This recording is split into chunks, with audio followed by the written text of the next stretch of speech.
its leaders at that time that it was an organization of doers, people who got things done. When the organization believes something is important, it gets done.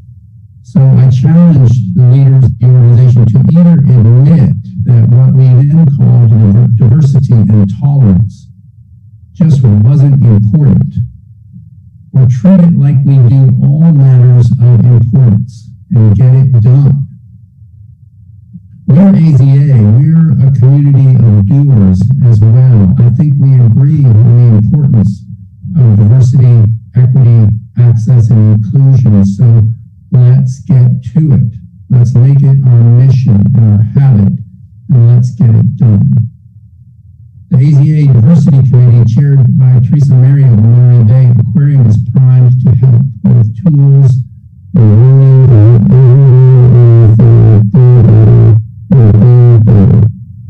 and today's general session is with AZA. It's my pleasure now to introduce AZA and the CEO and the director of the AZA. Thank you, Dan. Good morning, everyone. Today we have brought together Black voices in the zoo, aquarium, and wildlife conservation profession to have a courageous conversation about how racial inequity and injustice shows up in our field. Joining me today are Karina Newsom, former animal keeper and currently the community engagement manager at Georgia Audubon, Tony Smith, Regional Vice President at Service Systems Associates, Simone Johnson-Barkley, Manager of Education Programs at the National Aquarium, and Lamar Gore, Refuge Manager at the John Hines National Wildlife Refuge in Pennsylvania. May 25th is a day we will never forget. Christian Cooper, a black birder, was subjected to a racist encounter in New York Central Park with a white woman making false accusations against him to the police, thankfully caught on video. On this same day, George Floyd was senselessly killed at the hands of a white police officer. There have been countless prior experiences that Black people have faced and been confronted with, but they were met with little to no change to the systems that allowed them to happen. The culmination of all of these racist events represents a veil that has been lifted, and there is no escaping or undoing the racism that we have experienced.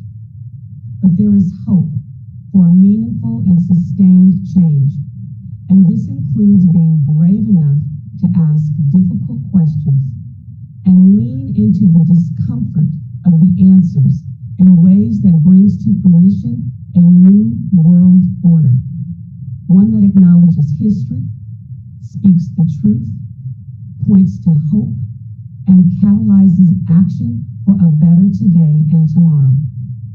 Today's conversation with our Black panelists who are passionate about the zoo, aquarium, and wildlife conservation profession is part of the listening and learning that is necessary to facilitate response and action to the very real issues around diversity, inclusion, accessibility, and equity in an intentional way that is critical to achieving our missions. I want to welcome our panelists this morning, thank them for joining us, and I'm going to start with Karina. Good morning, Karina. Good morning, Denise. So as I mentioned, May 25th was a historic day in this country, and you were part of a group that organized Black Birders Week. Why did this feel like the right response and a way to speak out against racial inequality? Thank you for that question. I think what many of us, myself included, and Simone was also a part of that group, what we realized was that a lot of our experiences have tended to be brushed off as isolated incidents, as having its own individual explanation for why it happened, rather than understanding that these are simply manifestations of a systemic issue with racism in this country. And so when we saw that incident take place with a man that many of us know either personally or know of him, it hit really close to home, in addition to reminding many of the people in our little friend group that we've had similar experiences ourselves. And so because of the already existing powerful platform of social media where the stories and thoughts of people can be shared from around the world, we decided to create a platform where we intentionally brought to light the experiences of Black people in the realm specifically of wildlife watching, of birding, of outdoor exploration, as a way to show the world that yes, indeed, the experiences that we have are not isolated, and they are, as I said, are reflective of a systemic problem. And what was honestly the even more incredible outcome to me was that it was an opportunity for healing for Black people who enjoy these activities, because not only were we able to share our experiences with the world, with people who may not have believed us previously, we were able to find other Black people in this space, whether they are wildlife professionals, or if they are hobbyists who go outdoor exploring simply as a recreational activity. We were able to find community in places where many of us have not been able to find it. Because in our physical spaces, and Simone can attest to this likely, we are typically either the only Black person or one of very few Black people who are working or exploring or participating in that space. So it can be very isolating. And when we have these experiences and we have these thoughts, and we share it with the group, many of us have been met with, as I said, brushing it off as an isolated incident or being accused of bringing race into wildlife watching or bringing race into conservation, when in fact, the color of our skin has nothing to do with policy or politics. It directly impacts our ability to work and to survive in some cases, as we saw in the case of George Floyd, in the spaces where we're operating. So being able to find community around that common experience was very important, not only for telling our story, but for healing as well. And that's a very important point, because we already know that there's data out there that African Americans don't see themselves in nature. And so amplifying voices to let all people of color know that they should be welcome and have a sense of belonging, no matter what the activity is so very important. So thank you so much for that. Good morning, Tony. Good morning. You came up in zoos in your career. Can you share how seeing the kind of representation that Karina referenced has impacted you and your career journey? Definitely. Karina, as you were talking, it made me, it reminded me that what you described as an uncommon experience, or a very common experience for you, was, for me, I found very familiar in the AZA world, working in zoos, that rarely did I see people of color in positions of management or positions of leadership throughout those organizations. And you just start to normalize and start to say it just doesn't happen, it just doesn't occur, it's not a reality. So when I would often see you at the zoo or seeing Lamar or Simone here, it reminds me that it is a real reality, right? Denise, I have to say that I've never experienced or seen a person of color as a zoo director. So when you don't see it, it's not a reality, it's not true. And it's only as a 40-year-old man, it's only over time and over growth that you start to realize that these are realities, right? This is the truth, right? And it has to be illustrated so that the people coming up behind us can realize it, that it is an opportunity for them. And it's just time for that conversation and change to occur. It has to be intentional. It's not going to just come with hope or a desire. With these conversations and actions to follow, have to be sustained and consistent. I think that's where we're impact and make a direct change. Thank you, Tony. And when I got this position, people were asking me questions about being the first And so being the first means that I won't be the last. And as we continue to grow people of color in leadership roles, it just means that we are going to create even more opportunity to continue to grow that leadership representation in this profession and in others. So thank you so much for that. Good morning, Simone. Good morning, Denise. While we are seeing more Black people and people of color joining our teams and moving into leadership roles, this doesn't necessarily mean our organizational cultures are inclusive or reflective of the shared value of diversity. Can you share some of your experiences in fostering a more inclusive culture and how this also better serves our audiences? Sure. So I really think that this starts with, and it's really about showing Black people that their voice is valued and that their personalities and engagement tactics, while different or maybe even unconventional to some, are notable and invaluable. So for example, when I first came to the National Aquarium, I was the only Black person in my department, a department that focuses on education for lots of audiences, but much of the work that we do is for Baltimore City, and Baltimore City has a demographic population of mostly African American students. And when I first joined the department, and I noticed how some of my coworkers engaged with the students that we worked with, I quickly recognized that they had not been trained on engaging with these students that come from a different background than them. And it immediately made me feel uncomfortable.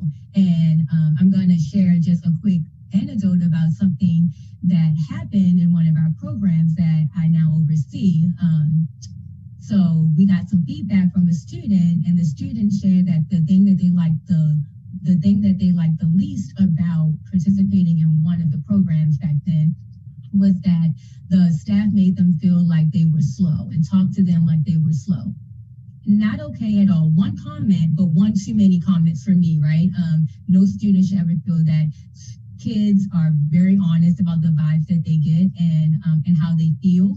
And so I had even noticed that day that, some of the staff were complaining about the students, or labeling them as, they don't want to be here, or they have attitudes, or this, that, and the other. So now recognizing that, how your tone of voice and how you interact with them can certainly impact the student and then impact your engagement with them. And also, this might be something new to them. They maybe have never tried this before, so show a little bit of grace, right?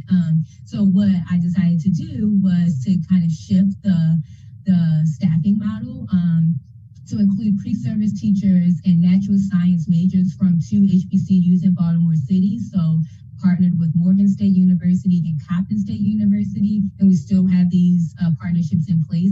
And immediately we saw a huge shift in how the students reacted to the instruction. And when I first mentioned, those like unconventional maybe ways of engaging with students and your tactics, these students from Morgan would have like dance battles with the kids when they were waiting for the bus. So this might seem like something that might be inappropriate to someone if they're outside. Like, that's not professional. Why are they doing that?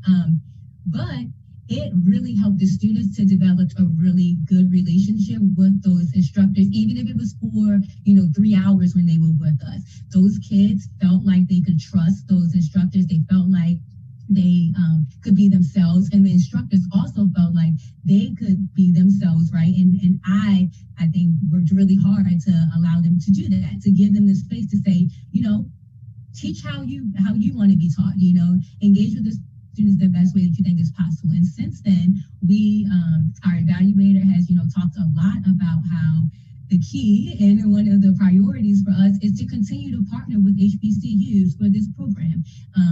I will also note that we do partner with some white majority colleges, but we do not see the same impact. We do not see the same interactions. So it's really, really important for me that we continue to do this type of work. And even since we started these partnerships, one of my former interns from Morgan had come on as a part-time educator and now has graduated from Morgan and is on our staff full-time. Another one of our interns from Coppin has interned at a neighboring lab here in Baltimore. So this work is about helping them, the interns, to find themselves, helping them to feel like there is space for them in the work that we do. They might not have ever considered working at an aquarium, and now look, we have one that's working with us, and that, I think, is really important and means a lot to me. Thank you so much, Simone. And cultural authenticity is so important. We have to meet our visitors and our guests and our community at their location where they are. I love a good dance battle, so if that's going to, help others learn, then we have to be authentic in that engagement. So thank you so much for that. Good morning, Lamar. Good morning. You've done a lot to make the Hines Wildlife Refuge meet both refuge and community goals. How can zoos and aquariums engage authentically in this kind of community engagement that also addresses issues of racial and social inequity? That's a big question. I don't know the ins and outs of the flexibility that zoos and aquariums have. I would imagine that there's a bit, having discussed with the Philadelphia Zoo, and they're thinking about some of the things that I'm about to say. I think it's trying to get the organizations in front of Black and Brown communities. These are communities that have just frankly been left out of the conservation conversation, or the conversation in the realm of zoos and aquariums. And it's because we're not very intentional about the work that we do. By getting ourselves in front of the communities that we want to open doors to and play a role in, we begin to understand, and I'm condensing this, we begin to understand the needs, the fears, the desires, both related to those communities personally, and you begin to understand the fears that we bring into the room. So there's a lot mixed up in that little bag. It's actually a big bag. And you also get to understand the joys of the community. What are the things that they celebrate? And you begin to understand how you can bring something into those communities. So really taking what we do out of the zoo, out of the aquarium, and bringing it to the community is a way to begin to break down those barriers. I think that's the first step. And you begin to understand how the community wants you to engage with them. And you get that through building a relationship with the group that you want to know. That could be a big turn. It could be a big turn in how you do programming. It's a similar model that we use. It's nothing, there's no magic to it. There's no mysticism to it. It's trying to know on an intimate level the people that you want to serve. It's that to me, it's that simple. I say that, but I know we bring baggage as people. Right. And so the intentionality of it is what is so very important.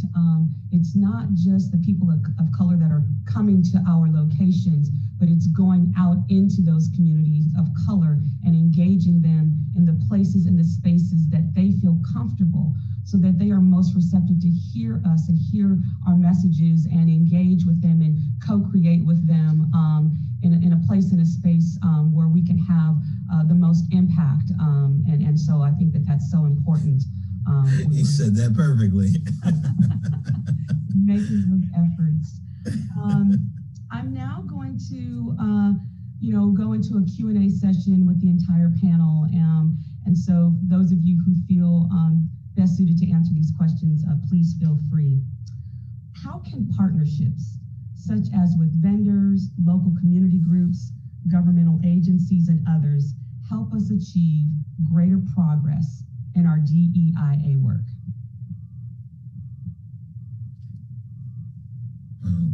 I'll say one little piece and then wait for others to jump in.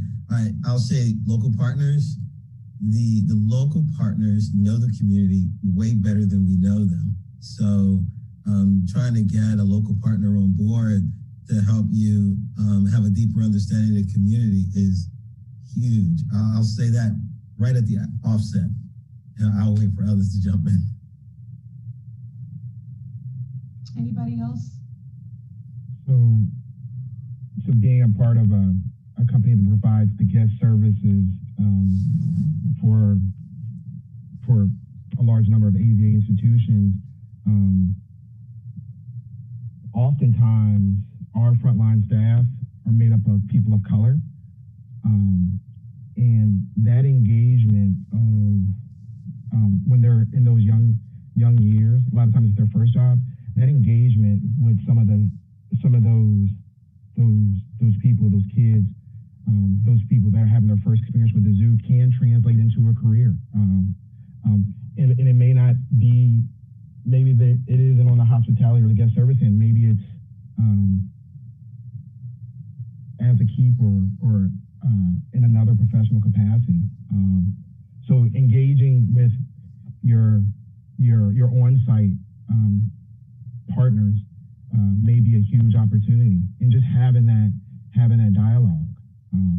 It's not true for every institution, but it's probably true for some. Yes, and that can be a great pipeline, Tony, to careers in the zoo and aquarium world. A lot of staff start out in the guest services profession, working part-time, but that can expose them to what full-time careers are actually available at zoos and aquariums. Anybody else before we move on to our next question? Yeah, Oh, go ahead, Simone. I'm sorry. I'm sorry, Denise. I was just going to add that, even like when I was talking about our partnerships with the HBCUs, some of these schools don't get these large-scale partnerships with other organizations, right? Like they sometimes have to really fight for those kind of placements. And I think that it is very clear in my experience while I'm doing this work that while we are getting a benefit, of course, like our students are benefiting from it, but also like the HBCUs are also benefiting in that they are learning a little bit more about the work that we do in the environmental field, and they are securing now partnerships with these larger institutions like the National Aquarium or wherever those partnerships might be. So I think that it's important to recognize that,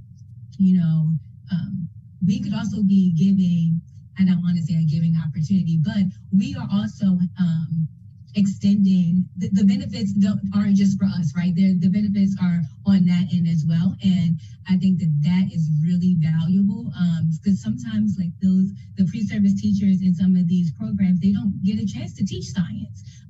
They don't get a chance to get experience in that. And we are now, just the way that, the work that we have done, we are able to give them that opportunity. And I think that is really meaningful. And the teachers, even from the middle school students, the public schools in Baltimore, the teachers have raved about how important it was for them when they came here and they saw educators that looked like their students. This is something that we talked about over and over again. And I think that it's honestly, y'all, it's like the thing that's the closest to me, it means the most to me in the work that I do here. It has been so rewarding to see how that is shaped up, right? A program that we thought was just about middle school students, and now look how far it's come. Look at how far we have extended our reach. And that is what partnerships do. They build capacity. And I would encourage people to think about partnerships in non-traditional ways as well. You think about the juvenile justice system. There are lots of organizations, groups that you can partner with that you may not think about, beyond schools and universities, that provide the opportunity to engage with people of color in our communities, and again, build capacity and allow us to tell our stories and in authentic ways, even more so. Lamar, were you going to say something more? I was going to say, Simone mentioned something. She indicated in a number of ways kind of pointed out the institutional and the structural barriers that are sitting out there. And they're in my organization, they're in zoos and aquariums, they're all across our cultural work in our country. And it's trying to figure out, as we hire, as we recruit volunteers, as we're looking at people to partner with, people to to work with as organizations, schools, and universities. How do we get ourselves out of this mindset, working with who we know? Because opportunities are not available to, there's not as many opportunities available in HBCUs or smaller organizations that are minority-based organizations, and it's because of the culture of our country, really. So that's something that, as your boards are sitting down talking, you can start to think about, how do we start to remove these structural issues?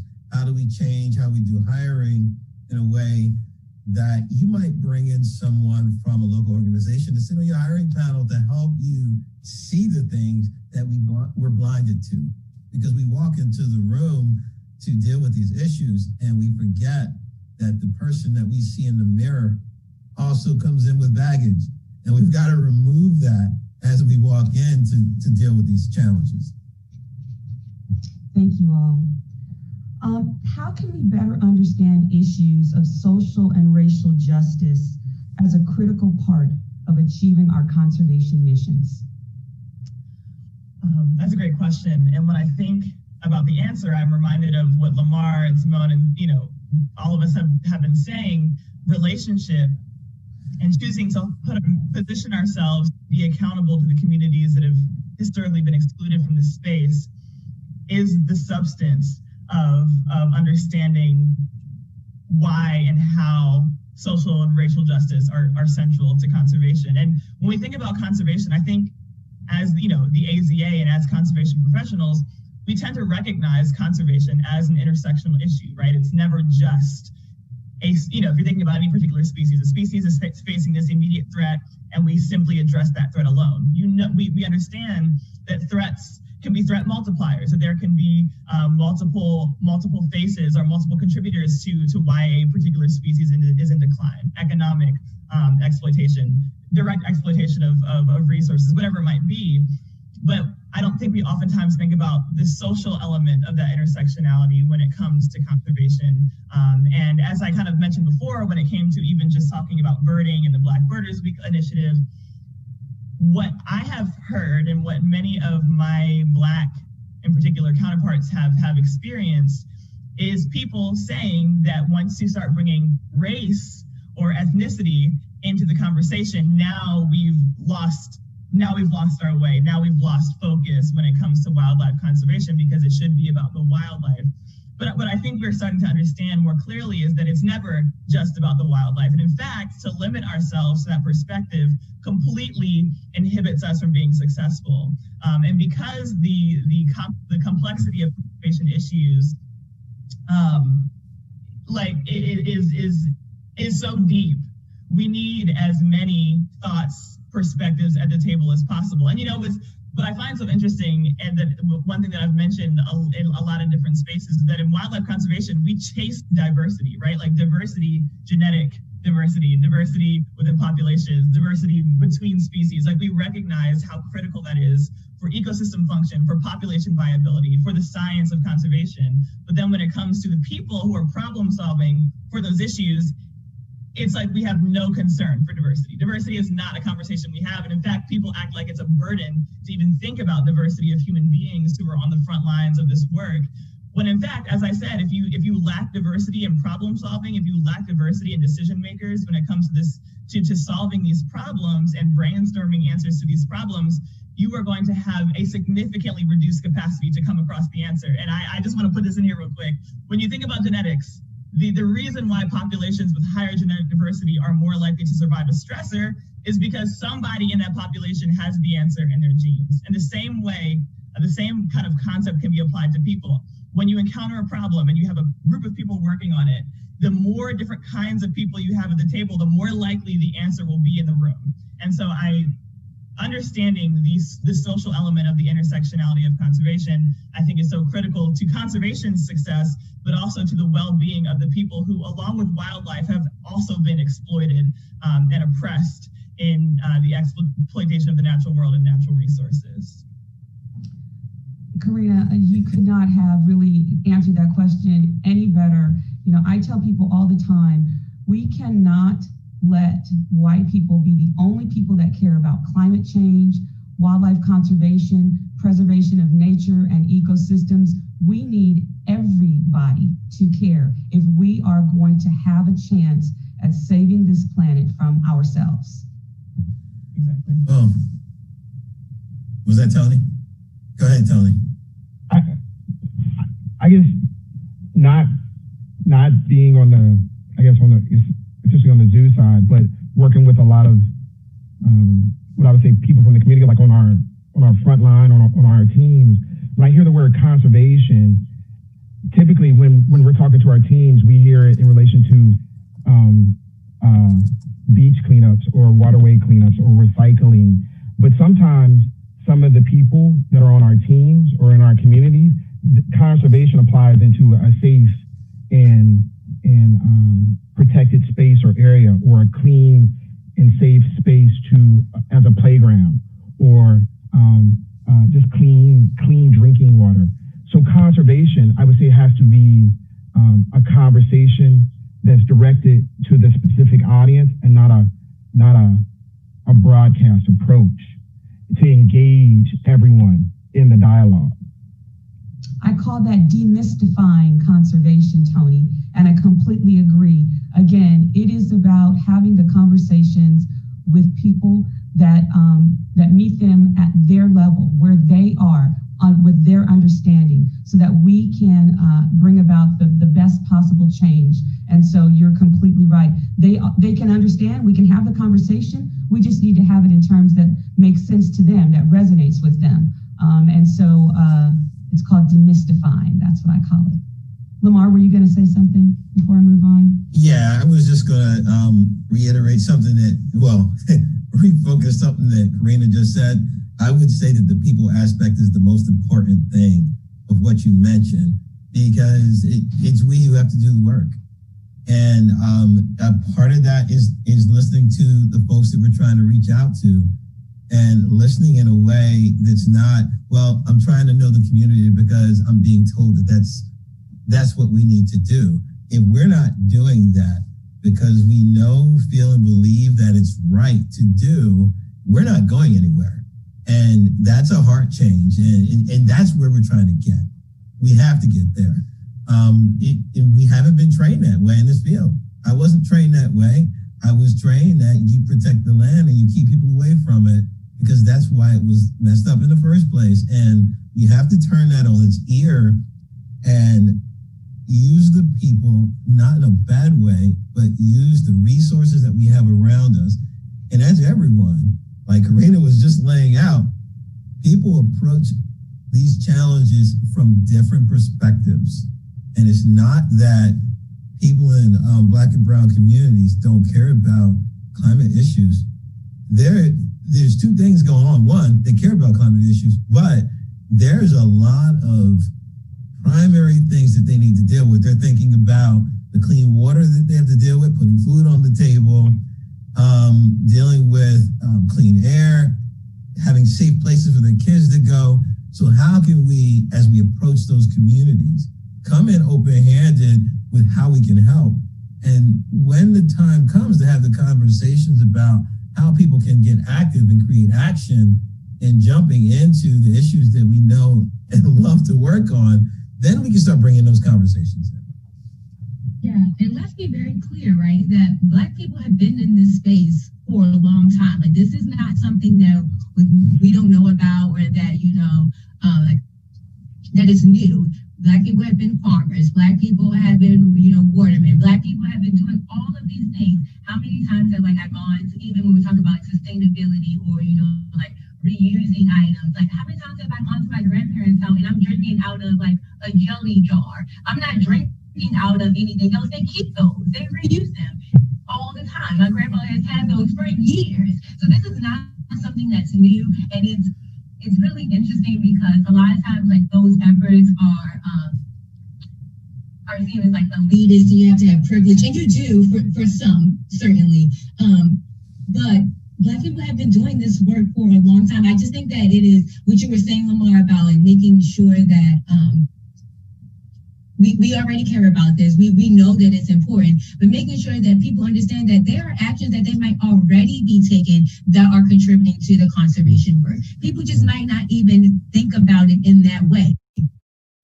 But I don't want us to, and I guess this is what I want our white allies to understand, that look a little bit back into history and make sure that you can communicate about where, you know, we have come from as well, and how and why we aren't like the center of this anymore. Like, what has happened that has kind of pushed the focus away from us, and now it's your movement. It's not this is for everyone. Like, this is not, you know, a movement that applies only to white people or only to the rich. This is for everyone. So thank you. How can leaders demonstrate a commitment to advancing DEIA work within their organization when they don't feel equipped to lead the conversation? So, Denise, one thing that I think about, and I want to refer to something that Lamar said that really hit home with me, is that he was saying, you know, when talking about these actions that we take, so say we, you know, decide, okay, it's important for us to build relationships with the communities in our area, right? So we send employees out to go do that work, but if the employees don't believe that's important, that's going to get us nowhere, right? Lamar just made that point. I think one really important tangible way that, especially in the AZA community and the conservation community, leaders can exhibit a commitment to this, even if they feel unequipped or whatever. When you're hiring people, you know, like depending on the job, right? So say animal care, which is kind of my experience in AZA.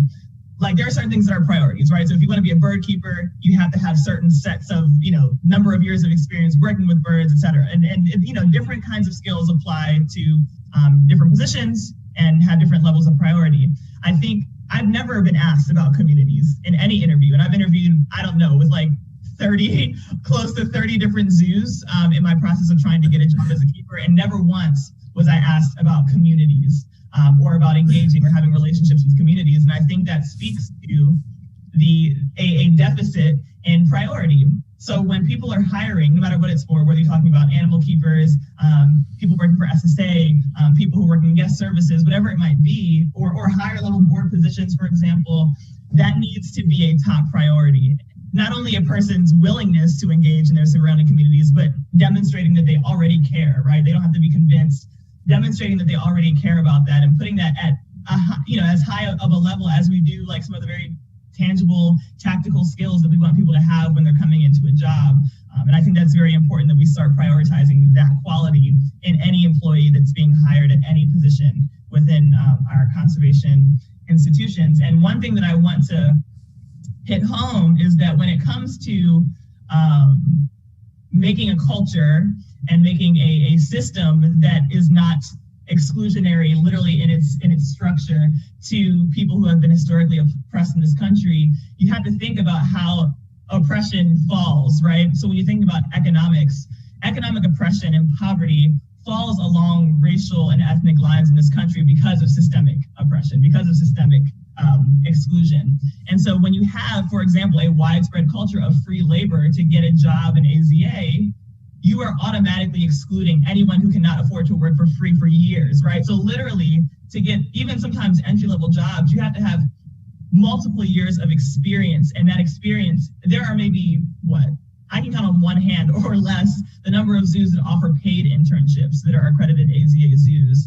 And so if you are wanting to prioritize access to the space and to the work and diversifying the people at the table, so to speak, you have to be intentional about addressing those issues. So when we're fundraising, right, and we want to make new exhibits or we want to make new programs, right, we have targeted fundraising efforts for those, and we make elaborate fundraising initiatives. We need to have that same energy about addressing systemic inequity and systemic exclusion in these spaces. So I don't want to see it continue to be the norm that internships are unpaid and that it's required to have unpaid internships for years to get any job in animal care in AZA. And so I think, as Lamar and many people have talked about, looking very critically at the structure of the system. What is structurally in existence that perpetuates this homogeneity, that perpetuates this whiteness, year after year, hiring wave after hiring wave at any institution, and I think that's critical. Yes, keep that same energy. I feel you 100%, Karina, on that.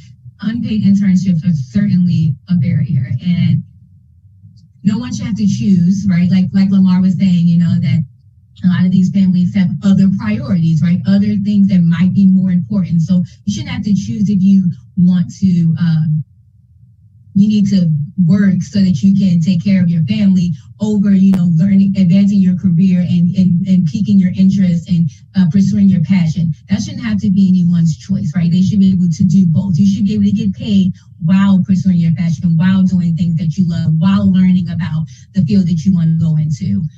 So yes, Karina, I wholeheartedly agree with that. I would, Go ahead, Lamar. I'm sorry. I was just going to say, I would put out there that this starts with getting the boards on the same page. If the board's sitting down talking about whether this is important or not, I think that's going to be where it starts. How can you sit down and identify, well, I think you should sit down and identify what are the structural barriers that you have. As you're building the board, looking for those folks that understand that this is now an organization that is looking to do everything we do in an inclusive manner. And it's going to hit who you partner with, it's going to hit who you hire. You're going to end up in conversations about these internships and such. But trying to get people to start thinking when they're going to do a hire, when they're putting a board together, the questions are going to change. Karina said she's never been asked about communities. That's something that we touch on in all our hiring positions. We get at it in a variety of ways. But the board sitting down and identifying what are the gaps we have that are creating these structures that hold us back from being a more inclusive organization. And once you identify those things, then you can start methodically working down that list. You're not going to be able to take them all on at the same time. That would make you pull your hair out. But you identify those things and you start working down the list. You knock one off at a time, and you're going to slowly start to change your organization. Yeah, and absolutely. When you want to build a organization that values, you know, diversity and inclusion, that needs to start at the hiring process. You need to let your prospective employees know that these are your values, and it's important to understand their perceptions of community and what that means as part of that process. And that sort of sets the tone from the very beginning. Simone? I was just going to say, even in your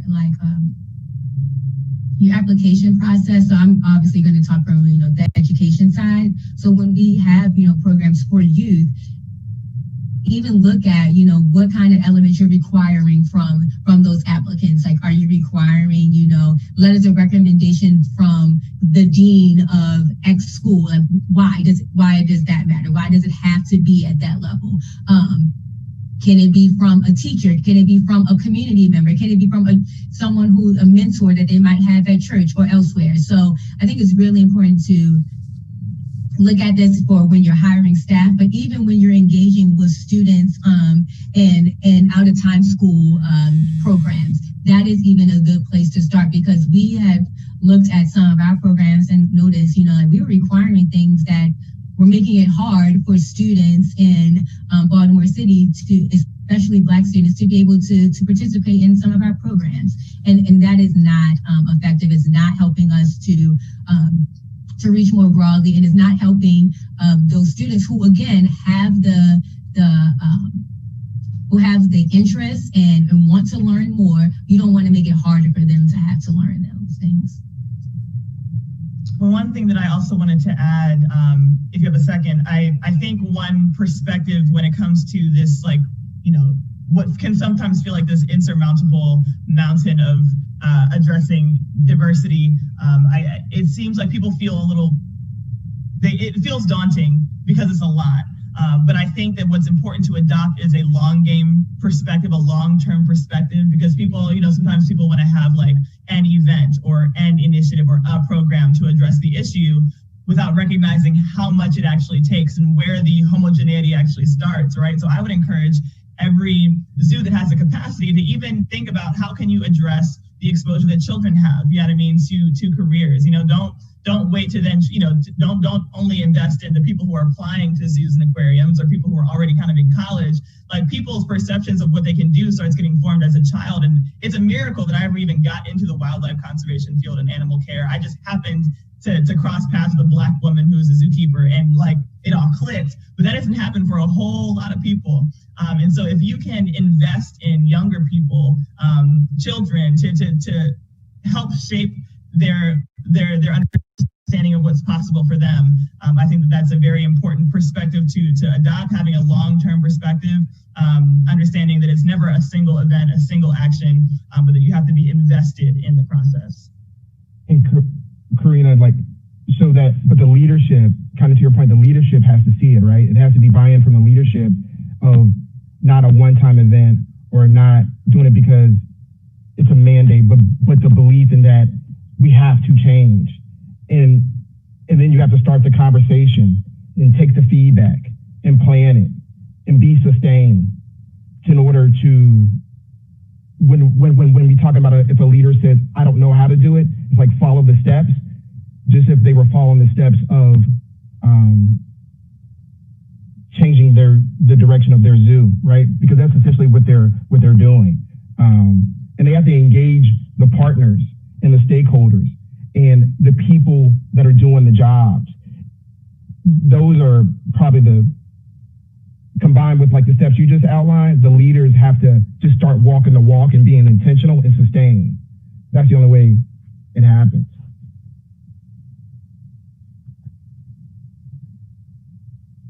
Denise, you're muted. Thank you. Thank you, everybody. How can we take this moment and ensure we are building a long-term sustained commitment to change?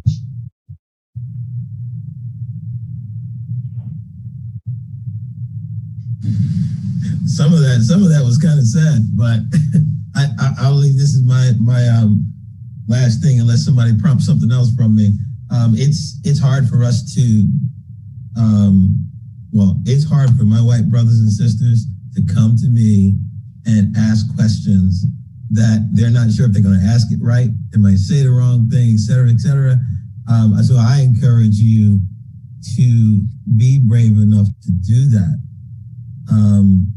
Know who your brothers and sisters. Be open to someone making mistakes in how they talk to you as they're trying to understand. And everyone's different in how they try to engage.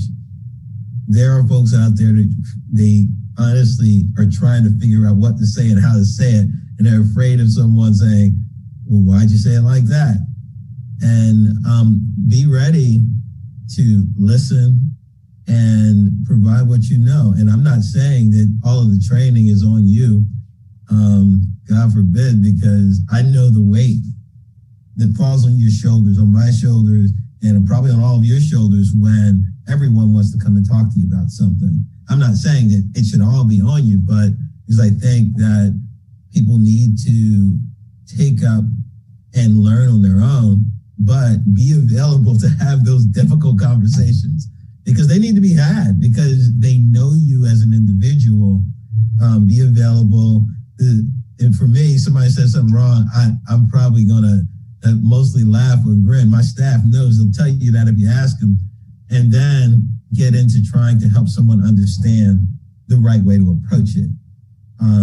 That listening ear needs to be there. That courage to ask the question needs to be there as well. If that door closes, this growth is going to stop. And I'd like to echo that, because Denise, at the beginning of this session, you use the phrase courageous conversation, and I think that is so important. And people, especially white folks in this space, have to be ready to be wrong. And like, you're going to be wrong. You're going to need to be corrected, and that's simply part of the process, and not to run from that. And as also you said, Denise, to lean into that extreme, what at times will probably be extreme discomfort. And I want to reiterate the importance of accountability to position yourself as an individual, to position your staff, position your organization, your zoo, your aquarium, your nonprofit, whatever it might be accountable to the most vulnerable people in your community. So when you make choices, when you make plans, the people you're answering to should be them. You shouldn't be answering to the rich and the powerful, the people at the center of society's interests. You should be answering and positioning yourself to regularly and constantly answer to the most vulnerable people around you. Yeah. Thank you so much. That concludes the formal portion of our panel. I want to thank all of you for speaking honestly and courageously and contributing to this important conversation. I hope we all commit to dismantling systemic racism, ensuring our organizations are rooted in equity, equality, and racial justice, and do this with a sense of urgency. Imagine what we can do in the presence of this moment and what our narrative will be for future generations if we embrace this opportunity. I will close today with a quote from acclaimed novelist, playwright, essayist, poet, and activist James Baldwin. Not everything that is faced can be changed, but nothing can be changed until it is faced. Thank you all so very much. Dan? Wow. Denise, Karina, Simone, Lamar, Tony, thank you so much for that incredible conversation. I have pages of notes here. I could comment on so many things. Lean into discomfort. There's no doubt that this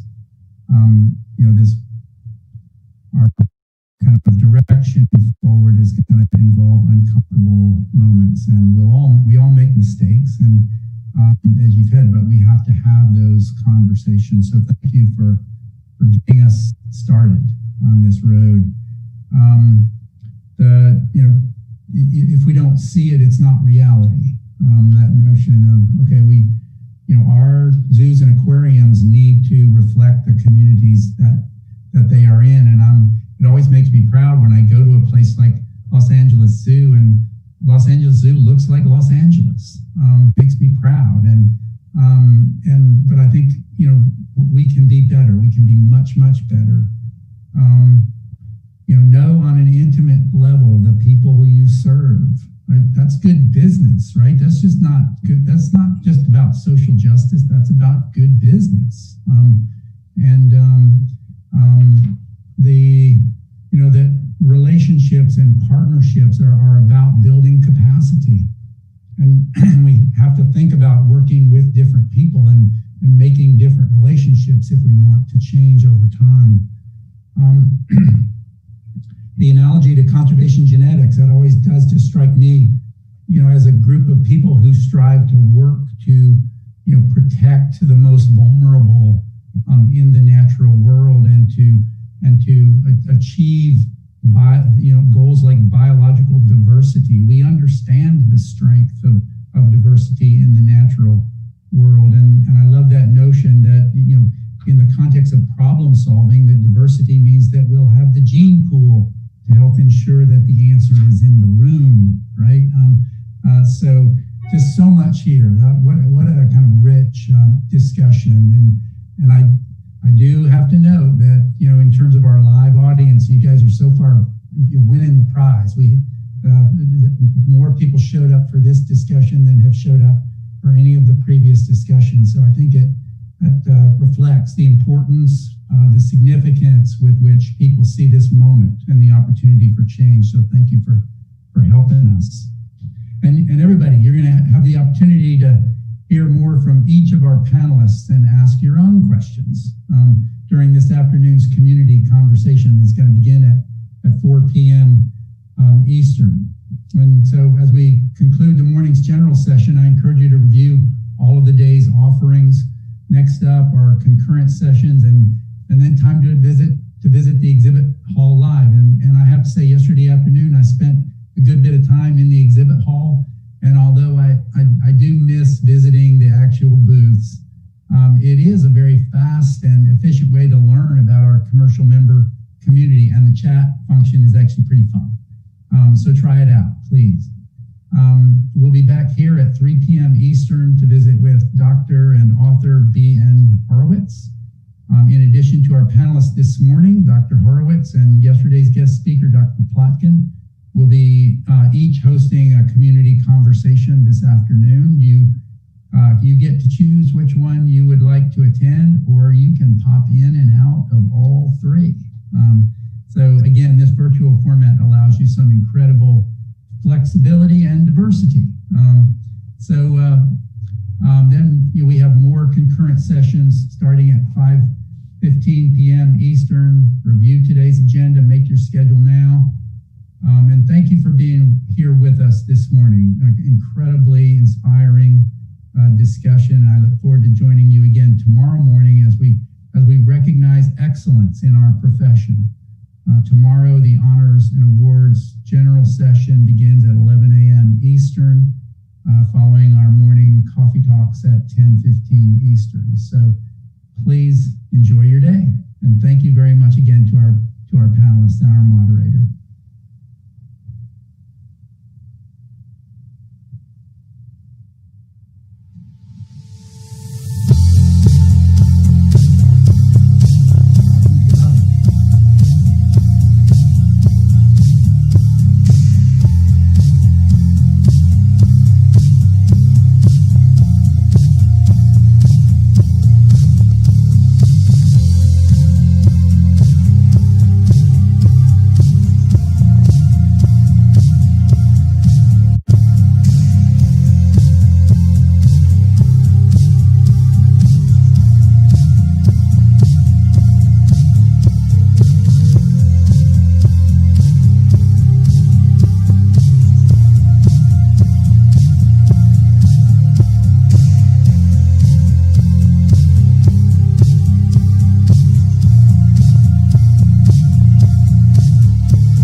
started here. All right. Welcome, and thank you for joining Supporting Staff Mental Wellbeing in AZA Zoos and Aquariums. Today's is part 1, Awareness and Proactive Strategies for Overall Mental Wellbeing. Some quick notes about today. So I'm Chris Eccles. I'm the Chief Engagement Officer at Blank Park Zoo, and I'll be your moderator for today. Some just things that we need to do for some housekeeping is during this session, all attendees are in listen mode only, and you will not be able to share your video or speak. But we would like to invite you to participate through the Q&A feature. If you have specific questions for the speaker, please add their name to the question so we know who to address questions to. If you don't have a specific question for a specific person, we'll just put it out to the group. We will have time for questions after the entire presentation is complete. And you can also, if you see a question in the Q&A that you like, you can upvote it so that it comes to the top. This session is being recorded. Recordings for virtual annual conference will be available to all registered attendees beginning next week, and more information will be sent out by AZA. We also have resources to share, and they'll be made available at the end of this presentation. So, to get on with our presentation today, mental health concerns in our AZA family have been a part of our industry for a while. The events of 2020 have only heightened the need for more education and advocacy for mental health in our industry. According to a Gallup poll, 76% of workers will experience burnout or other mental issues in their career. Those who work with animal-related organizations are listed as high-risk professionals. The physical, mental, and emotional stress of working in a zoo and aquarium, combined with a deep sense of purpose, can act as a double-edged sword, leading to burnout, compassion fatigue, and other mental concerns. Mental health can impact productivity, turnover rates, employee health, and animal welfare and safety. Our expected takeaways today: a basic understanding of compassion fatigue, burnout, and cumulative stress. Impact on AZA facilities and team members. What you can do at the organization or team level to support the teams. An understanding of how you can support your self-welfare. Our speakers today will be Cynthia Krosky, who's a certified speaking professional and licensed clinical social worker. Carson Jones, an animal care professional too with elephants at Birmingham Zoo. Jeff Walton, Human Resource Director and Certified Coach at Cincinnati Zoo and Botanical Garden. And Shannon McKinney, Chief Animal Care Officer and Certified Life Coach at Blank Park Zoo. We're going to start today with Cynthia, and she will provide a context and direction for today's speakers. Thank you. So starting from the basics on constructing a clear understanding of stress, compassion fatigue, cumulative stress, and burnout, particularly in its impact in this industry. It was about 8 years ago when I was working for an aquarium, when suddenly I was asked if I could switch hats. The director knew that I had a clinical background in compassion fatigue and critical incident stress management, and sadly a situation had occurred in one of the tanks and the employees were very upset. I was more than glad to help them work through their range of emotions, but that would be the first of many future times where I would be involved in working with the zoo and aquarium industry as traumatic events continued to be experienced. In 2016, I spoke at the North American Veterinary Conference and the American Veterinary Medical Association, AVMA. Would have spoken there again this year, but due to COVID, did not get to do that. In those programs in 2016, we were discussing how the strengths of the people attracted to this industry also makes them vulnerable. Veterinarians, vet techs, keepers, or trainers share some common personality traits. These traits include things such as a high level of independence. Some are introverts, and they're accustomed to handling life on their own. They're driven, often to a point of perfectionism. They're conscientious. They want to do what is right, because they have a deep sense of responsibility for the animals that they care for. This is more than a job. It's a career choice and it's a calling.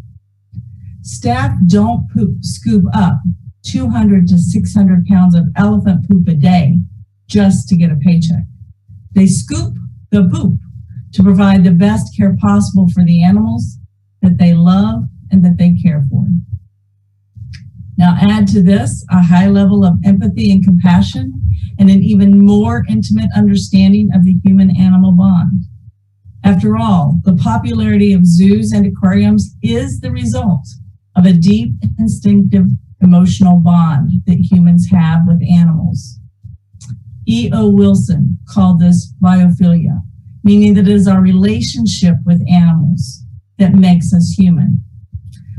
Just as Superman was vulnerable to kryptonite, people drawn to these industries have traits that increase their vulnerability, which is why we need to understand how to be better prepared to help our institutions and the dedicated professionals within the organization to be healthy. The first step is to be able to clearly understand what stress, compassion fatigue, cumulative stress, and burnout are, as well as where and why they occur. So, what is stress? Stress is a reaction to an event or a situation. That reaction triggers a chemical response that is experienced in at least one of three areas: physically, emotionally, or mentally. And each person experiences stress differently. So stress has been given a bit of a bad reputation.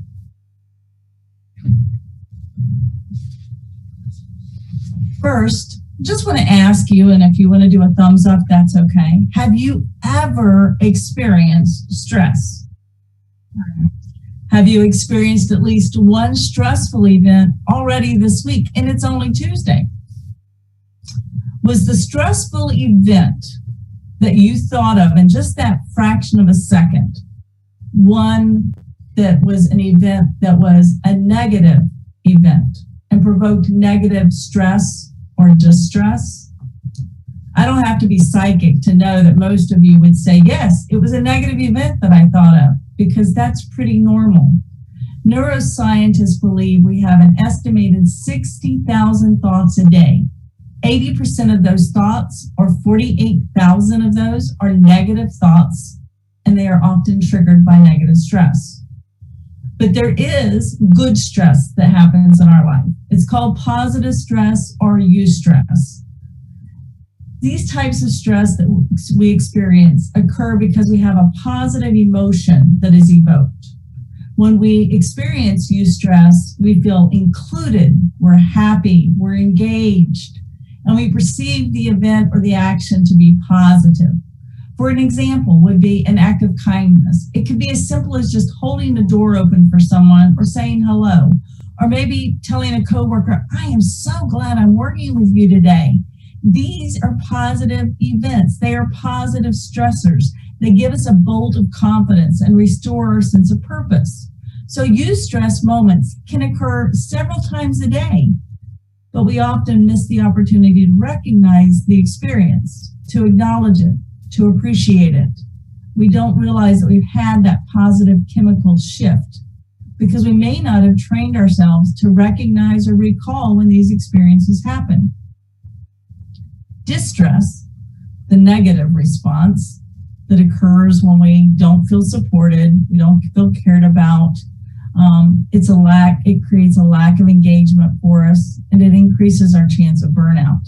Unfortunately, it's that distress, that negative stress, that most people focus on. And that's what we tend to reflect back on when we look at the events of the day.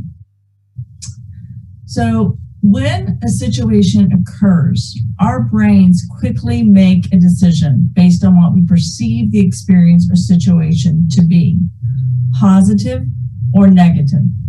And thus, accordingly, they begin to release chemicals. So when that occurs, we can experience a range of emotions, from happy to nervous to sad to angry to secure, to having a sense of belonging. We can become frustrated. We can become engaged with a group or disengaged because we feel included or excluded. All of this is happening in a nanosecond as a perceived or a real stressful situation generates a release of chemicals in the brain, triggering various responses. The increase or the decrease of these chemicals have profound impact on us. So let's take a look at them for just a few moments. Endorphins and dopamine. They inspire our individuality and encourage us to take action and responsibility. Endorphins are commonly released when people exercise. It can be released to alleviate or mask pain and stress. It's one of the body's indigenous opioids. Many people have heard of the euphoric runner's high, which can help them get through that second wind. I am practicing for a half marathon right now, and I think I'm low on my endorphins because on my run the other day, I did not get the second wind I was looking for. But I'm going to keep digging in to try to find it. That endorphin gives us a boost of self-confidence and encourages us to push on, which I did. Low endorphins can release when they are not able to be released. They increase our tendency to experience pain, which may be in the form of a headache or inflammation. If you're looking to get an endorphin release, you can do that through laughter. So if you're not able to get out and get the exercise that you need, consider watching a funny movie or a show just to get a quick endorphin. Dopamine, it motivates us as a person individually toward our goals. A surge of dopamine occurs when we feel pleasure because we've achieved a goal that we set for ourselves. Low levels of dopamine are linked to procrastination, self-doubt, and a lack of enthusiasm. Serotonin and oxytocin are incentive chemicals. They are released because we have a desire to work with other people, to get things done. It's our desire to be supportive and to engage with others. Serotonin is an incentive chemical that helps us to feel significant or important. When serotonin is absent, we can feel loneliness or depression. People whose serotonins are low and they don't know how to get the right jolt often join negative groups. They can get a serotonin rush even if they're doing something that isn't healthy for them. Quite often they'll join AA, the Ain't It Awful Club. Maybe you've met them. They tend to gather in parking lots quite often. They used to gather in around the water coolers as well. These people are seeking attention from other people in their group, but they're getting negative attention. It's a conscious plea for a serotonin hit, but it isn't one that is going to make them successful. So take a moment to appreciate the people, the animals and creatures in your life, and it's a way to get a serotonin jolt at the end of the day. Oxytocin, often referred to as the cuddle hormone. It strengthens relationships, it builds trust, and it creates intimacy. Oxytocin is the glue that binds together healthy relationships. Positive touch between people, pets, or animals helps to release our oxytocin. If the oxytocin is blocked, for example, in an animal, that's when they will often reject their offspring because they don't want that touch. They don't want that connection. Cortisol is released when we experience stress. It is the body's way of preparing for action. If there is no fight or flight activity needed, then the cortisol is released, but there is no release of the cortisol through the body. So it can build up and wreak havoc on our mind and our body. To further understand stress, it's important to understand some brain basics. Our brain isn't a single unit. It's a group of parts that perform different tasks. When one part of the brain is engaged, other parts of the brain may experience a little less energy and involvement. When I'm helping people through critical events, I am constantly assessing the ability of participants to shift or access various parts of their brain so I can understand how to best help them or to see where they may be getting stuck. So one element of the brain being the neocortex, the thinking part of the brain. It helps us to problem solve what can be done, what we're doing, what we want to do, what we should have done. This is the place where we sometimes have that inside voice and we talk to ourselves. It's what in the critical incident world we call the area of the brain where the fact and thought phases live. Our ego also lives there. It's a place where we try to understand an event based on how it has impacted us. What's in it for me or with them, or what I also call HIAM. How is it about me? So that's the thought part of the brain that we often can get stuck in after an event.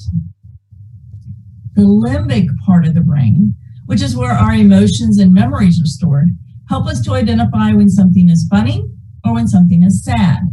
The challenge in this part of the brain is that emotions and memories become intermingled together. They become entangled. And so if we are prone to negative stress and prone to remember that, those emotions and that negative memory get very enmeshed, and it can present challenges for people to overcome. The brainstem, which is responsible for our survival, it's constantly making decisions to help keep us safe and alive. It is controlling our reflexes for fear, fight, flight, freeze, and feed. It controls breathing, swallowing. It's our automatic functions that keep us alive. While it is nonverbal and we're never aware of the conversation it's having, it is constantly asking, why should I do this? Will this action interfere with my survival? Will it breathe life into me, or will it take my breath away? The brainstem is the last part of the brain to shut down. Distress or negative stress creates compassion fatigue. Compassion fatigue is that natural response to a significant event. Stress and compassion fatigue are different from person to person. However, many people at this point in time are experiencing simultaneously one mutual fatigue, which is called pandemic fatigue. It is because we have had our emotional bandwidth stretched to almost a breaking point, and for some, to a breaking point. People are identifying an increased sense of irritability and impatience.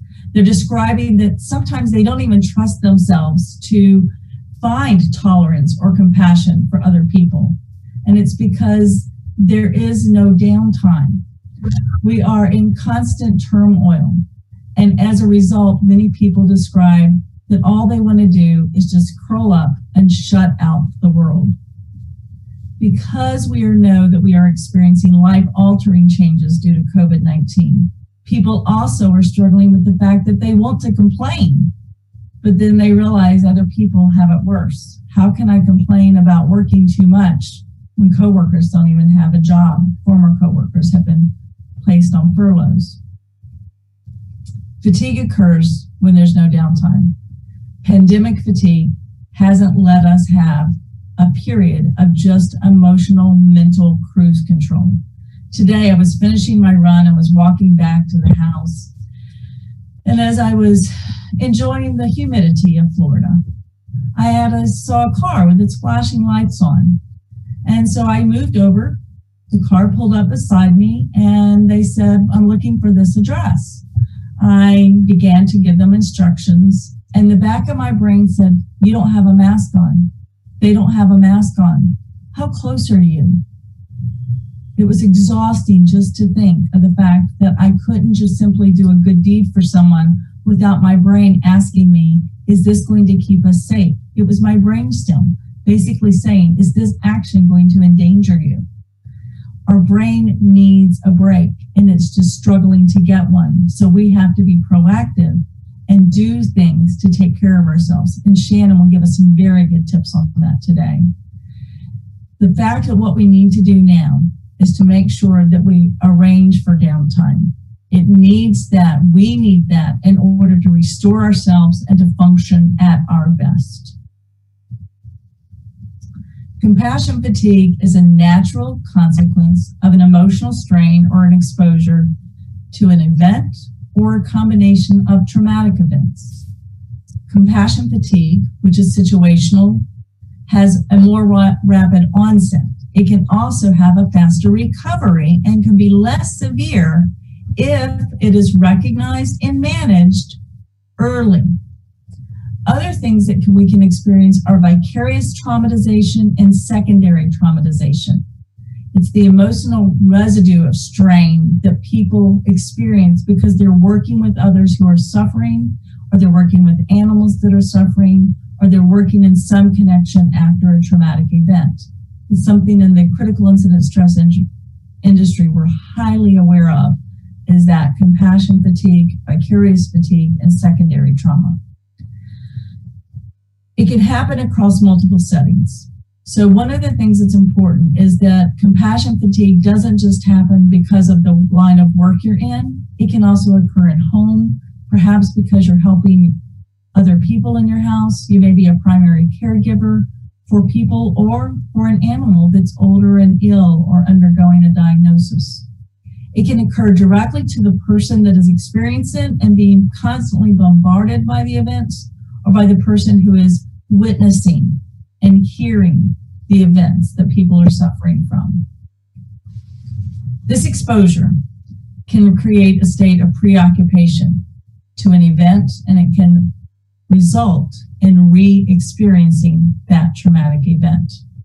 Our brain is a wonderful instrument, and it has the ability to do many things, but it sometimes struggles to differentiate between what is real and make-believe. It's the reason that we jump or have a startle reflex when we're watching a scary movie in our homes. We know we're safe, but because the music has changed, the lighting has changed in the movie, and suddenly there's a bump, we jump. And so again, that's the brainstem trying to keep us safe, but it also creates a challenge for us because we are not always able to take care of ourselves. That fight or flight. So even when we're not experiencing an event, we see it or we hear it, our brain will try to protect us from it. Thus, people can experience vicarious trauma or secondary trauma when they witness, visually or verbally, the suffering of people or animals. Compassion fatigue is a symptom, not an illness. It occurs because people care. Accepting the presence of compassion fatigue in our lives only serves to validate the fact that we're deeply caring individuals. To maintain the ability to be compassionate and to avoid fatigue, it's important that we actively take care of ourselves and that we know when it's in our best interest to say yes and it's when it's our best interest to say no. Creating parameters or boundaries assures that we get time for ourselves, that we are able to let our mind rest. Brene Brown, an author, says, daring to set boundaries is about having the courage to love ourselves even when we risk disappointing others. Shannon will be discussing some wonderful ways for self-care today. Cumulative stress. Cumulative stress is an accumulation of various stress factors that occur over time. It's commonly experienced as a result of exposure to many events, and some people accidentally think that those events only occur in one area. No part of our life is immune, personal or professional. It can be from heavy workloads, juggling too many responsibilities, not just at work, but even at home. Poor communication, whether that's with coworkers or with family members. Multiple frustrations. Maybe you're having problems with your car. It doesn't have anything to do with, quote, work, and you don't even think about it at home, but it could be many things like that. Little things that could add up. Feeling disempowered, able to give input, not feeling validated or heard. inability to rest or relax physically or mentally. Cumulative stress can occur over a period of years, 5 to 10 years, but because people often dismiss or neglect to address the early warning signals, they fall under the realm of experiencing cumulative stress. The signs and symptoms of cumulative stress can be recognized in a 4 intra-individual dimension. 1, physical, such as sleep disturbance. 2, cognitive, such as poor concentration. What was that she just said? 3, emotional, depression. And 4, behavioral, withdrawal, isolation. An important link between distress signals and burnout may be an accompanying perception that no one knows what I'm going through. Stress plus compassion fatigue equals burnout or cumulative stress. Fatigue differs from burnout, even though they can coexist. Burnout tends to be chronic and generalized, not trauma-related. Burnout is a state of stress that over time produces strong negative symptoms because of the overload. So 3 ways that you can identify burnout are physical. Are you experiencing chronic fatigue, physical depletion, perhaps health issues? Emotionally, is there a sense of powerlessness? Is there a sense of anxiety or anger, perhaps even apathy, fear, helplessness, isolation? Mentally or cognitively, are you having difficulty concentrating, forgetful, unable to focus, maybe even cynical, quick to blame? When people are in this stage, they are constantly complaining, but they very rarely offer solutions. So what do we know about the current stress factors for people in this industry and why stress risks, what stress risks they face and why they face those? Well, Carson Jones is going to share what we learned as a team from the respondents who participated in our survey.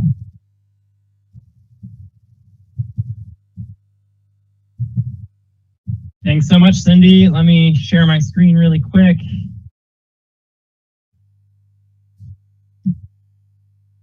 Like Cindy said, my name is Carson Jones. I work with the elephants at the Birmingham Zoo, and I'm not going to talk anything about elephants today. I'm just going to talk about people. I'm going to talk a little bit about engagement and burnout and belonging within our AZA community with all of our team members, from team members that are in the greatest generation all the way to team members that are in what I call the TikTok generation. I'm going to talk about things from kind of an AZA community level and from an institution basis. Jeff and Shannon later on are going to talk a little bit more about what we can all do on our own to help our own individual mental well-being. But there's also a lot of numbers in this presentation. So stick with me, buckle up for just a little bit, and then I'll do a couple of digestible takeaways there towards the end. So setting the stage first and foremost, I know that all of you need me to answer your burning question of what do I mean by the TikTok generation? And TikTok is the newest social media craze. It is short 15-second videos like this one. So apparently the people on TikTok like this. You walk in and boom, puppy. And now we're TikTok famous. And what you can do is you can take the audio off of those videos and make your own version, just like the San Diego Zoo did here. So apparently the people on TikTok like this. You walk in and boom, puppy. And now we're TikTok famous. So the next generation of workers, or what I'm calling the TikTok generation, most of them are in high school or they're about to be in college, and they're highly motivated by technology. They're really engaged with audio and with visuals and with social media. And everything is about being TikTok famous or an influencer, and they're experiencing our zoos and aquariums through a social media platform and through a social media lens. And we do a great job of talking about the amazing relationships that we get to build with our animals and what being a zookeeper is. But a lot of times we don't talk about the hard stuff, the harder days of being a zookeeper or working in this industry. And so the next part kind of brings me to why I'm here, why an elephant keeper is on this panel with you today. And that's because I have my own burnout story. I think everyone in our industry does have something to say about this. And for me, it really happened last year. We moved 2 elephants from California. And for any of you who have moved elephants before, you know that it's really stressful. It's a big thing, and it takes them about a year to settle in. And so I was starting to feel some stress in the fall. I was starting to feel myself disengage with work. And then something small happened in my personal life in December of last year, and I had a break. I spent about 3 days having a panic attack and not sleeping.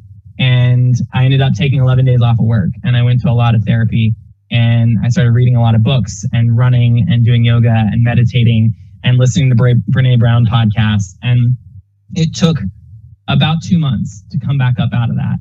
And what I realized was that while that small thing in my personal life was, it was just kind of the straw that broke the camel's back, that things had been building for a while, and that stress in my work life that kind of led up to that. And I had a feeling that I wasn't the only one, and that this was a conversation we needed to start having. And I'm very lucky to have gotten connected with these folks so we can start having that conversation with you here at AZA.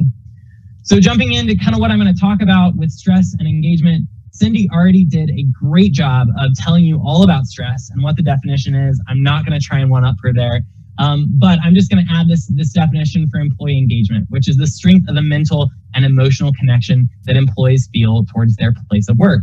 And I kind of call that the fire in your belly, right? You come in, you know what you need to do, you know all the boxes you need to check, you know how you need to do it, you've got a game plan, you're ready to go, right? If you're feeling disengaged, you're probably dreading going in. You feel kind of sluggish, you're kind of tired, you don't really want to be there. And everyone has days where they're disengaged, and that is totally okay and totally normal. But the hope is that we have those highly engaged days more so than our disengaged days. Now, if we see stress go up or we see engagement go down, that's when we see an increase in burnout. And what we have to remember is that burnout over time leads to an increase in turnover. Burnout is contagious on our teams. So if one team member is feeling burnout, then that can easily spread to everyone else on the team. That's why it's so important that we identify those team members that are burning out early so that we can help provide them with the support that they need. When we look at it from an overall institution perspective, turnover is an issue we can't afford, especially right now when we're talking about COVID and budgets being completely slashed. We really need to do everything that we can do to support our team members so that they're not burning out and we're not dealing with turnover issues. So when we all got together to start talking about this panel, we wanted to give you an understanding of what some of the definitions are and what some of the brain chemistry is, and Cindy did a great job of doing that. We wanted to give you some strategies for what to do to support your own mental well-being, but we also wanted to understand where is our community on this topic right now? How do people feel? And so that's where we came up with a survey that we put out back in July. There were 28 questions that we put out on the AZA network, and those 28 questions broke down into some demographics. So who works in our zoos and aquariums, a stress assessment, so how do people feel both at work and at home, and then an engagement index. So understanding employee engagement due to a couple of different variables listed right there. Now, we did ask people to base their responses on pre-COVID-19 experiences. We were not necessarily trying to understand how people felt in the middle of a global pandemic. We wanted to understand their normal baseline, what are they feeling? I think when we kind of put this out, we had an expectation that people would bounce back a little bit. And I don't think that any of us thought we'd still be in the same situation when we started talking about this panel earlier this year. So I think that while the survey skewed a little bit more negatively than what we anticipated, that actually might be a more indicative of what people are actually feeling, since that pandemic fatigue that Cindy was talking about is going to take a little bit longer for people to get over. So who responded? We had over 1,600 responses, which is incredible. Thank you to everyone that responded and everyone that pushed your teams to respond. We appreciate it. It was so much more data than I could have ever hoped or dreamed for. We had a really good representation among institutions of all sizes, and even distribution there. We had a highly educated group of people that responded. So over 80% of people had at least a 4-year degree. And then we had an even split between folks that were 36 years old and older and people that were 35 years old and younger. We also had an even split between hourly team members and salaried team members. We didn't specifically ask if they were supervisory employees versus non-supervisory employees. In some cases that could have been the case, but not in all cases. So we can't assume that in the data. And then the survey does skew pretty heavily towards the animal care side. So almost 60% of people reported that they work in animal care or health in our zoos and aquariums. So getting into some results, this is where we're going to hit the numbers.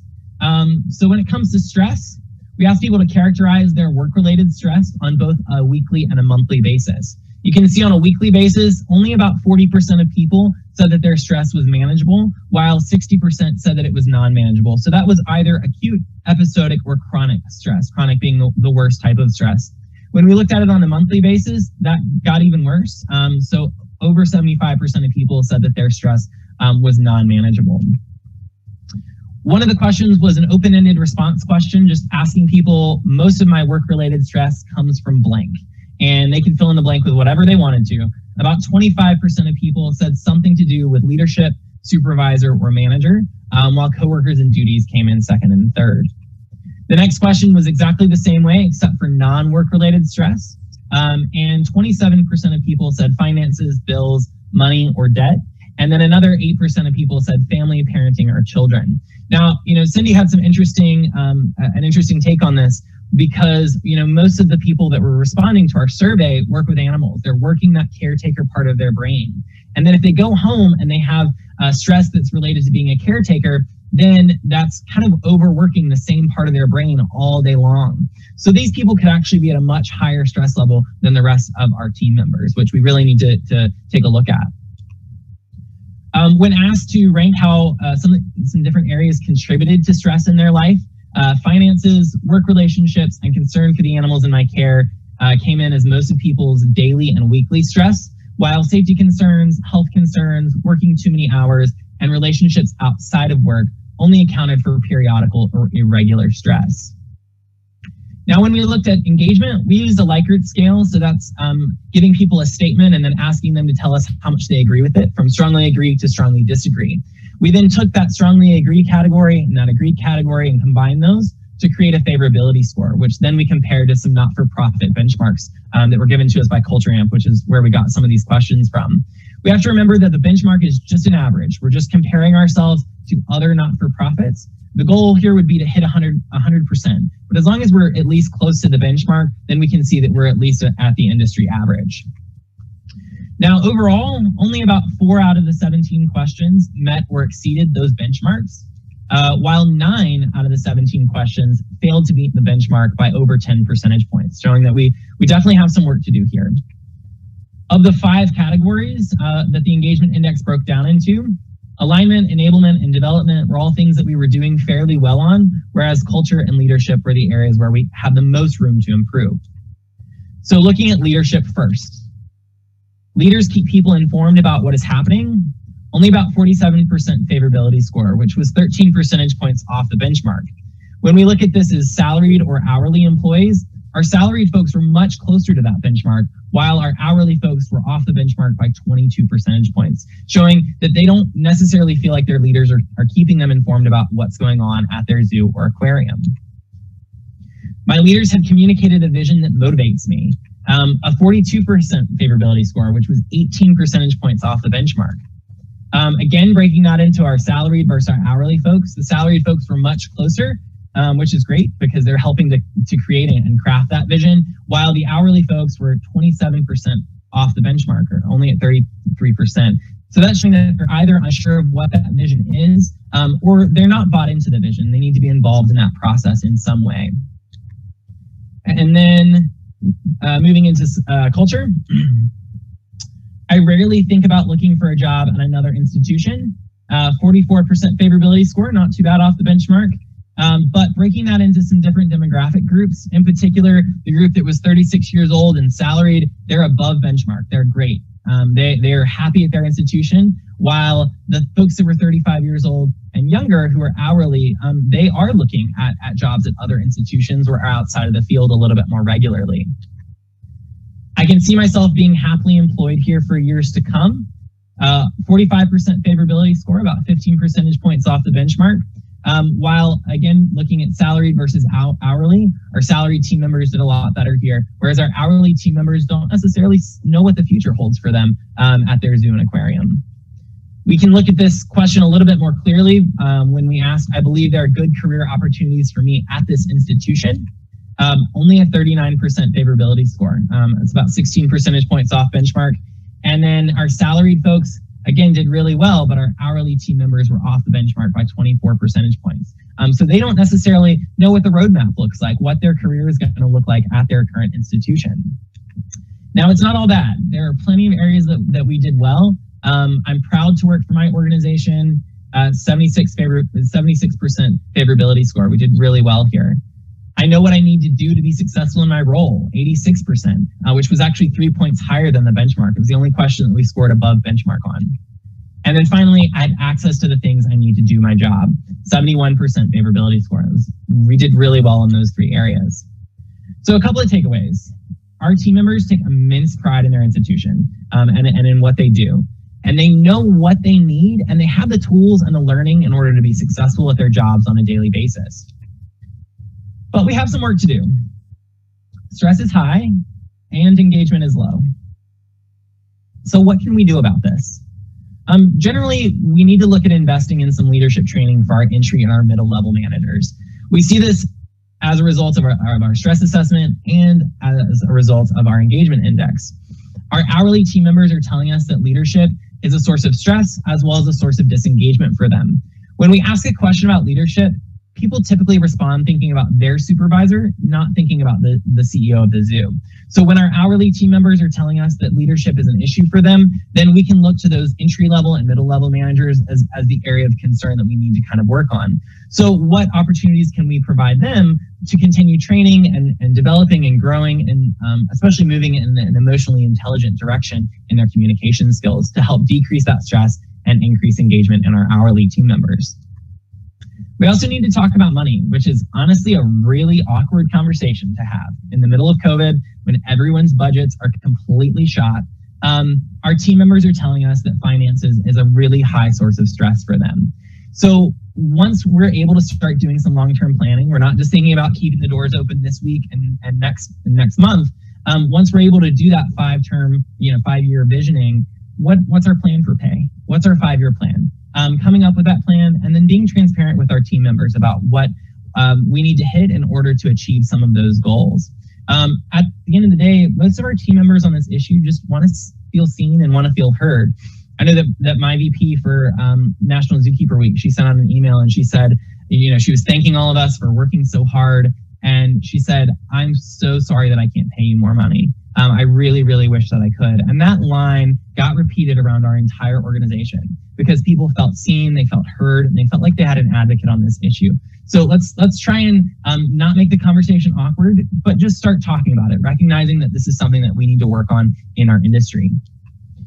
Thirdly, we can focus on those hourly team members a lot, especially those who were over 36 years old and hourly. They, in particular, didn't necessarily see the same career development opportunities and mentorship opportunities.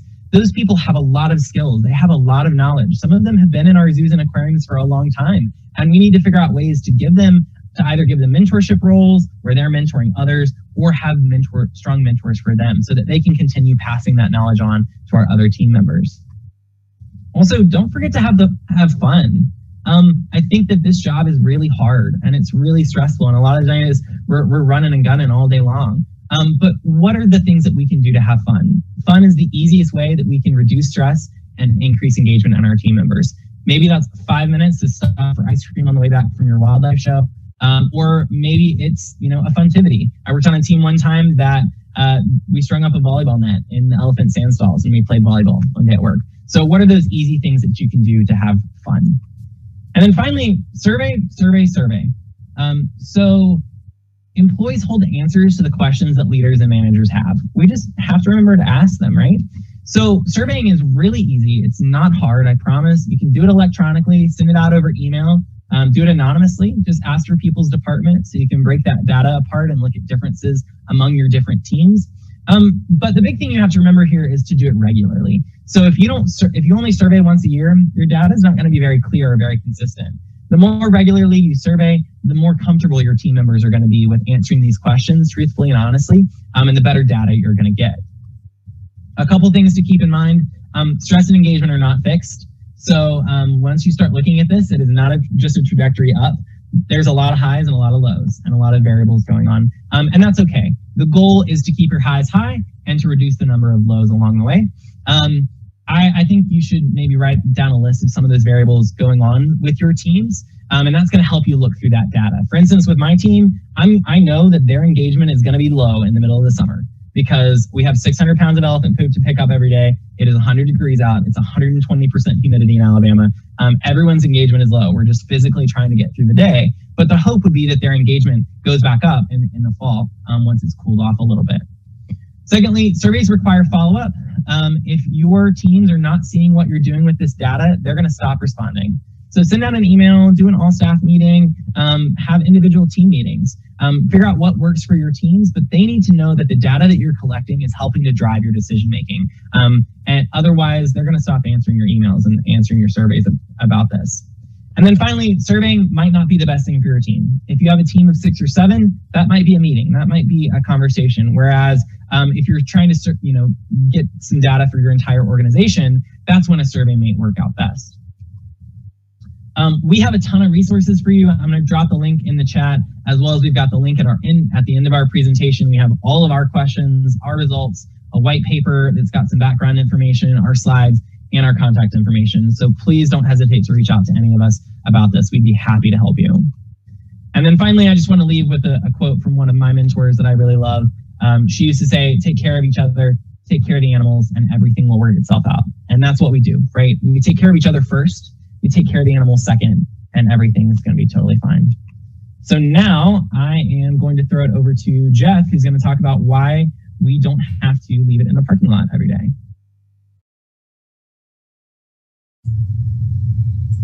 Thanks, Carson. I'm going to share my screen here for everybody. Hi, everyone. Thanks again for joining us today. As Carson said, I'm Jeff. I've been in HR for about 25 years, 17 of which at the Cincinnati Zoo and Botanical Garden. I'm from Generation X, and I've never made a TikTok video, so challenge accepted. And over time, the definition of well-being has evolved and taken on more importance to me. Changing from focusing on programs to focusing on the individual. If we can help someone be the best version of themselves, no matter where they are, everyone wins. At home, at work, and in the community. So my goal is to provide some helpful information that can be applied to your personal and professional life, and that you will be empowered to act on it. I'm going to ask a couple questions of you during this, so please grab your cell phone or get access to an internet browser as we go. So this image frames it well for me. Frank just up and exploded. I hope I never get that burned out. For me, burnout is bigger than what just happens at work. And we can't just hope that it doesn't happen to us. So I'd like to start by doing a quick poll of how are you? How are you doing? So you're going to see a poll pop up on your screen. And if you can, click on your response. I'll keep it open for a little while, and then I will end the polling and share the results. All right, a bunch of people are putting it in. I see we've got almost 140 people on the call, and I know some people are looking or viewing this in a shared environment as well, and not everybody can participate. So great, so 30 seconds, I'm gonna end the poll and share the results. So when you look at this, the majority of our people are in those middle two categories, right? And I'd like to illustrate that well-being is not an all or nothing proposition. You can struggle and thrive at varying levels at the same time. The key obviously is to help people thrive instead of feeling like they're just getting by or surviving. So we've got one person on this call who's consistently thriving. That is awesome. Keep doing what you're doing and maybe share what's working for you with others. For the folks who are really struggling, first off, thank you for your vulnerability there. I hope that in all the things you hear today, you find something that can help and that you reach out for help where you need it. All right, so I'm gonna stop that share and we'll move on. So there's no doubt we're all living in a complex world, and there are many factors that impact our well-being. And at work, it can be complicated. Managers can struggle finding the balance between personal and professional issues with staff. It can be uncomfortable. And employees can struggle finding that balance and feeling safe and supported at work with the issues impacting them. That can be really uncomfortable, especially when there's an imbalance of power in the relationship. So what have companies typically done about well-being? Well, they've typically focused their well-being efforts towards controlling healthcare costs with the 3 Fs: fruit, fitness, and flu shots. That's me around 1992 with my Walkman cassette player getting buff. Yeah, you used to have to put a cassette into a player to hear music. Very archaic, right? So you then layer on an employee assistance program for counseling when needed, and you hope that employees figure it out, reaching out for what they need. And it ends up on autopilot. In reality, there are many more factors at play impacting our people. So here's going to be the second poll question, poll number 2. And this is sources of our stress. So take a minute and select all of the sources that may apply to you. Now, these might be something that directly impact you. They might be something that impact your family, your household, somebody in your life. And of course, that has a ripple effect on us, right? All right, so the answers are coming in.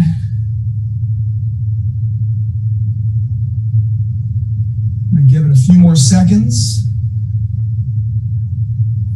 And again, from the survey that Carson went through, it's clear that there are problems in all aspects of our life. Okay, so I'm going to end the polling and share the results.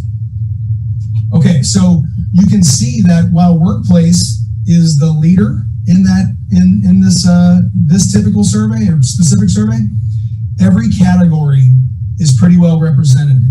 And that's not just a work problem, right? It's a human problem. Any one of us could be dealing with several issues at the same time.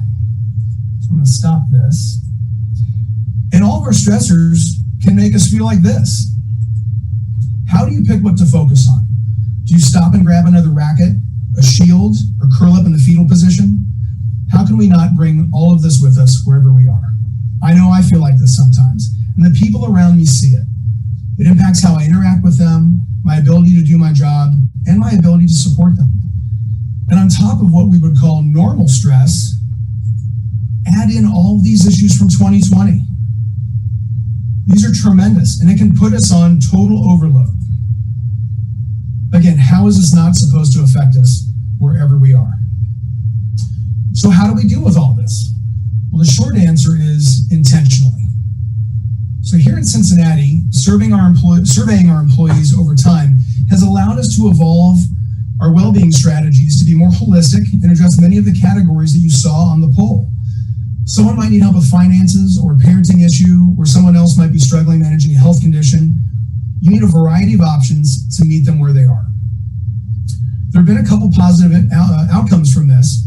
We have raised our employee engagement levels as measured by surveys over the past several years, and we have found that by building strength or capacity in other areas of well-being, you can help balance out the parts of your life in which you're struggling. But this is more than just about programs. We actually need a shift in focus. So keep it simple and develop the following in everyone. Compassion. When you see someone struggling, they've made a mistake or their performance is down, pause and ask questions first. I see that you missed that deadline, or you've been late a few times this week, or you seem down, not yourself. What's going on? Are you okay? Often when someone's performance is suffering, we find out there are other things outside of work impacting them. Show them that you care by asking questions and really listen to what they're saying. Caring about people personally requires vulnerability. Give others permission to be vulnerable by modeling it yourself. Create a psychologically safe and open environment so employees know they're cared for and they can discuss issues impacting them. Carson did a great job modeling this earlier in his presentation. People must also feel that the work they do is valuable, worthwhile, and connected to something bigger than themselves. There's not a single position in any of our organizations that cannot be directly tied back to its mission. So quick story. A few years ago, I'm leaving the zoo, 6 o'clock on a beautiful Friday evening. I'm walking to the parking lot. As I pass our security guard shack, I wave and say, "Have a great weekend." And the guard reaches out, pokes her head out and says, "Well, I just got here, so mine's just starting." I paused and I walked over and said, so you just got here. What's going on tonight? And she said, well, there's a big event, this big wedding that's happening at the zoo, so I'll be here from 6 to 1. And I remembered when I was a young 20-something, maybe going to work at 6 o'clock on a Friday night wasn't the best place, my preferred place to be. So I just stopped and took a moment and said, when families come to the zoo to consider us for a venue, especially for something so special like a wedding, they're looking at all of the variables at play, not just, what animals can be in the background, like in this case, it was the elephants, or can they feed the giraffes with their wedding party or have other animals come to the zoo? How's the food? They're also thinking about, how are my guests coming and going? Are we going to feel safe? And when our staff can say, look, we have a security team that patrols the zoo. They're also outside the zoo. So when you're leaving after midnight, you'll be escorted back to the parking lot, and that security guard will be there all night to make sure your cars are safe. That allows that family to say, you know what? This is great. This is a win. We're going to say yes to the zoo. And when they do that, the revenue that comes from this event goes right back to the zoo to support our mission, to allow us to do all the wonderful things that we do. So I said that and said, thank you for being here, because we couldn't do this without you. Just that quick explanation lifted her spirits, and she said, hey, that's cool. Thanks a lot. Have a great weekend. And on I went. So let's talk accountability. The above are not optional. Help your leaders grow their abilities in these areas and make it a normal part of your conversation. How is your team doing? What are you doing to support their well-being? How are you connecting them to the bigger picture? And best of all, this doesn't have to cost anything. Ask good questions. Check out posts on LinkedIn or TED Talks or Harvard Business Review to get the conversation started. And most importantly, find out what works for you and your people. It can be done, but to make this work, we have to be intentional and make time to take care of what is most important, our people. For management, make it a priority focus for your leaders, as I just mentioned. Build their ability to coach and mentor employees. Help them connect their employees to the bigger picture and demonstrate that they care. Teammates are usually closest to the person struggling. So if you see someone struggling, reach out and reach up if needed to get them support. Be a lifeline for someone. They may be one for you someday. And for individuals, in addition to the above, you have to be invested in your own well-being and take steps to help yourself and ask for help when needed. Asking for help is a strength, not a weakness. And I love this quote from a recent podcast. Realize that some days we need to be carried, while other days we need to help carry others. And remember these wise words from Dr. Seuss. Unless someone like you cares a whole awful lot, nothing is going to get better. It's not. So as I wind up, I'm going to ask one last question. So grab your phone or open up an internet browser, and this is to see what everybody's doing to help manage their stress. So I'm going to give you a minute so you can see the code. If you open a browser, go to menti.com, and you're going to enter the code you see on the screen, 3353778. Or like you said, scan that QR code. It'll take you right into the survey. As you're doing that, I'm going to share my screen, and we're going to see this word cloud grow together based on everybody's entry. So take a little bit to do this. If I was putting something in, it would probably be exercise, mindfulness, and chocolate, or if I could do 4, maybe red wine, a combination of both. So look at this grow. This is great. And while we all might be doing some things on our own, we can always learn from others. And the bigger the word, the more people are entering it. And wow, drinking is right there in the middle. All right, exercise took over. Great job. So as this grows, this is so cool. I love this. I love seeing all the things that you see out there. Exercise, walking, hiking, sewing, just being present for yourself, whatever you're doing. So if you were able to enter something into this word cloud, great job. Keep it up. You're doing things to help your well-being. If you find it difficult to enter information into this word cloud and you're struggling thinking of it, take a look at all this great stuff that's in front of us right now. Take a picture of the screen potentially. Give something a try. Take a simple step.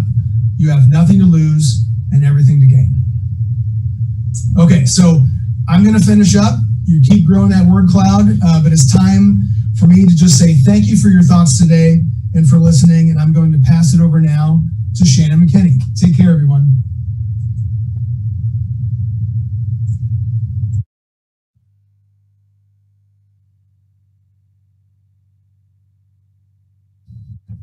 Awesome. Thank you everyone for joining us. Before we dive into this, I want everyone to just take a few moments. We have received a lot of information. So I want everyone to close your eyes. You're going to take a series of breaths. So we're going to inhale for a count of 5, hold for 3, and exhale for 8. Ready? So big inhale, 1, 2, 3, 4, 5. Hold, 1, 2, 3. Exhale, 1, 2, 3, 4, 5, 6, 7, 8. Inhale again, 1, 2, 3, 4, 5. Hold, 1, 2, 3. And big exhale, 1, 2, 3, 4, 5, 6, 7, 8. Perfect. Gently blink your eyes back open. Thank you for joining me today. As Jeff mentioned, I am Shannon McKinney, and I have been in the zoo field for over 14 years. I've also served 12 years in the Iowa Army National Guard, where I deployed to both Iraq and Afghanistan. As a result of both of my careers, I have burnt out, and I have actually burnt out a few times over those periods of time. So what I want to share today with you is tools and strategies that you can use to help combat burnout and to minimize its impact on you. Now, for me, burnout really is reflected in this quote by Rex Baker. And he says that burnout is our emotional system's way of telling us something is wrong. And that's so true. And as we've learned today, there are a lot of things that can impact burnout that contribute to cumulative stress. And we've seen some of these things and how they impact our industry. You know, Jeff talked a little bit about some of the things we can do as an organization to minimize the impacts of these. But at the end of the day, there is still a deep underlying truth.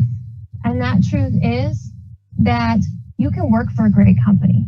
You can have an awesome boss. Heck, you can be your own boss. You can be in your dream career and you can still burn out, because anyone can burn out. And while that previous list contributes to burnout, as Cindy pointed out, this happens over time, and it's not the full equation. There is a very valuable missing piece to our puzzle, and that piece is you.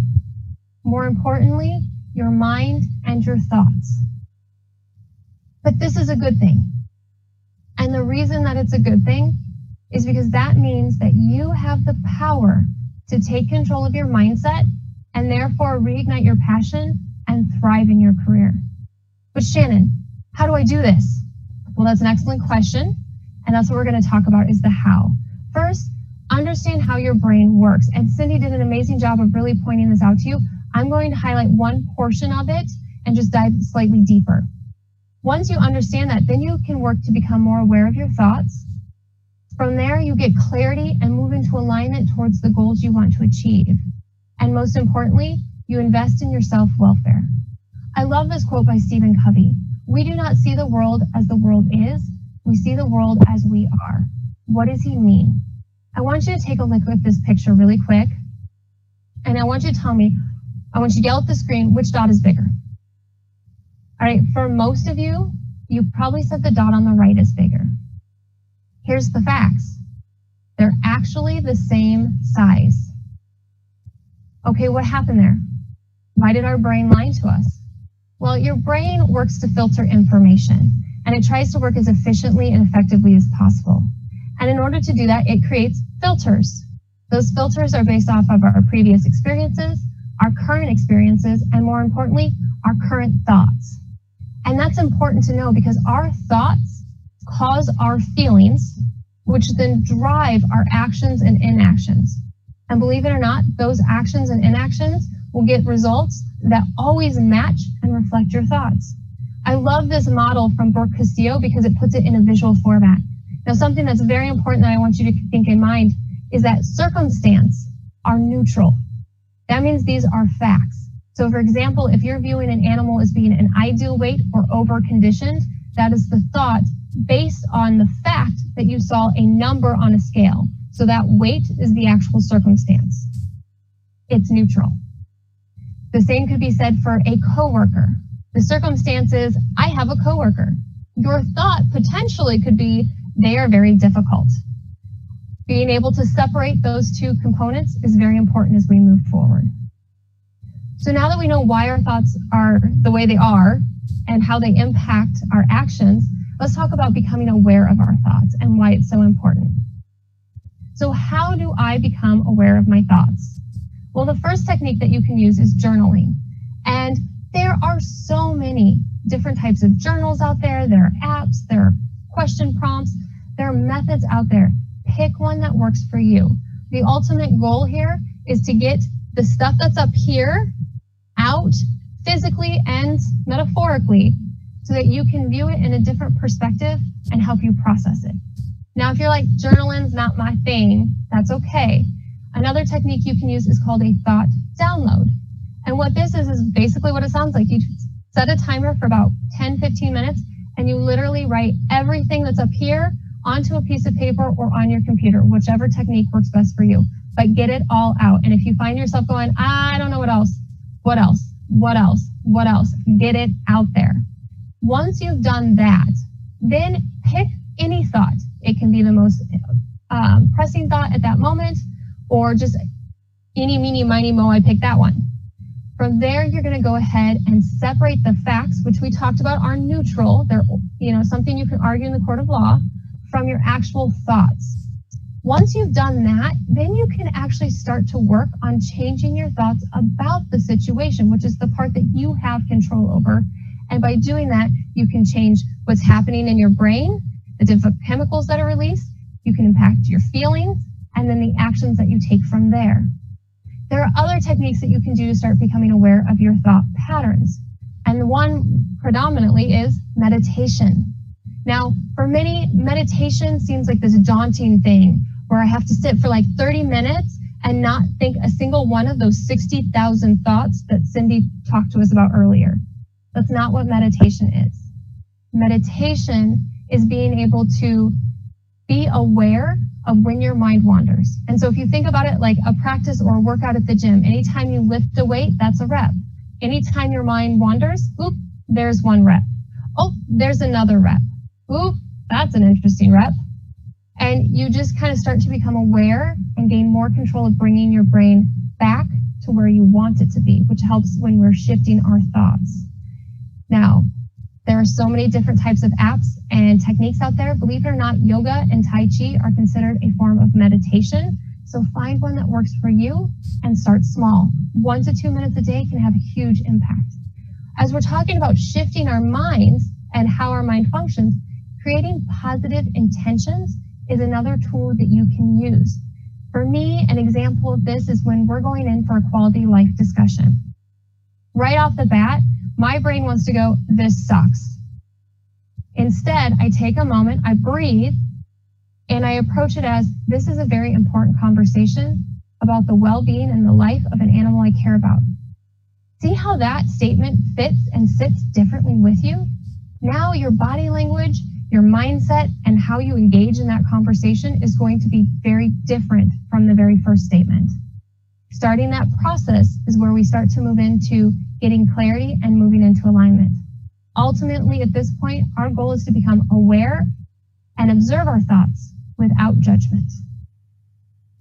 Once we're aware of our thought patterns and how many thoughts we have and the kinds, we can start to gain clarity and move into alignment. So what can we do here?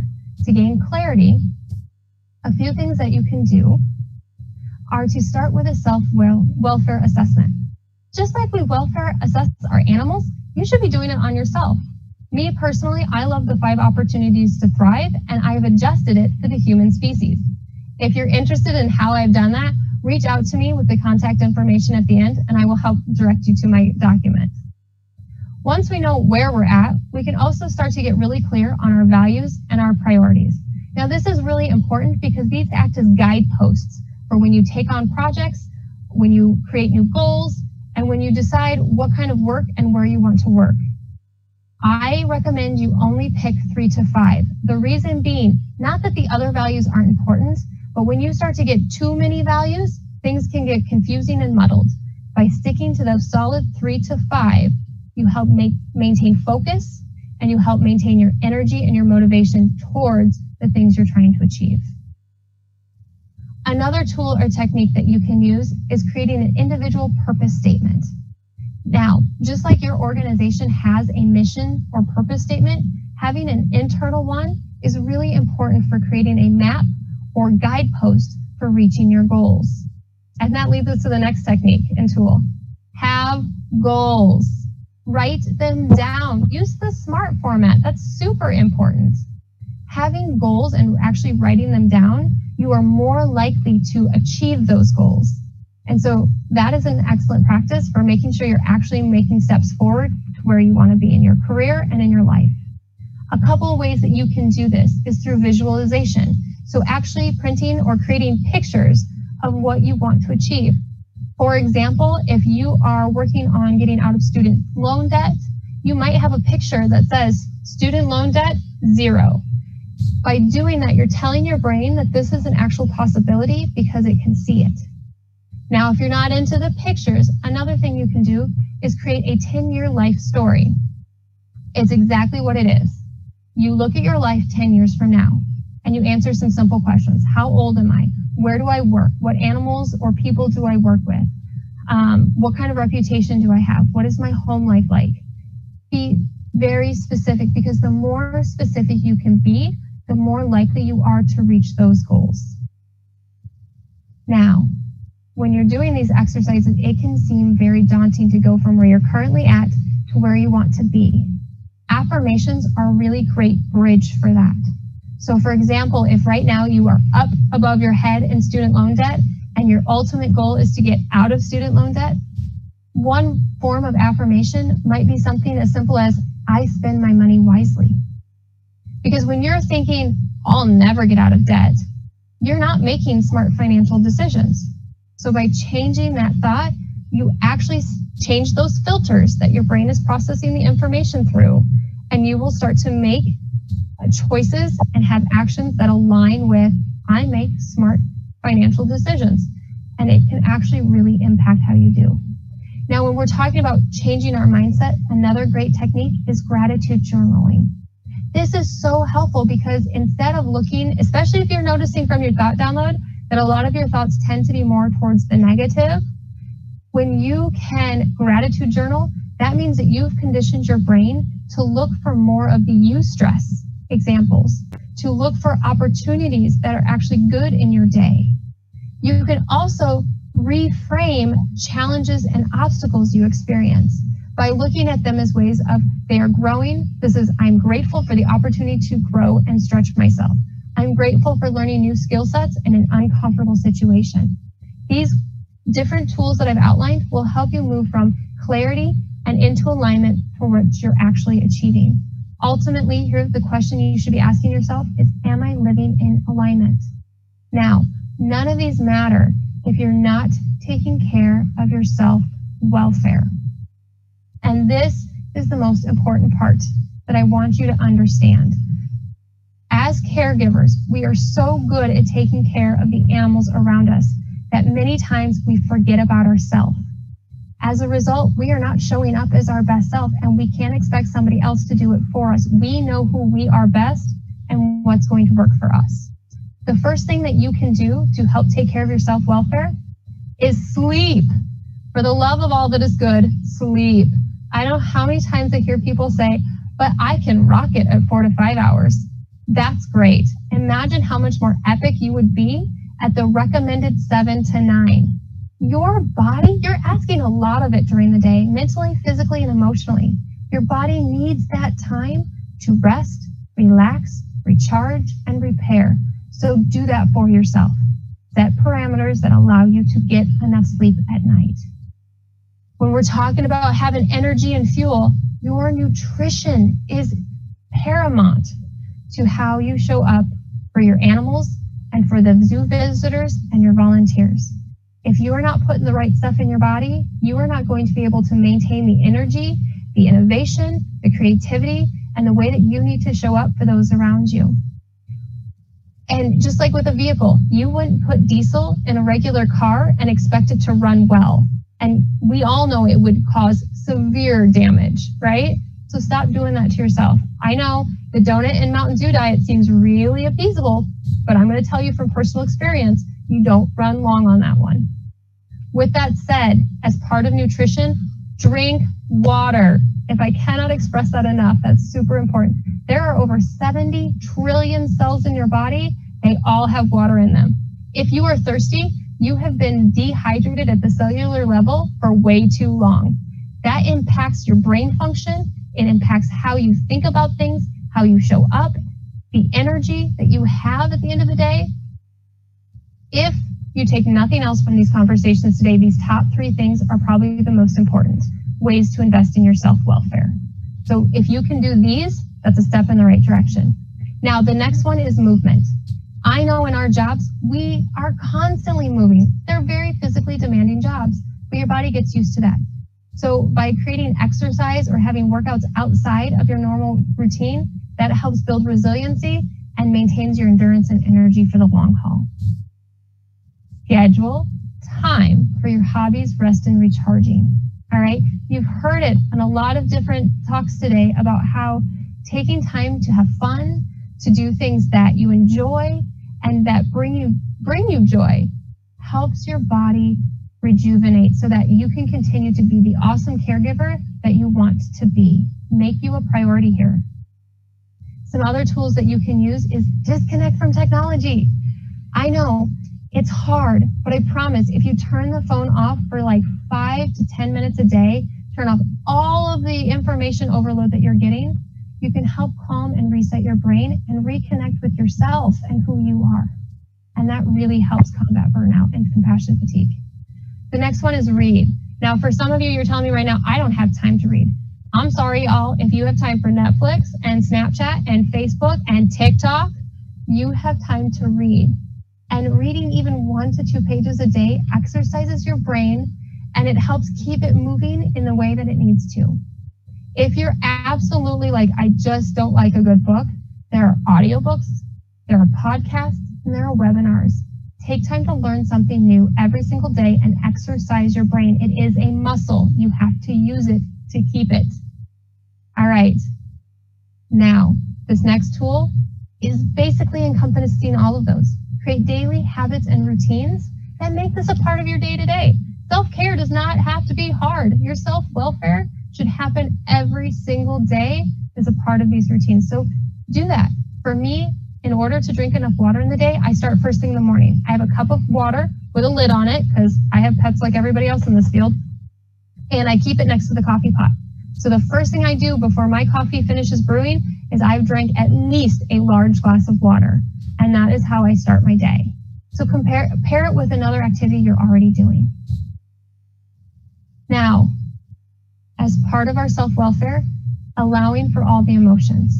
It's really easy to allow for the comfortable and perceived good emotions, but life is 50-50. You have to process and experience even the uncomfortable one. Imagine your emotions as a beach ball and you're holding it underwater, right? What's going to eventually happen? Your arms will get tired and it'll rough out of the water. Your emotions do the same thing. Don't let them pile on. Process them. And if you need help processing them, ask for help. As we've mentioned multiple times through here, asking for help is not a weakness. It is a strength. There are therapists and counselors like Cindy. There are certified coaches like myself and Jeff. There are employee assistance programs that will help you with a variety of needs, from financial planning to counseling. Just ask for help, whether it's your best friend, whoever that needs to be. Get help and support that you need. You are not in this alone. We are a primate species. We run as a troop, regardless of whether or not we want to. That is what our bodies need. Make self-welfare a priority. So the biggest takeaway that I want you to have from today is that if you do not take care of your whole self, then you will not be able to show up as your best self for the animals or your team. Thank you very much.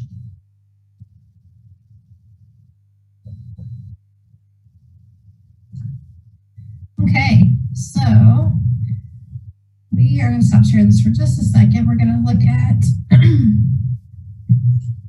my video. We're going to look and see if we have any questions. I know I've had a few that I have answered in the box just to kind of get people their answers. So Shannon, I love your points on self-welfare. How do you reconcile getting enough sleep with the fact that many animal care professionals have multiple jobs? I that I asked this from my former position of working 8 hours at the zoo, only to turn around and work another 4 to 5 until 11 to 12 a.m. at a second job.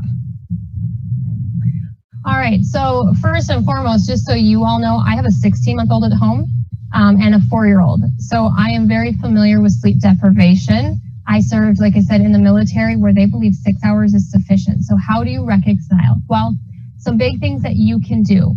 First of all, make sure you have a very clear-cut bedtime routine so that you are not just laying aimlessly in bed trying to get your brain to shut down. So if you're coming off a second job, right, even though you physically are exhausted, your brain is still reeling. So this is a good time to do like journaling or some sort of, maybe you have a nice tea or something to calm yourself down, put on pajamas, start turning off all the lights, turn off all of your screens because that blue light totally impacts your brain and how your circadian rhythm works, and really create that nice quiet environment so you can start to get yourself to sleep sooner.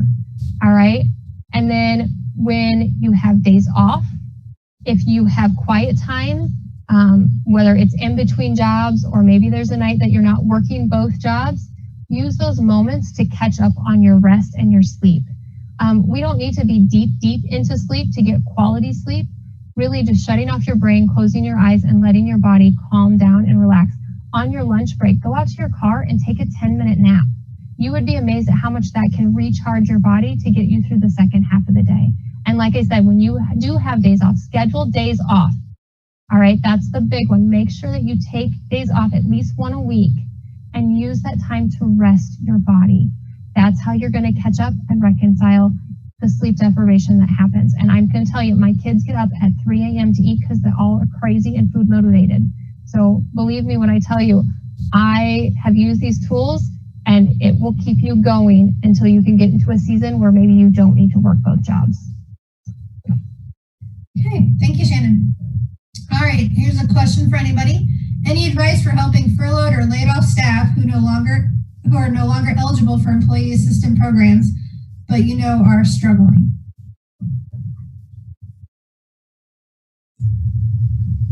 I'll hop in on this, at least how we handled in Cincinnati.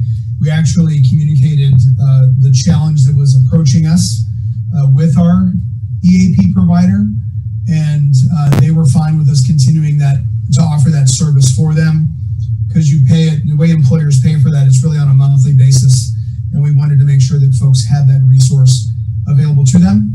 If they have health insurance that's continuing on through COBRA or maybe through another, through parents or something like that, there are mental health benefits through that as well that they can reach out to take advantage of. Great. I'm going to add one thing to that. Besides the EAP, there are many therapists, because of the COVID-19 and understanding the people that are there, they're volunteering time. So if you look on site and ask if there are therapists that are doing volunteer, they may only be volunteering an hour a month, but they could be an access point to you. And then there are groups, I know several of us on this have been offering some webinars and some trainings to try to help people get through these. And at this point in time, we certainly have been doing it for free, because our goal is just to help people become successful in just managing at the very best that they can these trying times that we're experiencing. Thank you. I'm going to share our screen because we do have a link to all the awesome documents that our presenters were talking about today. And I don't want to miss out on that for everyone. So here's that link. It has here's our speakers and all their information. And then if you go to the QR code here, and this link here will take you to all the additional resources.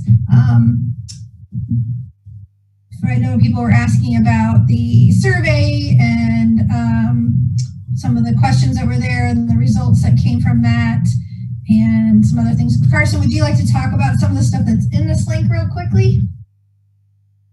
Yeah, I can. So on the link, it's either on your screen, or you can also look at it in the chat, as well as in the Q&A section. There's a couple people asked, and I put the link in there. For download, we have all of the survey questions that we asked, so exactly how we asked them and the answer choices that we gave people, as well as kind of an overview of all of our results. It is not as detailed as I would want it to be. It ended up being about 123,000 data points. So there's still a lot of filters and lenses that we can look at all the data through, but that's kind of the elevated viewpoint of all of our data. There's also a white paper from a group called Culture Amp that asks survey questions like this. It gives some background on some of the questions and some of those benchmarks I talked about. We have a mental health resource list that's got some different resources. There's also an interest survey in there as well. So there's a part two of this presentation that Chris will kind of talk about as we wrap up. And we're all trying to get together to understand what the next step is. And so if you want to be a part of that, there's a link there where you can add your email to it, as well as the part two presentation later tonight. Their resources will be available to you as well through that link. So there's a ton of stuff in there. Please take advantage of all of the resources that we put in there for you. And so information about part two, the second session, is tonight at 5:15 Eastern Standard Time, talking about building resilience, increasing resistance, and improving recovery. So that will be a continuation of this one and a great conversation to join tonight. And then I would like to leave, let me double check here.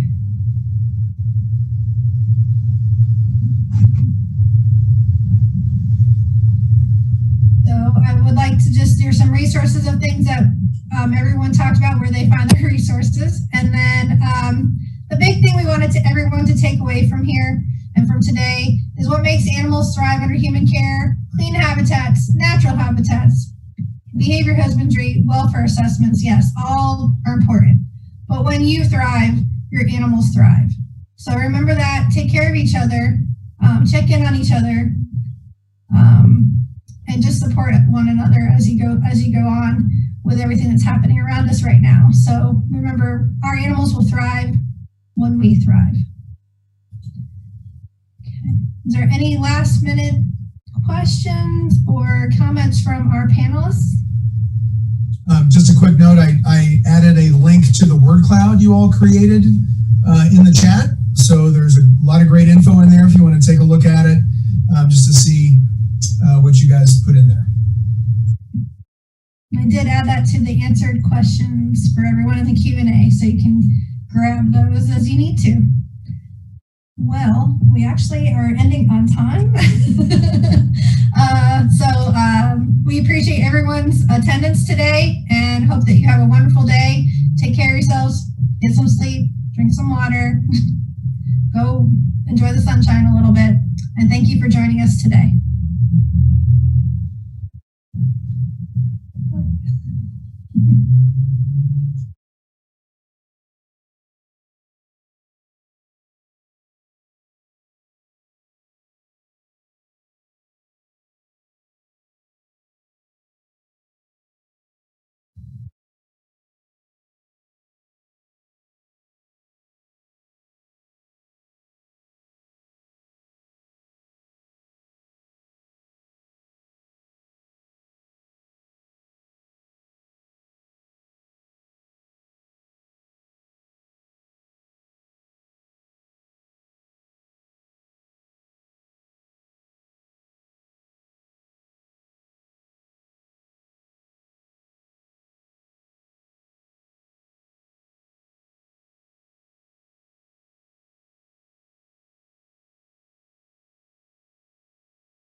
so handsome.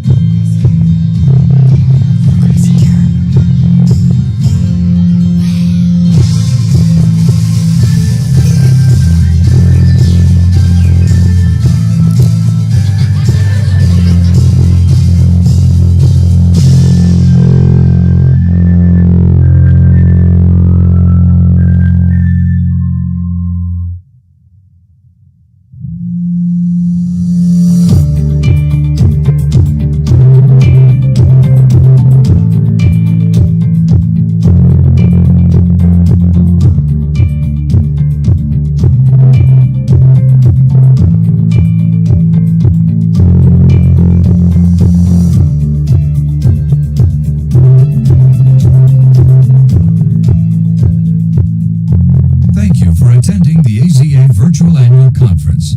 The program will begin in 5 minutes.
to the AZA Virtual Annual Conference.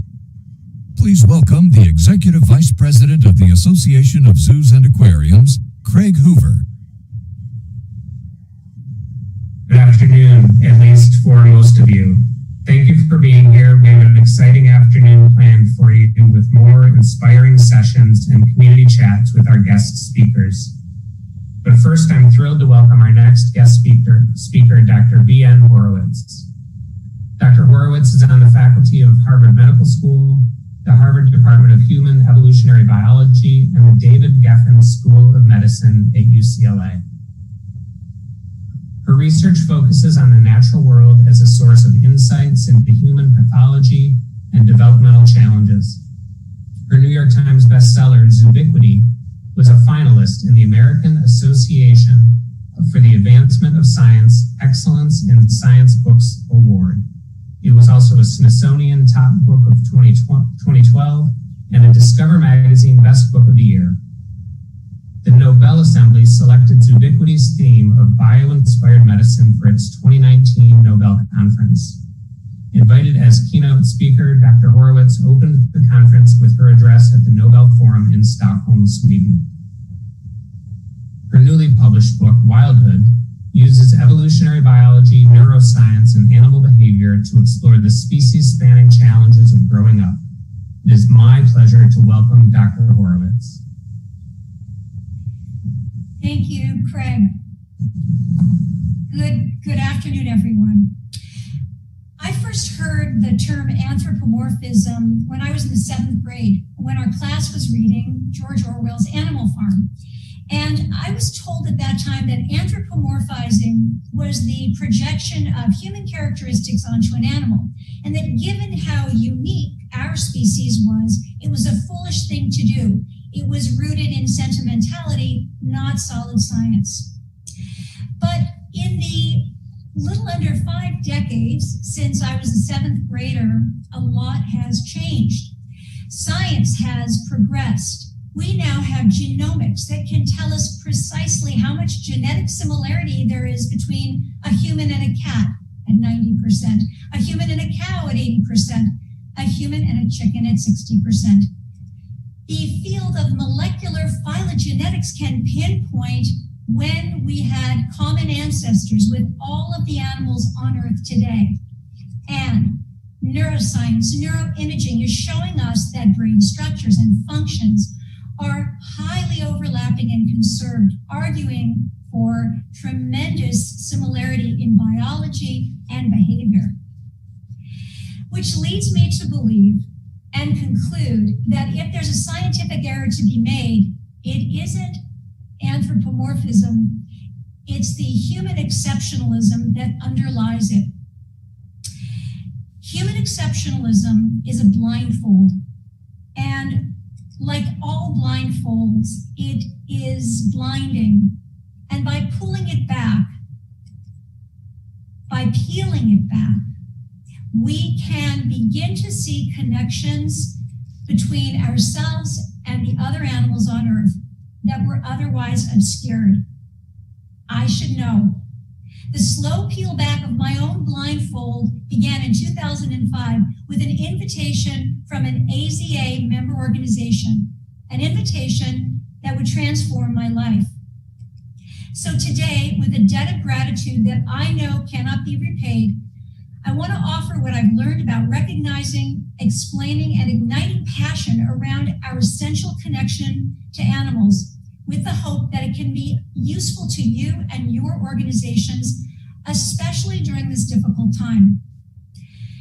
In 2005, I was working as a cardiologist, a cardiology professor at UCLA, taking care of human beings with heart attacks and high cholesterol, when a veterinarian at the Los Angeles Zoo invited me to come and do an echocardiogram on one of their great apes. Physicians around the country, as you know, are invited to participate in this extreme privilege. To make a long story short, despite my many years of training at some very prestigious institutions, despite my multiple board certifications, it was at the Los Angeles Zoo that I first learned about cardiovascular disease in great apes and other primates.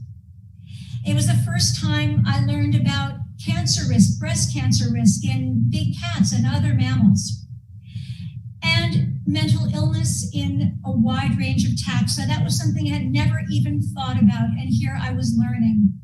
And I would never look at another human heart or human patient the same way again. For over a decade, Catherine Bowers and I have worked together to find the connections which can bring physicians and veterinarians together, animal behaviorists and psychologists, and connect modern human beings to our animal ancestors and to all of their descendants, the species with whom we share the planet today. Catherine and I have published 2 books, Ubiquity in 2012 and Wildhood this last year. And we have launched conferences called the Ubiquity Conferences, because even though one of the fathers of modern medicine, Rudolf Virchow, in the 19th century wrote, between animal and human medicine, there is no dividing line, nor should there be. The object is different, but the experience obtained constitutes the basis of all medicine. Back then, and even still now, there was a tremendous amount of misunderstanding and a gap between the fields of human and animal medicine. And so we began the conferences to bring together the fields. This is a handshake that we sought to replicate around the world. The then Dean of UC Davis, Vet Med on the left, and the then Dean of the UCLA School of Medicine on the right. We have, the first Ubiquity Conference was a collaboration between UC Davis, Vet Med, UCLA Medical School, and the Los Angeles Zoo, held in Griffith Park at the zoo. But since that time, we have been so privileged to work with many AZA member organizations, and I have a tremendous debt of gratitude to many of the zoo vets and executive directors who have supported this initiative.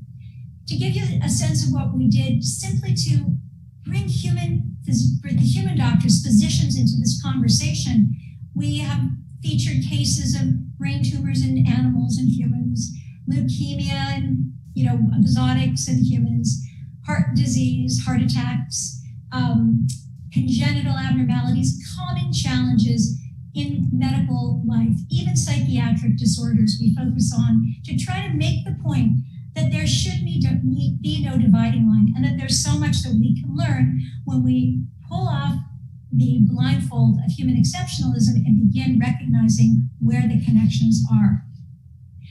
Well,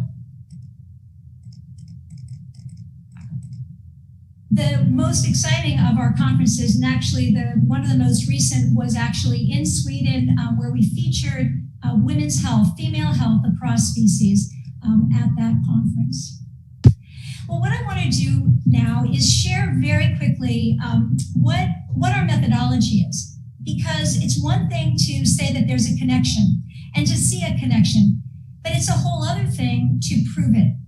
And I think one of the challenges has been to help scientists overcome the a priori assumption that that a common behavior or a common response is there is not conserved biology. I think that has been the default. And so I'm going to share with you in a really simplified and truncated way how we go about making that connection.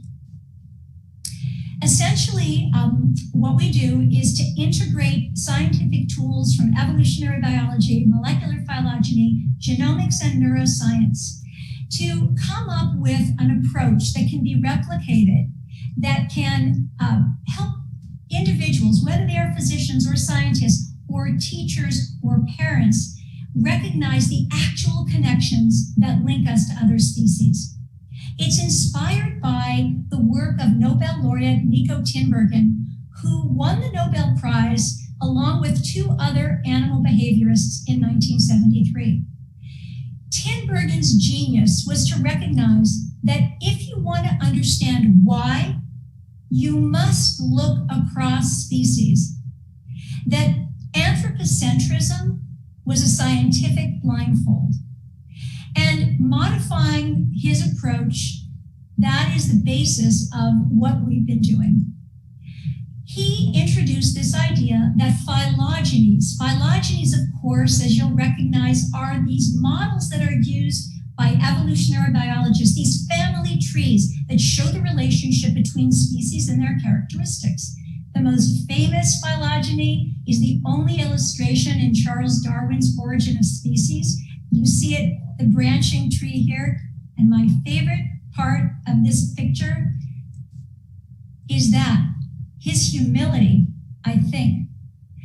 So we look across species to understand the challenges of human life. We build phylogenies. And we've been able to answer questions as varied as, why do earthquakes increase the risk of heart attacks? Why does music increase milk release during breastfeeding? Why does stress cause some humans to lose their appetite and others to binge on carbohydrates? We always start the same way, with a specific human challenge. Here's an example of one that is rooted in cardiovascular medicine, which is my background. Why do people sometimes faint when they're scared? It's a really good question. When you think about it, one would expect fear to cause something other than fainting. After all, when you experience fear, it's because there's some danger, presumably, and one would expect a fight or flight response. But sometimes what we see is the opposite. We say that the mechanism is paradoxical. And I taught medical students that it was paradoxical while I was still rooted in my Homo sapiens centrism. But as I began to apply this methodology, a completely different understanding emerged.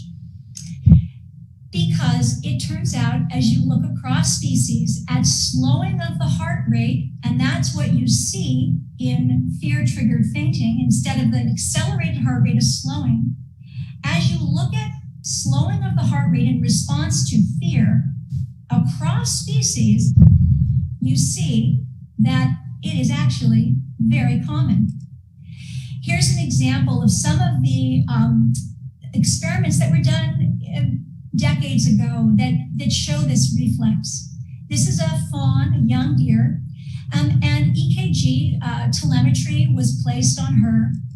And then recordings of wolf howls were played to frighten her.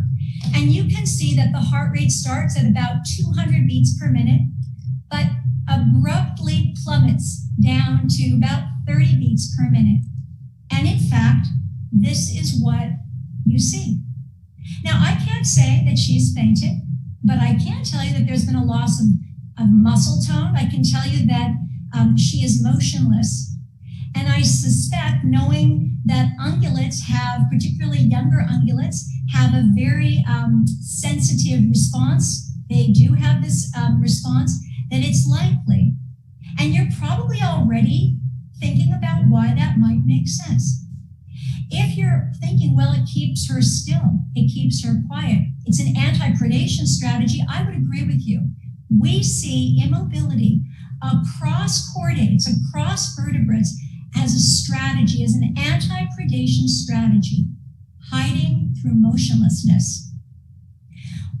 We see it from fish, amphibians, reptiles, birds, and non-human mammals. Here's one of my favorites. This is a mongoose. Now, the mechanism here is not a slowing of the heart, but the point is that fear induces motionlessness. With this insight, all of a sudden, fear-based fainting in humans is no longer paradoxical at all. It makes sense in the context of an evolutionary history, part of our ancestral legacy. You can see how it increases survival. Here, don't worry, there'll be a happy ending. But in the moments prior to the video I'm going to show you, an impala had been chased by a young cheetah, who then was intimidated out of the prize by this older hyena. And the hyena is beginning to partake when the cheetah returns and is going to be chased off. Now, watch the impala, not the hyena. So you can see how immobility, potentially from a slowed heart rate, allowed survival and the possibility of pushing one's genes into the next generation. So that's an example of how this methodology completely connects through mechanism, through phylogeny, through adaptation, something as seemingly human as fear-based fainting. Let's take something completely different. Let's look at teenagers. Why do teenagers take risks? Let's see if we can apply it. So this video is one of my favorites. This is like the picture of what are they thinking about? It's insane. Well, we know that teenagers take risks. We know they take more risks, by the way, when they're with their peers, which is why kids are not allowed to drive with their friends in the car for some period after they get their driver's license. So let's go ahead and see what we can learn using the method. Well, it's a really dangerous period of time between 12 and 19. And using this method, here's what we find. I'm going to just show you a few little samples. So this is an example of what we actually did a systematic review looking at the risk, the mortality rates of adolescent animals versus older individuals. And we looked, again, we looked across chordates. So you're going to see in the wildebeest crossing, notice that the younger ones, the live, jumpy ones are jumping in. And now take a look at the white arrow at the older, more experienced. Do you see that? That is the picture of experience. And some of what makes adolescence so dangerous across the animal kingdom is inexperience leading to an underestimation of risk. We see everywhere, if we look for it, signs that the neurobiology of curiosity and risk-taking are seen in adolescent animals. When they're wild animals who end up in urban areas, very often in urban spaces, they're adolescents. This is an adolescent koala, that was an adolescent deer. And this is quite a spectacular bit of drone photography that of an adolescent humpback who was trapped in Ventura Harbor a few years ago. Now, why does this happen? Well, some intrinsic characteristics of adolescence that actually allow them to disperse and allow them to explore the world, to overcome their fear. But their inexperience puts them in jeopardy. Adolescent whales are disproportionately the victims of whale strikes. And one of the meta-analyses that we did of road-killed animals showed that, again, dispersing animals were at increased risk of being killed on roads. And adolescents are easy prey. We identified numerous predators who specialize not on calves, who are too hard to get because they're protected in the case of humpbacks by mom and sometimes an escort, and not on the adults who are experienced, but rather the subadults, the adolescents, because they're easy prey. What can we learn by creating a phylogeny of risk-taking and in adolescence, across vertebrates? We can learn a lot. But the point I want to make today is that this is an opportunity to connect through science to communities, not only of physicians, but of psychotherapists, to parents, to kids themselves, to use connections rooted in the integration of multiple disciplines to allow the public to experience the emotional direct connection between the problems of their lives and the world of animals. This is my favorite. What we call risk-taking is actually, in some animals, predator inspection. The meerkats on the left are actually predator inspection. The first one looks like a subadult. They are collectively encircling this Cape cobra and smelling and learning and watching. It's called predator inspection, and it's about safety learning. On the right, you're going to see a young Thompson gazelle approach, and then others approach the two cheetahs, they're predators, in the foreground. They're stopping, they're watching, they're learning. Is it risk-taking? Yes. But studies have shown that adolescents that don't risk-take are in greater danger later. Of course, it's a balance. But the point is that this can be a source of new conversations and insights. Let's go in a completely different direction. Why is it so painful to be excluded? We all have felt it, but it turns out that adolescents, human adolescents, feel the pain of exclusion and the pain of humiliation, the pain of a loss of popularity in a more acute way. It is actually more painful. But why is it so painful to be excluded? We can, I don't have time to go into the study that we did to create this phylogeny and look at the shared neurobiology, but there are many aspects of group animal behavior that can help us understand some of why it feels so challenging to be in a group. There's the oddity effect. There is, and as the oddity effect, which ties into the conformity effect, which is an anti-predation strategy, but has a brain biology that underlies it.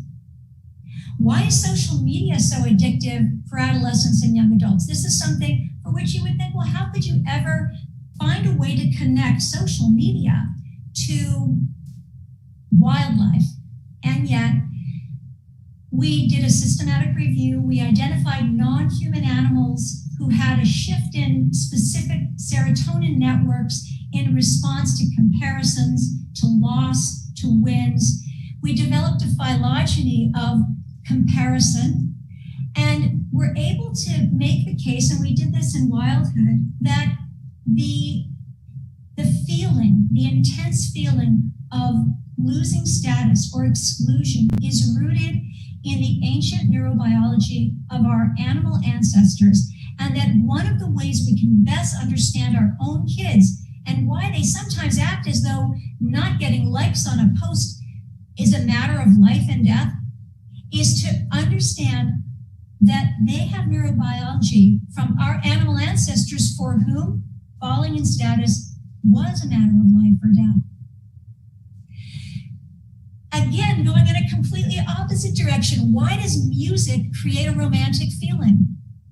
And, you know, we all know what that is, but it turns out there is a really fascinating way to use phylogeny to explore how music creates romantic feelings in a range of animals, not just mammals. We write about this when it comes to humpback song, but one of my favorite studies are of, it was a French group that actually was able to identify certain syllables of the male canary song that actually induces female ovulation.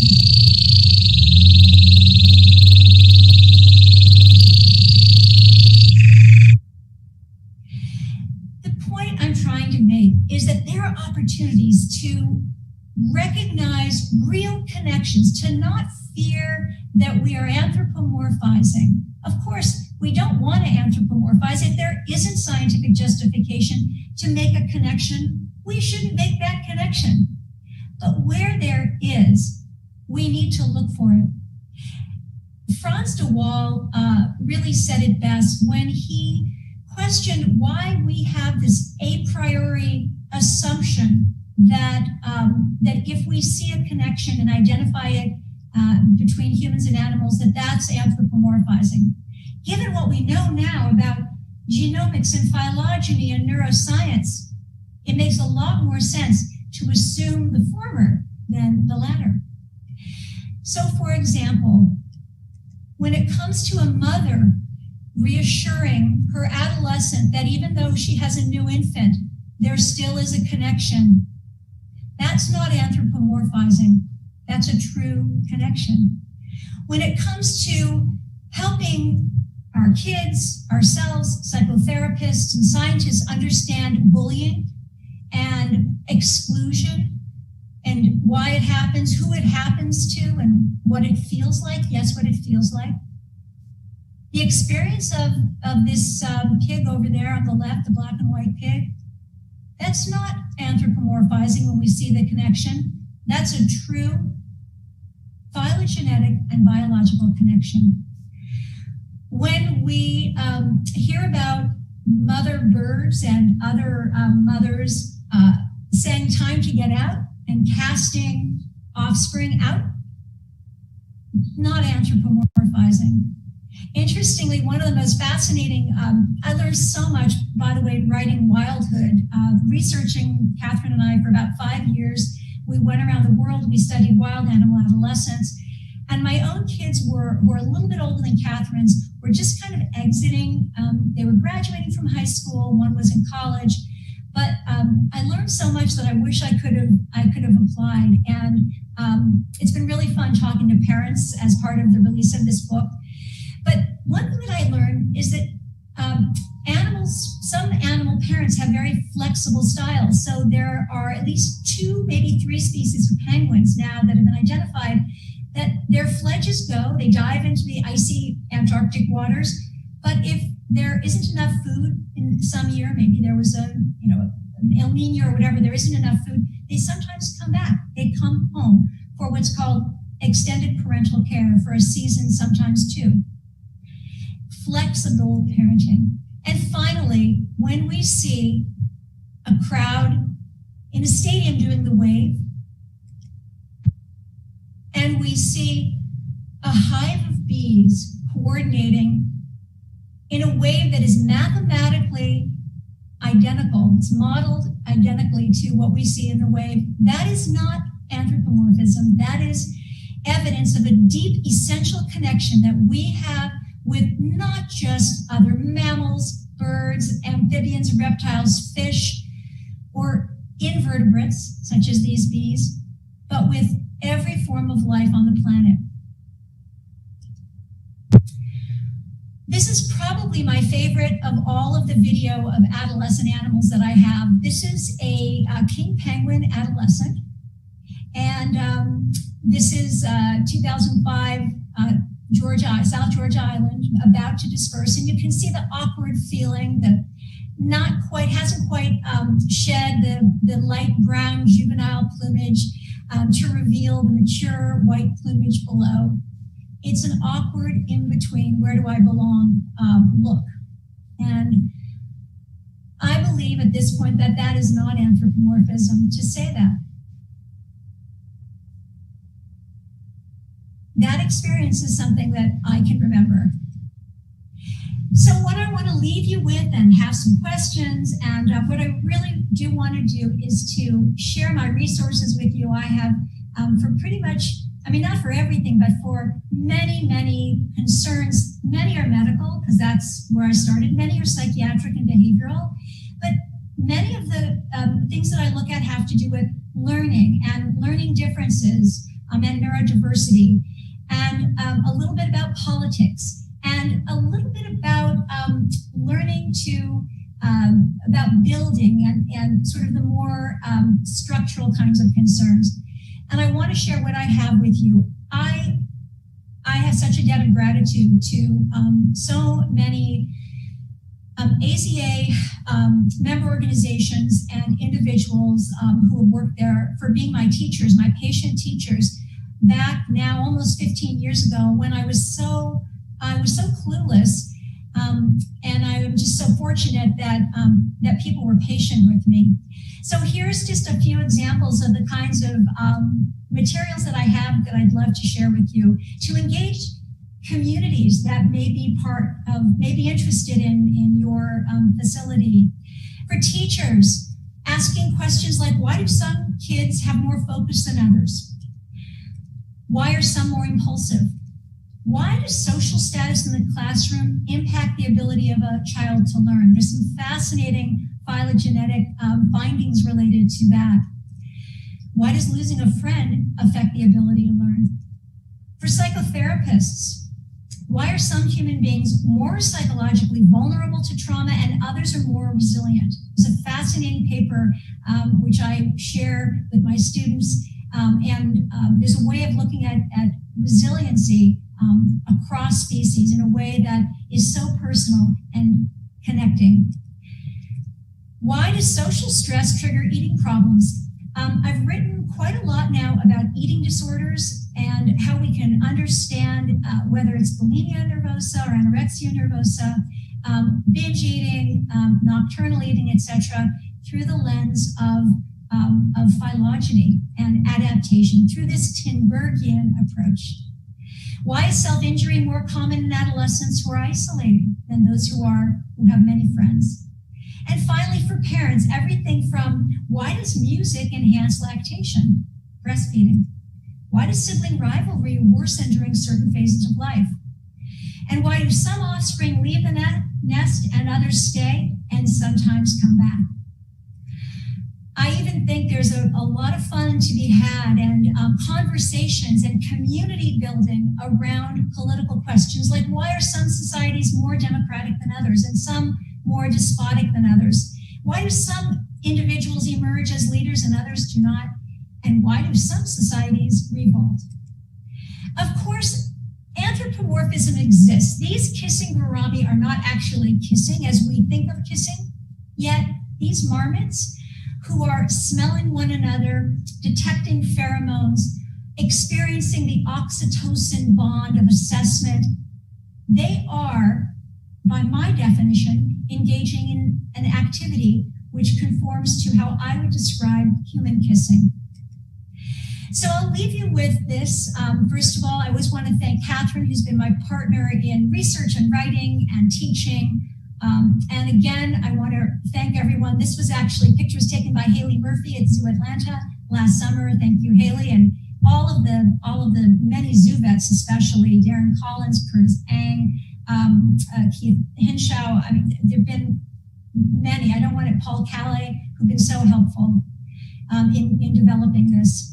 I want to leave you with a couple of little videos that are fun and illustrate how we can start conversations that are rooted in science that really connect to human life.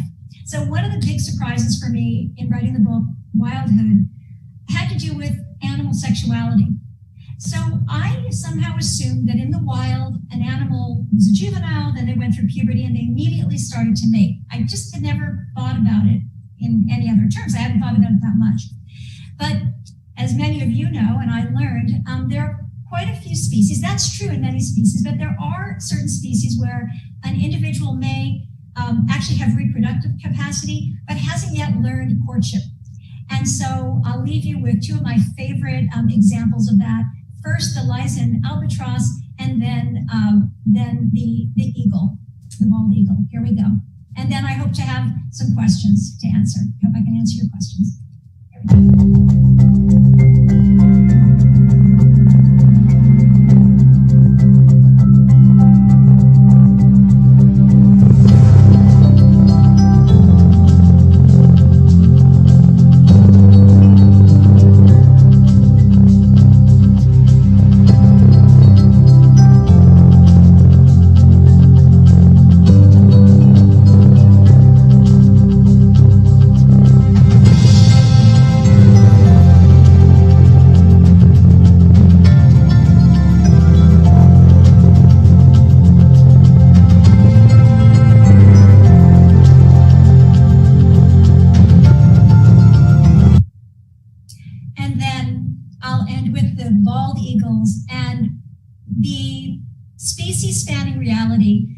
It takes a long time and a lot of practice to be a good partner.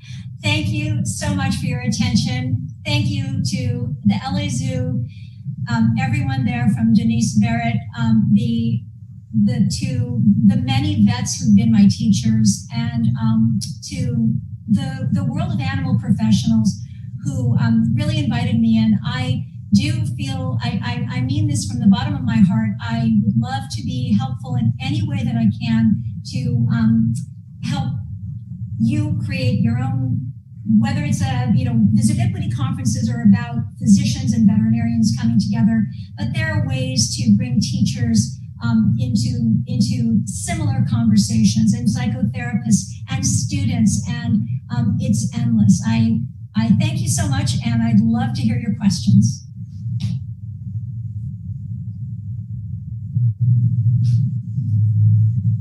Thank you, Dr. Horowitz. That was fascinating and gave us a lot to think about and explore. I would encourage people to bring their questions to the community chat that will follow at 4 p.m. Eastern time. But we do have a few minutes. So I particularly appreciated your personal story of your eyes being opened to the human-animal connection, of removing the blindfold of anthropocentrism. And as the parent of a teenager, many of your examples certainly resonated for me. I wanted to pick up on something from your book, Wildhood, where you connect human and animal adolescence around 4 needs: safety, status, sex, and self-reliance. One of the most critical roles that zoos and aquariums play, of course, is to connect people to nature in a personal and lasting way. And so I wonder, what advice would you give us based on your research about how we can make this connection real and lasting for our millions of adolescent guests? So I mean, adolescents are, in a way, everything that we do, every educational effort, everything should be directed to adolescents, because it's tried to say that they are the future, and it's neurobiologically the most impressionable period of life. What they learn as an adolescent, I'm not just talking about humans, but really across the animal kingdom. So I would say the answer is start with their concerns. One of the, as you know, as a parent of an adolescent, they don't like, everybody wants cotton candy, nobody wants broccoli, right? Metaphorically. So whatever we want to do to be effective when we're talking to teens, it has to be something that they care about. So social media has so far been a really, that has worked very well. I've been speaking at schools before the outbreak, a little bit since, and to families, and concern about anxiety and concern about social media has been pretty much the number one issue. So one thing you can do is, if it's an aquarium, for example, and there are schools of fish, there's fascinating work that's looking at, within a school of fish, depending on the species, the hierarchy and the neurobiology, the serotonin networks that are altered by where the fish is on that hierarchy. And it's quite conserved. I have these easy to understand animations that show the phylogenetic conservation of the brain regions that have to do with social status. And actually, you can see in some of these studies that have looked at fish that lose at status progressively what their behavior looks like. So I think there's a conversation that can be had.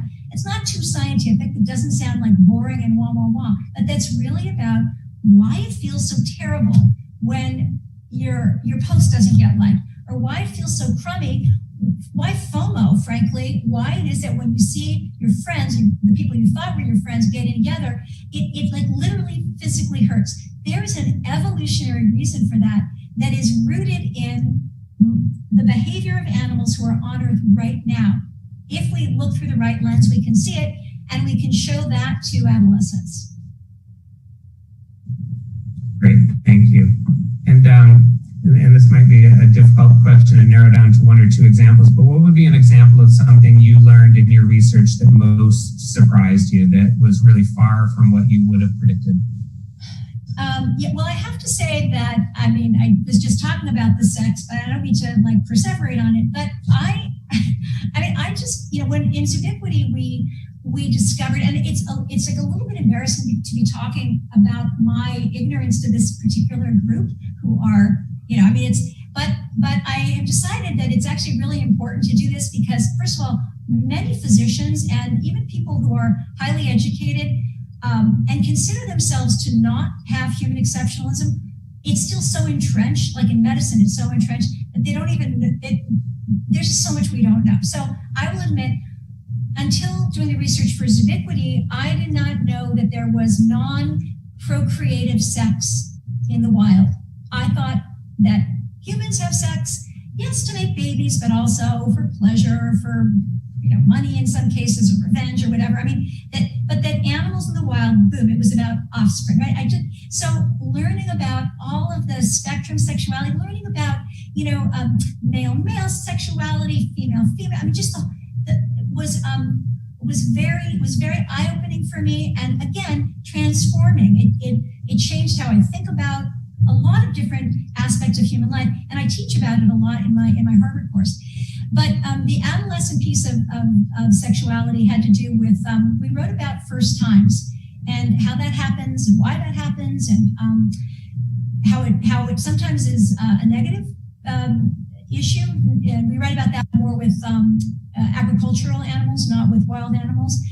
But I would say, yes, this reality that there are some animals that, for example, the ungulates, where there's one breeding male, right? And all of the other males are reproductively suppressed, which means they are, I just didn't have this idea, and I didn't understand individuality in animals the way I do now. I kind of understood it intellectually, but now when I see a school of fish or a flock of birds, I see different age, different status, different disease levels of parasites. I see different life experiences, which means their epigenetics are different. So it's lots and lots of individuality and neurodiversity also. I had no idea that some animals were more impulsive. Some individuals within the same species were more impulsive.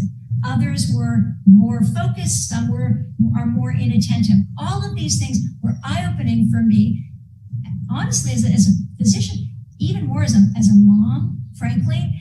And it's these deep personal connections rooted in science that I think can be such a powerful tool for engaging people in the modern experience of animal life. Thank you. It sounds like there's plenty more for us to explore in the next hour. So I look forward to talking with you more about that. So we're honored to have Dr. Horowitz as one of our community chat guest speakers immediately following this session at 4 p.m. Eastern Time. Join her as she explores applying the animal lens to everyday issues. Dr. Horowitz, thank you for spending time with us today and for your thought-provoking presentation.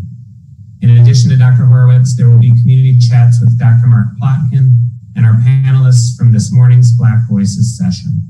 So I'll see you all over in the community chats. Thank you. Have a great day.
I know will be a lot of really fantastic and meaningful questions that are going to start flooding that Q&A box momentarily. So certainly invite you to do that. We'll get started just by opening the floor and seeing if any of our panelists have any additional thoughts, reflections since our discussion this morning that you wanted to kind of expand on or build on any of those thoughts as we let our attendees start to put those questions in.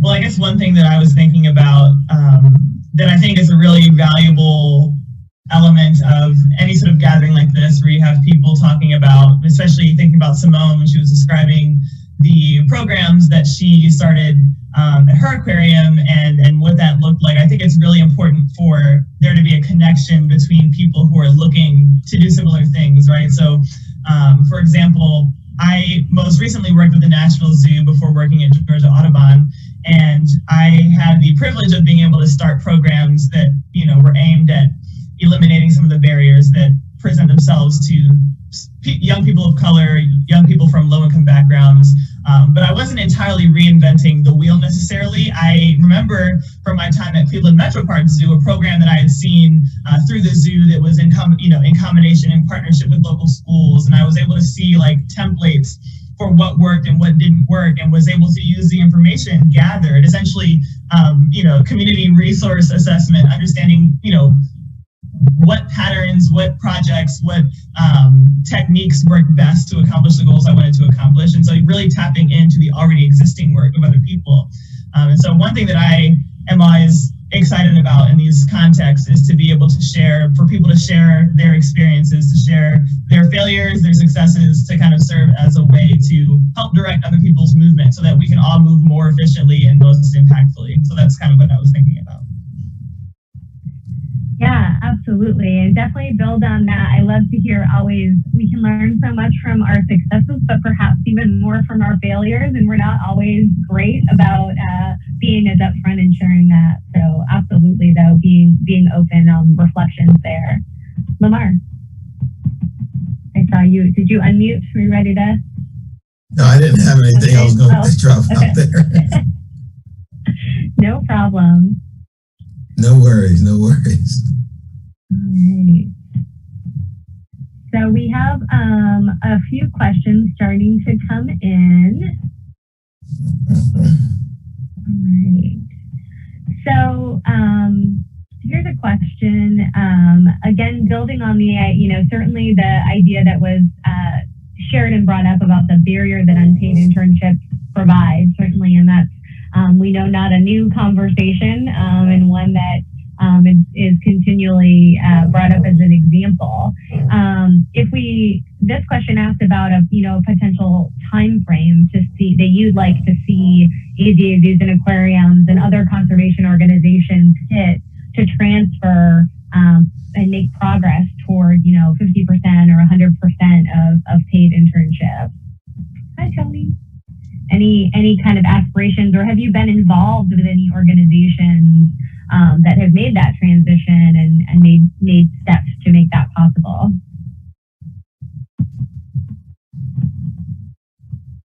Well, I can just, I can start a little bit. I can speak on the program that we have I guess I should say that in the program that I was sharing about, it's called What Lives in the Harbor, and it is funded through a NOAA BWEC grant and the Chesapeake Bay Trust environmental education grant. And when we first, again, the initial scope of work was more focused on, providing environmental literacy and a meaningful watershed education experience for 6th grade students.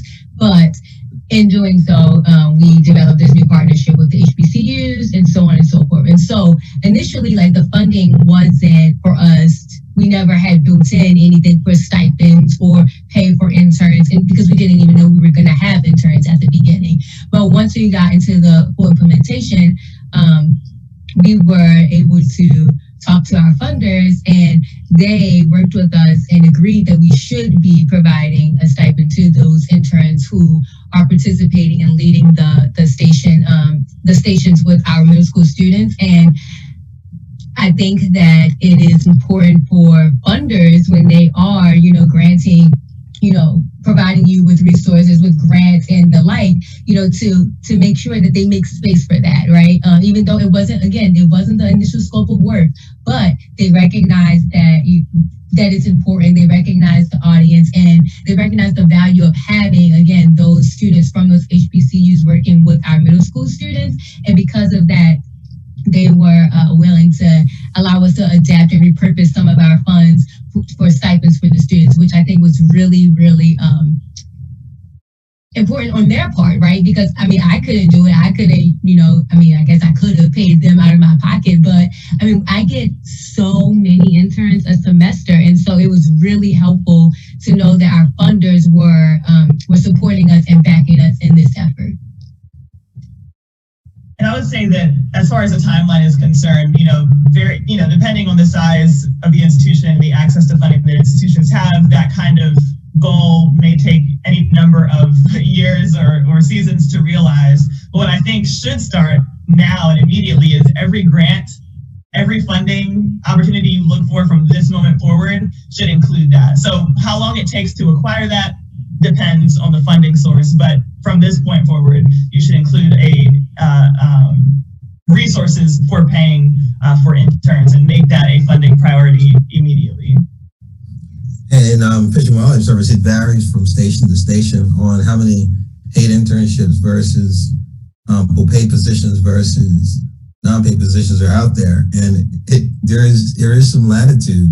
At our station, we have a lot of conversations about we never feel comfortable with having someone come to work for us without being paid. Now, we do have volunteer programming and people who specifically come in to volunteer, but if they're coming in and doing the type of work that my staff is doing, that I'm doing, we feel very strongly that they should be paid, and as well as we can pay them for the many reasons that we talked about this morning and are coming up right now. And if I could just add one more thing. One thing that I realized about the culture of animal care in particular when it comes to zoos and aquariums is that, in the language that I've heard as well in the workplace, is that this is a dream job. Like so many thousands and thousands of people want these jobs, right?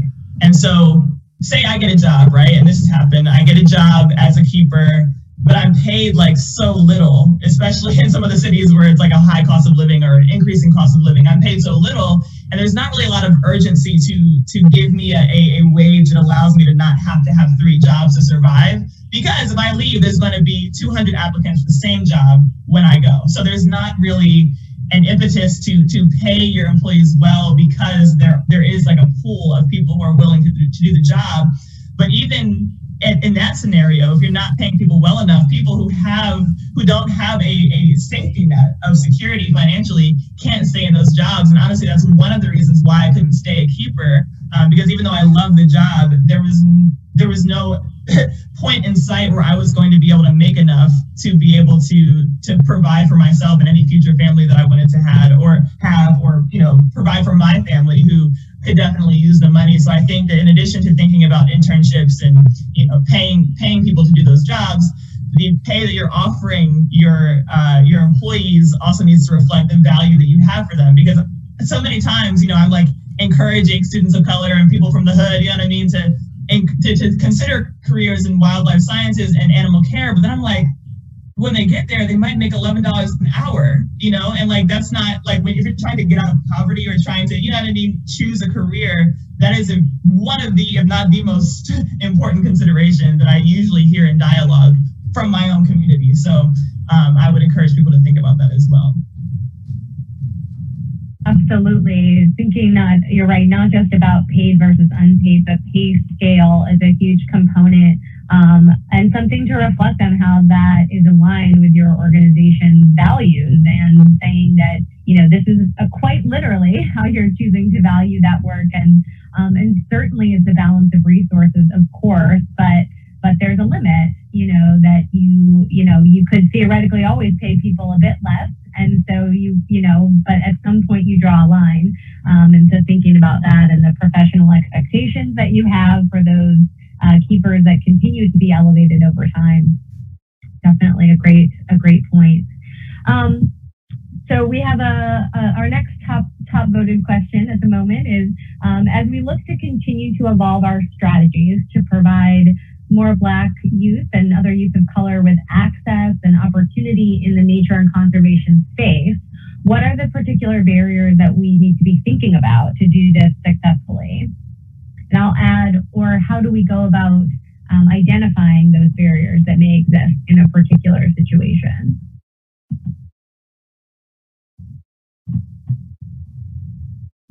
Okay, so one, I would say to think about, like I kind of mentioned a little bit earlier in our morning session, just if you have youth programs, looking at your application process for those youth to enter those programs. I would look at those requirements that you have and see, do you have to have certain elements, or can it be filled with some alternative? What's the goal? What are you trying to get out of a recommendation letter, or what are you trying to get out of an experience that they might have had before? So I would really look at your applications. I would even look at how you accept applications, if they are only online or if they are able to come to your organization, your institution, and complete it there and submit it there, because not everyone, as we very well know right now, not everyone has access to a device or to Wi-Fi or to internet. And so it's really important that we, again, like we talked about this morning, right, meet your community where they are. So providing those types of alternatives for everyone. Also even thinking about the transportation to your institution. How are people going to get there? A lot of students here in Baltimore, they take the bus and now, or the subway, and now especially, usually the kids get, an MTA pass or a bus pass when they are in school, but school is not being held in the building right now. And so if we were to have programs in our building, then how are we going to be expecting the students to get there? And what I believe is that we should be providing them with those passes. If the school isn't anymore, but we still want to have those students come to our building, then we need to do the work and provide them with those passes. So I would really it's really important to take a look at every component of this. And it's not just it's not just about the program itself, but it's even about making sure that they know information about your organization. Where do you recruit? How do you recruit? Do you go to the schools? Do you just post online? Those things are also really important. I would say that a lot of people in the community prioritize relationship building, like personal relationships. I spend so much time, and this is not a bad thing, but I do it because it is a priority to me. And you have to be willing to do this. I spend so much time at schools and sitting and talking to teachers and principals, and even at those colleges, talking to the dean, talking to each of the professors to make sure that they know me and that they know and trust me enough to have their students participate in our programs, because that is also really important for our community, right?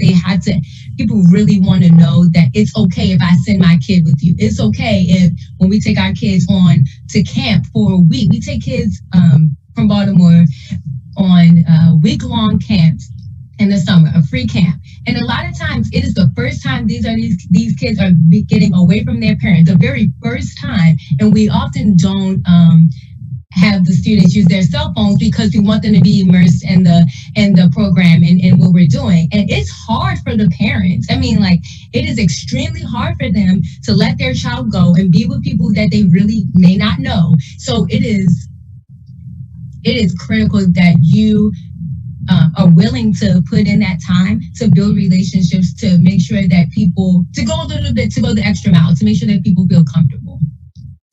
I'll add this to that. I would say there needs to be some targeted, because to me, this is a ladder. It's a ladder of different levels of engagement. The broadest one that we have is our environmental education. And so looking at that K through 5 or K through 8, before they get into high school, you're starting to put these, it's kind of a trail down. You're building a relationship with students from the bottom, by the time they get to high school, you've already helped them pique their interest even further than it was already there. You've already started to do that in that K-8 level. That's important. And I say targeted because that's the most important part of it. Because if you're looking at increasing diversity, we're talking about intentional identification of communities that you really want to engage with.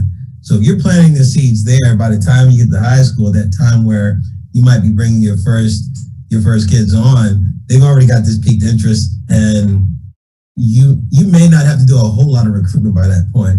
But in the conservation field and your guys' field, we're already behind the 8 ball in a lot of places because we're not planting those seeds all along. So we have to do more intense recruiting. So I think that's where we need to start. That's where you need to start. So you're building a relationship. And then in that high school level, when they get old enough to actually come to work, then you're plucking from the high schools that those schools that you've targeted are feeding into, and you're building a relationship with those schools. And that would be my suggestion as a way to start building a feeder group that you can recruit in. And I think one thing that I want to piggyback on is that's kind of what I was trying to get at the previously, like having a long-term perspective on disrupting homogeneity in this space, because if you're only kind of looking at the end stage, okay, right now we have a job opening and we're trying to recruit diverse applicants, and that's really only where you put your focus, you're not addressing these massive inequities that are causing there to not even be very many Black applicants or people of color who are applying to your job. And so it is so critical that what Lamar and Simone both have said is actually prioritized in Zoos and Aquariums. Yeah, and you don't even have to cast a huge net. If you pick the closest 1 or 2 schools, elementary schools or middle schools, you cast your net there and you build a deep relationship. So that community, those kids, those parents, those teachers began to know you as a partner, as a close partner. Then as they go into high school, you got some connections. Yeah, and this really works. Like what we're talking about, it actually works. Like we've seen the results of this, and this is what we do in our programs. There are students that have been with us since they were in 5th grade and that are graduating with us after 7 years, 8 years of school. They've gone with us, throughout their middle and high school, and so we don't even, to Lamar's point about, you might not even have to recruit at some point because they come back every single year. Once they trust you, once their parents trust you, once they know that it's benefiting their student, once you show that you're a good partner, as Lamar also just spoke about, then that's when it makes it a little bit easier for you to hold on and retain those. And I think that as long as we can continue to prioritize those things and identifying some schools to partner with, I think that there is a lot of opportunity there. So our next question, sort of building on some of those partnership and outreach approaches, is acknowledging that we still see a lot of colonialism and white savior types of mentalities in the field conservation work that's happening out there, particularly abroad and in other countries. And so what do you see as a first step or progress toward moving beyond those patterns? And then we have a similar question for someone working in that space about, sort of tying together these conversations here of some of our community engagement approaches and authenticity, and how that can be pulled into community-based conservation, and how we can draw parallels and learning across those two approaches. So what I would say is this theme, I think, transcends any level of this conversation. Whether you're talking about, what it looks like in the United States to diversify the field of conservation, or you're talking about conservation abroad, you have to build relationship with the human beings who live in the places you're doing science and doing conservation work, and the work that you do needs to be fully like deeply informed by what they need what they care about. We have the tendency to, like we tend to be very hypocritical, I think, in the US when it comes to conservation. We totemize, so to speak, certain species, right? Like we really love the gorillas, but we have no problem wiping out our own wolves, right? You know what I mean? So like in some of the like practical ways, we've been very inconsistent when it comes to conservation, just as a culture generally. And so she's heating up. She's heating up. And we take that kind of perspective into other cultures where we've decided certain species are really important because we love them here, and we, try to impact legislation in other countries to match our values. And there's so many levels to how that colonialism mindset plays out in conservation. But I think as Lamar and as Simone, and as we've been saying this whole time, the first step needs to be contact with the people. If you're forming an entire plan, an entire conservation strategy, an entire management strategy about a place where you don't live, and you go in with that energy, like it's doomed to fail, and so it's doomed to fail someone, right?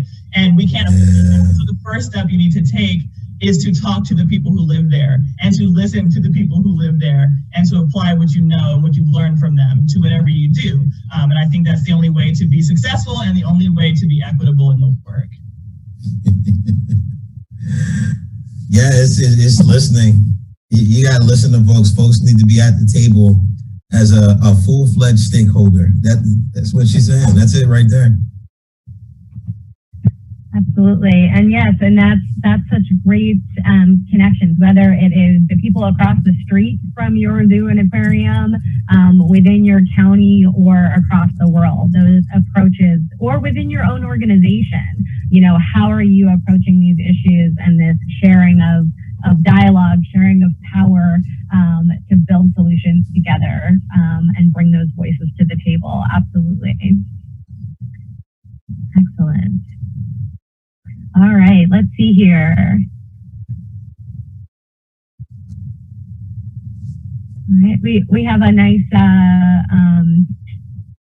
highlight of Lamar's work with the Philadelphia Zoo on here. Happy to have some great partnerships with them. So nice always to highlight some of those external partnerships with U.S. Fish and Wildlife. Okay.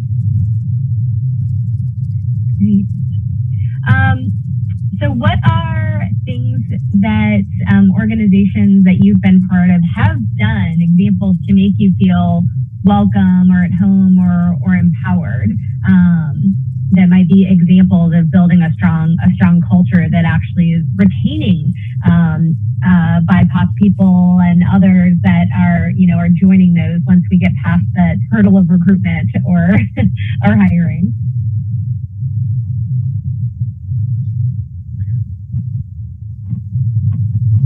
Which question was that? I'm looking for that question. Right. Sorry, yeah, that was up here, Meredith's question right at the top. Things organizations have done to signal, to make you feel welcome or at home or part of the culture, or things perhaps that you may have initiated within your organizations, or Tony at SSA, things that you've done at places. Yeah, so probably intentionally having the conversation. While typically at the onset, it can be a little, this is odd for me. Typically the challenges that I face as a Black person, I end up talking to other Black people about. That's where my comfort lives. And it's typically in a hushed tone. But I've recently been, I guess, allowed or in a space or just kind of have this awakening where I need to have it in a much broader sense. So engaging people that are not only just Black. So having the format and the openness to have that dialogue and kind of bring my whole self to the conversation, I think is A. And then also probably B is intentionally saying that the equality that we all deserve needs to be talked about and actively something done about. So when we talk about the intentionality of people of color being in management positions or in leadership positions, and that being an active goal, I think those conversations need to happen, and I see them starting to occur. Just hope that they continue to occur. I want to give a quick example of something that somebody did for me. And I was 18 years old, and the job was in Vermont, and my parents didn't want me to go because there was no black people up there. And they kind of said it just like that. Ain't no black people up there, boy. And so my boss, I told my boss what my parents were saying, and he's a white man in a small town, and he said, let me call you back. So he talked to his wife, his family, and they invited to have me stay with them for that summer. I'm not saying that people have to step up and do that, but that was something, and there's no way I thought he was going to say that either. But my parents were worried about me being up there alone with no one to really be looking out for me, basically laying a smooth landing strip for me to go into that community. And that was way above and beyond. But he was thinking about that. And that's the thought process that we have to be thinking about. Do we have mentors in place to help them walk through this job that we're about to bring them into? Do we have a safe environment at the zoo or aquarium that we're at that they're going to be able to flourish here? Because we know that all of our staff are going to approach them in a manner to lift them up, to encourage them, to send them to training, to bring them into the conversation. Their voice will matter, all of those things. Are we thinking about those things? Those are things that we can do. Our staff talks about this all the time. We try to support each other. We're not perfect, but we try to support each other as we're bringing on new interns and staff to make sure that people have someone that they can relate with and they have support from all the staff members on site. That's really what you're looking for. Yeah, and then that's a great. I'm happy you had that experience, Lamar. That's really nice. I would say that allowing your staff, the Black people that work in your organization, your institution, to tell their story, I think is also really important. Giving them the space to talk about where they came from, their career path, what things they want to see in the future. And I mean, like, actually being a mentor, right? Like, not just, or actually being someone's like manager and helping to manage them to get them to the next level. So it's not just, that they're there to do a job, because yes, this is your job, but also helping to support them as they move forward and acknowledging, the experiences that they may have had in the past and how that might have shaped them to get where they are today. And then in addition, especially right now, there have been a lot of companies and organizations, putting out statements about how they support the Black community and, being genuine in that. So like, yes, you put out a statement, right? Or yes, you say that this matters, but back it up. Like, so show us that you care by, doing work with the community, or show us that you care by, providing resources to those individuals who need them. Or one thing that the National Aquarium has done recently that I do really appreciate is that during Black Birders Week and during recently, something that was launched online called Elasmo Week that really highlighted the lack of diversity in shark sciences during Shark Week.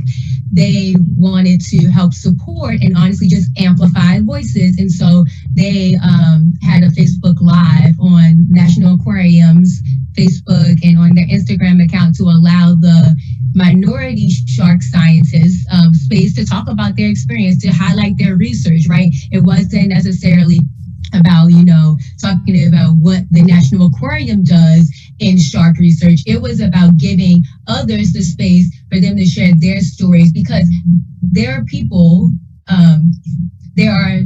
we're still underrepresented. Karina and I always talk about this. We're still underrepresented, but there are a decent number of us in this space. We just don't often get a chance to talk about what we do or to share the research that we do. And that's really unfortunate. And so when your organization can give those people, can give those folks a chance to tell their story, to be at the table, to be on stage, then that's what they should do. It's not about you. It's about uplifting someone else. That's amazing, Simone. And yeah, I echo everything that she has said about uplifting the people that you have in your space. One thing that I also want to add, I've noticed a pattern when it comes to imagery, and I'm more thinking about people from countries around the world, right? When they come and visit the zoo, and I've seen many images, right? When we're depicting environmental issues or issues that any, given endangered species might be facing. And the images that we use are always of non-white people cutting down a forest or non-white people harvesting palm oil, right? But we never post pictures of white Americans driving the market for palm oil. We never point the blame at ourselves. And there's so much imagery that demonizes people of color in our conservation education. And so one thing that I think that would be very helpful to make people feel welcome in this, even just as visitors, forget even recruiting or employment, when you are depicting these issues, be very intentional and be very careful about demonizing people groups, because that in itself, the images that you show to the public alone can be very exclusionary. And even just hearing as an employee language, around poaching issues, and I think that we've developed a culture of demonization of everyone else but the colonizers. So I would really encourage people to be very intentional about that kind of messaging. Important stuff. Communication. That's right on. Absolutely. That came up in another session I was moderating earlier today as well, of thinking about how we're representing other cultures as being contributors to some of these conservation issues, and whether that is, happening without a broader context and understanding, while also happening without also acknowledging the culpability that we have as well in the United States. And regardless, also, is it even productive, right, to share that in that way, even if that is true or particular to a culture? In what ways is that relevant or maybe contributing to biases? Right. So we have a couple of questions that have risen to the top around leadership buy-in, and how do you do some managing up to help those within your organization come along to these ideas, understand and support moving this work forward? The experience building that up within your organization. Successes or failures. Tony. I think the first thing is to start the conversation, and even if it's in a small network, is to start the conversation in a small network and continue to grow it. Leadership, management, people will respond. I think that for the most part, as a society, we recognize there's disparities, and the majority of people recognize that. If I'm in a place and I'm working amongst a group that have concern about me, concern about these social issues, if you start the dialogue and you start to formalize and you start to plan, people have no choice but to listen. If it's as brought as a community or as a group with good intent for the betterment of the organization and the society as a whole. So I would say start the dialogue. That's step number one. Kind of what Kamara was saying, communication. Yeah, this is one of the most. Go ahead, Karina. Go ahead. No. You got it. Well, I was just going to say, in my personal experience, so at the Nashville Zoo, which is a newer zoo that has a really fast growth edge, right? Very kind of open to new ideas, maybe more so than some other zoos that are more well established. But what ended up happening was, so I was the only Black keeper at the zoo, and I might have been the only keeper of color, I believe. But what I did was, I knew that my story to get to where I was, was a series of lucky encounters with the right people. And so I told them my story. So I went to my management, Jacqueline Menish, who's behavioral husbandry curator, and the animal management teams. And I said, hey, this is how I ended up here. A series of very, lucky events. And I want to recreate that so that luck is not the only way that someone can end up in this position when they come from a background like mine. And so I told them my story. And so kind of bringing in what Simone and Lamar and Tony have said, it's important to position yourself to know the story of people, the stories of people who are already in the field, to amplify and know who they are, like Simone said. And I think not that it should take us, recounting our struggles and our trauma or anything to convince management to make a change, but it's important that they know the stories, to kind of move that needle and get them to see the urgency and the importance of intentionality when it comes to programming and diversification. Yeah, I was going to say it's hard. This is one of the hardest things so you got a board and you don't think that anybody on the board might be there. How do you do that? It's complicated. And it's, to me, it's trying to make it personal for somebody it would be trying to make it personal for somebody on that board, somebody on that leadership team. If you can figure out a way to make it personal, and I'm not saying trying to bruise someone, but trying to make the struggle a personal struggle to help make it come home to where it comes so close to home that they then start to see it. And that might be, I don't know if you, in a situation, whoever's asking this question, if the situation is you've got people underneath you that are there, you know what you need to do and you're trying to do it, maybe inviting someone in from the leadership team to start participating in some of the conversations and trying to have open conversation and dialogue with them. And it's not going to be easy. That's the hardest one right there, when it's somebody up above and it's just trying to, I think you have to get it to come home. And it has to be something that hits their heart. They feel it, kind of like we saw with the George Floyd thing. People weren't seeing it. I mean, that's something that I have to think about all the time. But when people aren't seeing it, it's hard for them to go past there and then do some action. So you've got to figure out how to bring it home to the heart, and they'll at least start to hear it. And then they can start having conversations about it. But that's not easy. I don't know what the answer is for that. Yeah, I definitely agree. It's not easy.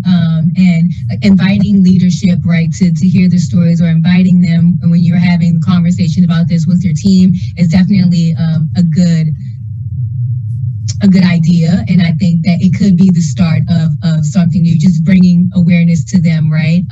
But also, one thing that we do or have done in the past is during some of the board meetings, like usually I'm not at board meetings usually, but occasionally they have had board meetings where they like highlight some like of our mission work at the aquarium. And when they do that, that really is an opportunity for you and your staff, and even the people, your audience, like whoever your audience is, you could bring in folks from the community or the folks that you work with to have them tell how impactful it has been working with you. Because I think that also, that's getting to what Lamar was talking about, right? Like helping them to feel it, right? And they're going to feel it more if they hear from someone who has gone through the programs that you all have led and can better understand why this work is important. I mean, there's no denying it when those people are in front of them and telling that story. So I think it's great for you to tell it, from your perspective, and great for your staff to talk about it, but it also is really impactful to have your audience tell the story without, and a lot of times you don't have to coach them. You don't have to tell them what to say. Like, they're going to talk about their genuine experience. And that is can be really impactful in helping to move the needle just a little bit.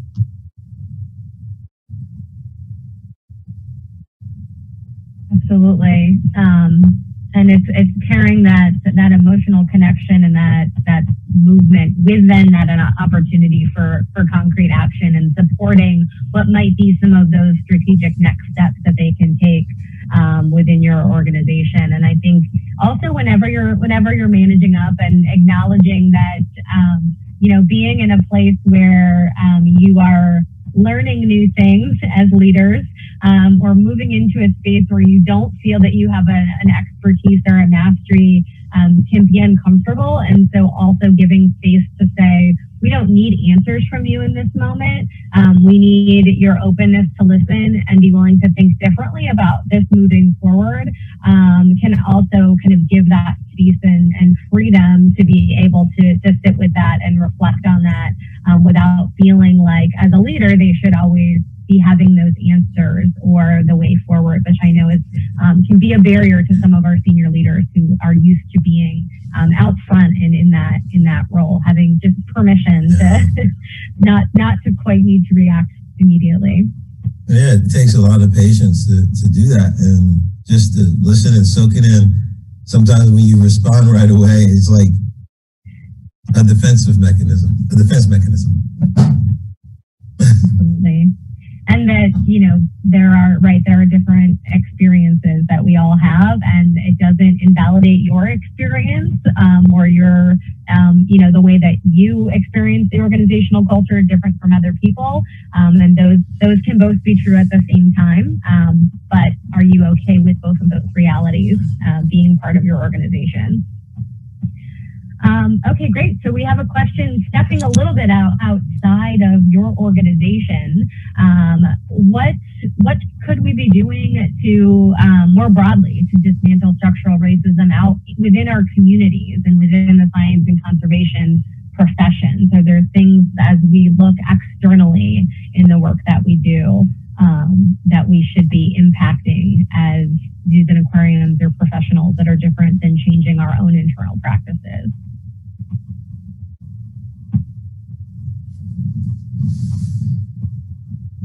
That's a big question. You know that. It is. I have something little that I think fits kind of everywhere. It's little, but it's big. That sounds weird, I know. But I think that something that we all can do to help with racism that we see out and about and is changing little things that we see and hear in society. When you hear someone in your family, your friends group, at work, wherever you happen to be, you hear someone pressurizing someone that's different than them, different than whoever that majority group is there. Do you say something? That's huge. And there's a lot of little things that happen like that. It could be how someone chooses to identify. You hear someone say something, do you respond in some way? Someone does something that alienates someone sitting in a wheelchair. How do you respond? Do you let that go? Little things like that, if everyone in society was dealing with little things like that, we at least changed the conversation and people start to, it's not, some people say we need to be more tolerant. It's not about being more tolerant. It's about opening up and welcoming people in. If we're paying attention to the little things that we see and hear, if all of us are doing that, if you're at your zoo and there's, let's say there's 5% of the people at the zoo that work at the zoo, they're pressurizing people in conversation. They're alienating people in conversation. If everyone else is working on that and calling people out on those things, it changes everything. So that's why I say it's something really little, but it can have a huge impact, not just on how we work and relate with one another, but when we're sitting on a hiring panel, it will change that. How we're seeking who to bring in the volunteer, conversations that leadership's having around the table. It's just a big deal if we can make those changes. If I'm to follow that, when I saw structural or societal changes, it is a big question. I don't know how we make the world different. But I do know that we can do work in the lanes that we all operate in. I've personally said if I'm in the zoo lane or if I'm in the hospitality lane, is that someone that looks like me, that wants an opportunity or just wants to tell me their story, be there and making it intentional.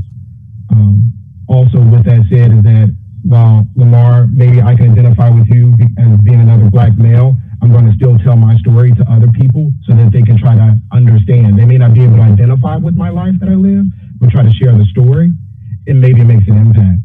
But I can only do it in the lane that I'm in and support the people around me. It won't change the world, but hopefully it makes a little impact in the space that we're in. One thing that I'll add, and one thing that I think that Simone and I both, and the people who are involved with Black Birders Week and all the other kind of weeks that have come afterwards, is kind of recognizing how science spaces in general, STEM even spaces, are often branded as these neutral spaces that really censor out any conversation that makes the majority or the people at the center of power and influence uncomfortable. And I think this goes along with what we have said in this session and the previous one, where it's, you know, you need to listen to people, you need to invite people's experiences and stories.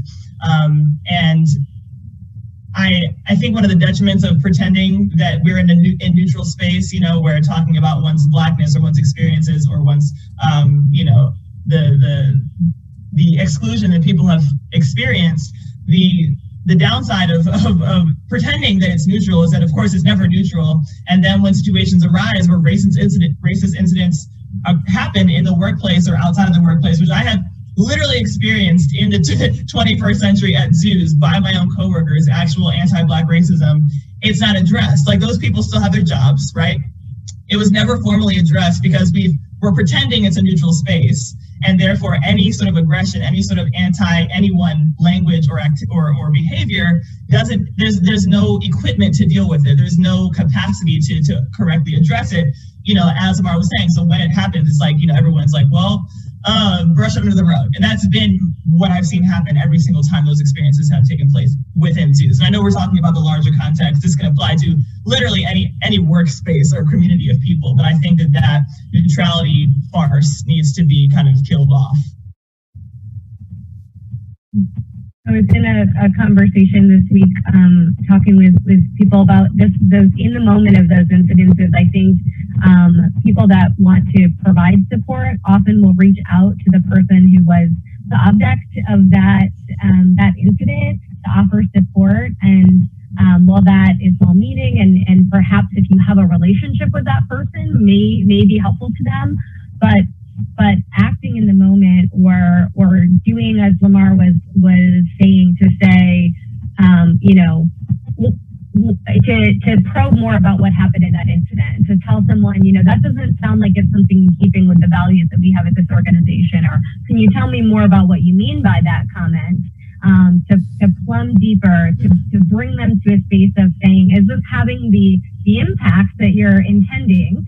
And whether that maybe that impact was their intent was ill, maybe not, but either way the impact was. And so addressing it in that moment and speaking out to change and say, yes, this is no longer something that we will allow to continue to happen here, and go unnoticed, and make sure you're okay in a private space, can absolutely, I would challenge Tony to say, it does change the world a bit by bit, and absolutely those opportunities to change what a safe space looks like for everyone in that moment.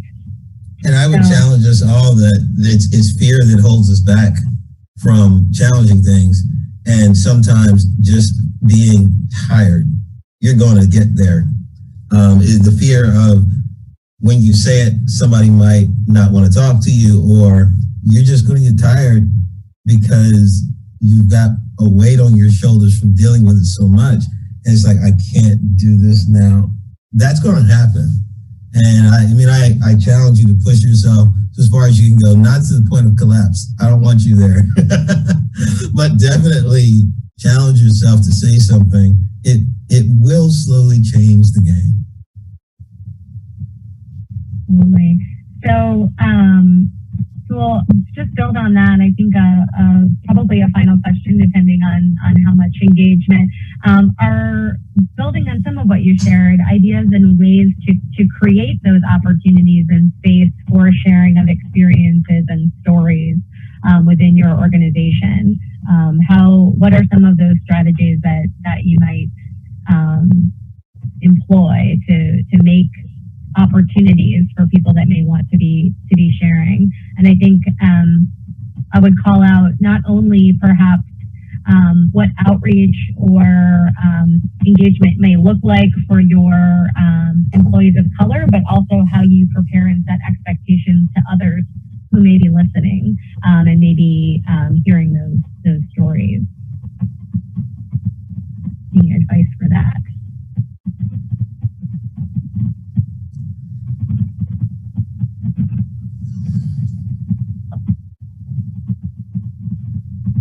Yeah, I mean, some ways that people have used is having a kind of a Dropbox or some sort of a system where you can send an anonymous note to so people can hear what the heck is going on out there. Also, creating an environment at your organization where staff, and this is hard, it's hard to know for the staff person to be able to do this, management creating a place where staff feel okay with saying something to you. And it always feels bruising when a staff member says something to you that you clearly have done wrong. And so if the manager can create that kind of a space, that's another way. So that it's something that the manager is using to improve themselves. Those are a couple of ways.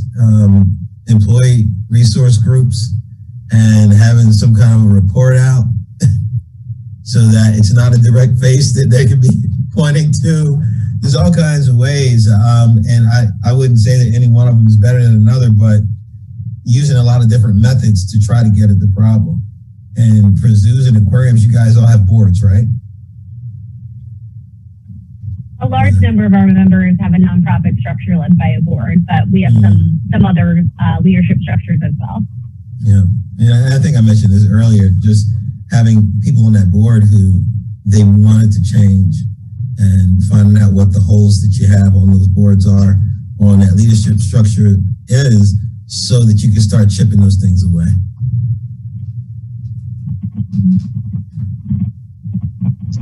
Tony or Karina? Tony. I mean, kind of with Lamar saying, is like the format for the discussion, whether it's an affinity group or a group where people feel comfortable talking peer to peer, but a format for also discussing or talking through the honest or the realities of the institution. Kind of like Lamar was saying, that when you hear it, it may not be what you want to hear, but it's probably what you need to hear. Because what we're discussing right now isn't, we all recognize that this is a reality, right? So in most institutions, the dialogue has to happen. It's just a matter of, will you allow it to happen from a leadership executive, right? It's to start it and continue it and be intentional with it and sustain it and provide a safe space.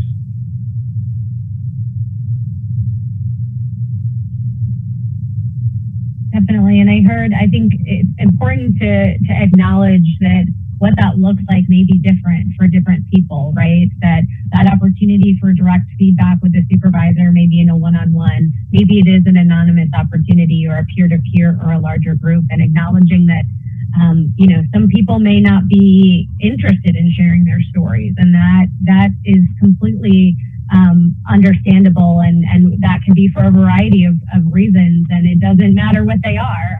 I think you mentioned, Karina, it's not your job to relive some of that trauma, to prove to you to prove to others that there are situations that need to be changed. But if there are people who are willing to step up and to share their experiences in an authentic way, we need to be ready to hear that in a way that reinforces that as something that is an experience that's positive and hopefully results in some change, and thinking about, I think in the same way you approach so many things, right? People have different needs, different ways that they feel feel comfortable engaging. So how are you setting up to support your staff in all those different ways in this, just like you may in other areas as well? Any other thoughts on that question?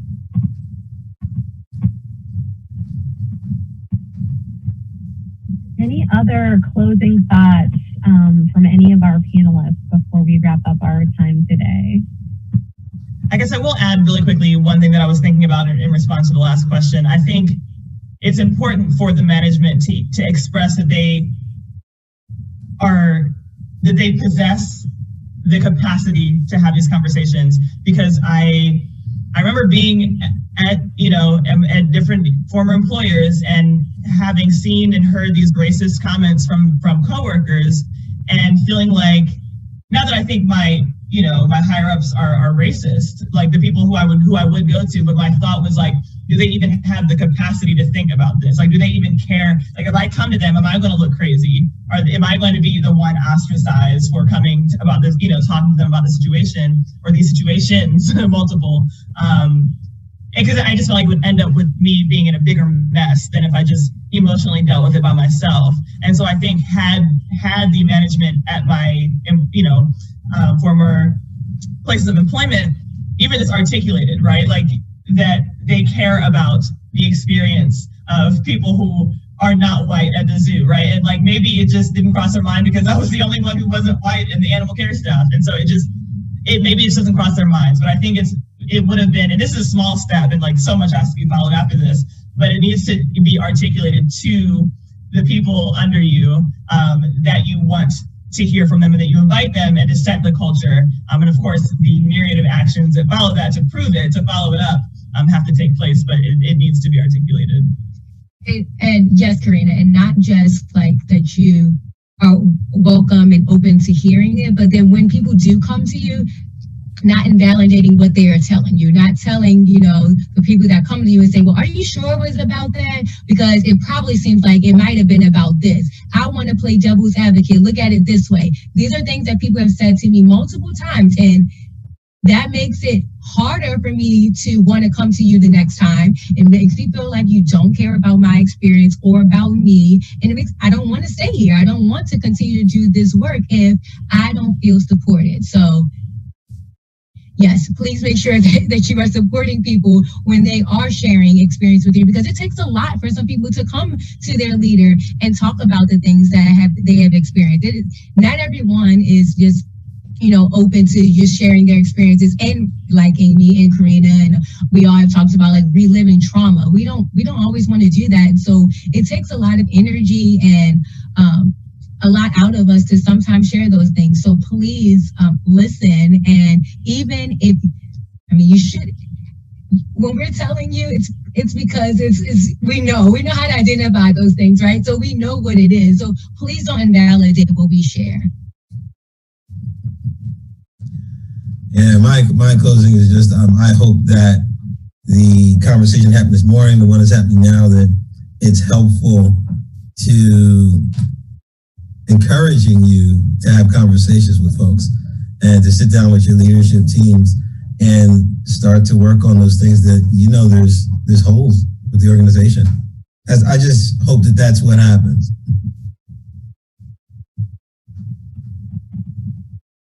Absolutely. Any other thoughts, hopes and dreams for our next steps in our field? One hope that I have, that I kind of mentioned briefly earlier, if you are someone who has made headway in these efforts, who has done anything, made a program, made a partnership that was successful or even that failed, please share that with other members of the AZA community and wildlife conservation community, because a lot of people now are willing to put resources like money, cash, right, to these efforts. And so people are looking, okay, well, what do we do? Like, what do we actually on the ground do? What does it look like for us to organize around this? And so I think it's very helpful, as I said, for people to see what success stories and to learn from other people's experiences. And so in any capacity they can, please make public, share what your experiences are. And I continue to do that as often as I can, so that people can, if anything that I've done has any value, they can take it and apply it to what they're doing now, so that we can all be maximally effective in our work. Absolutely.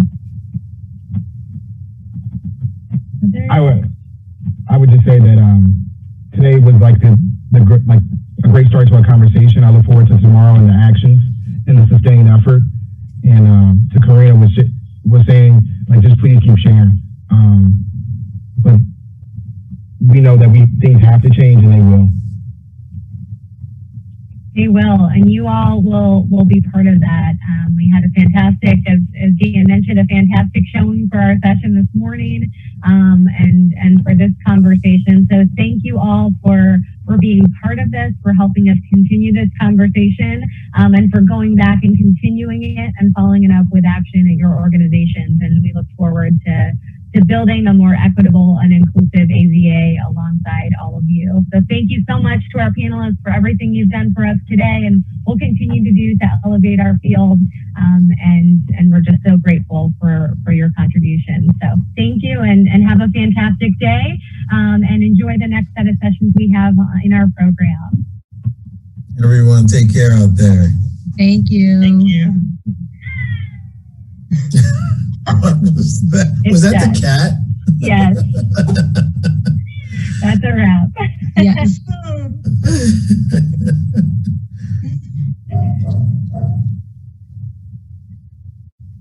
Did you guys just hear that? Yes. Is that your dog? Yeah, he's upstairs.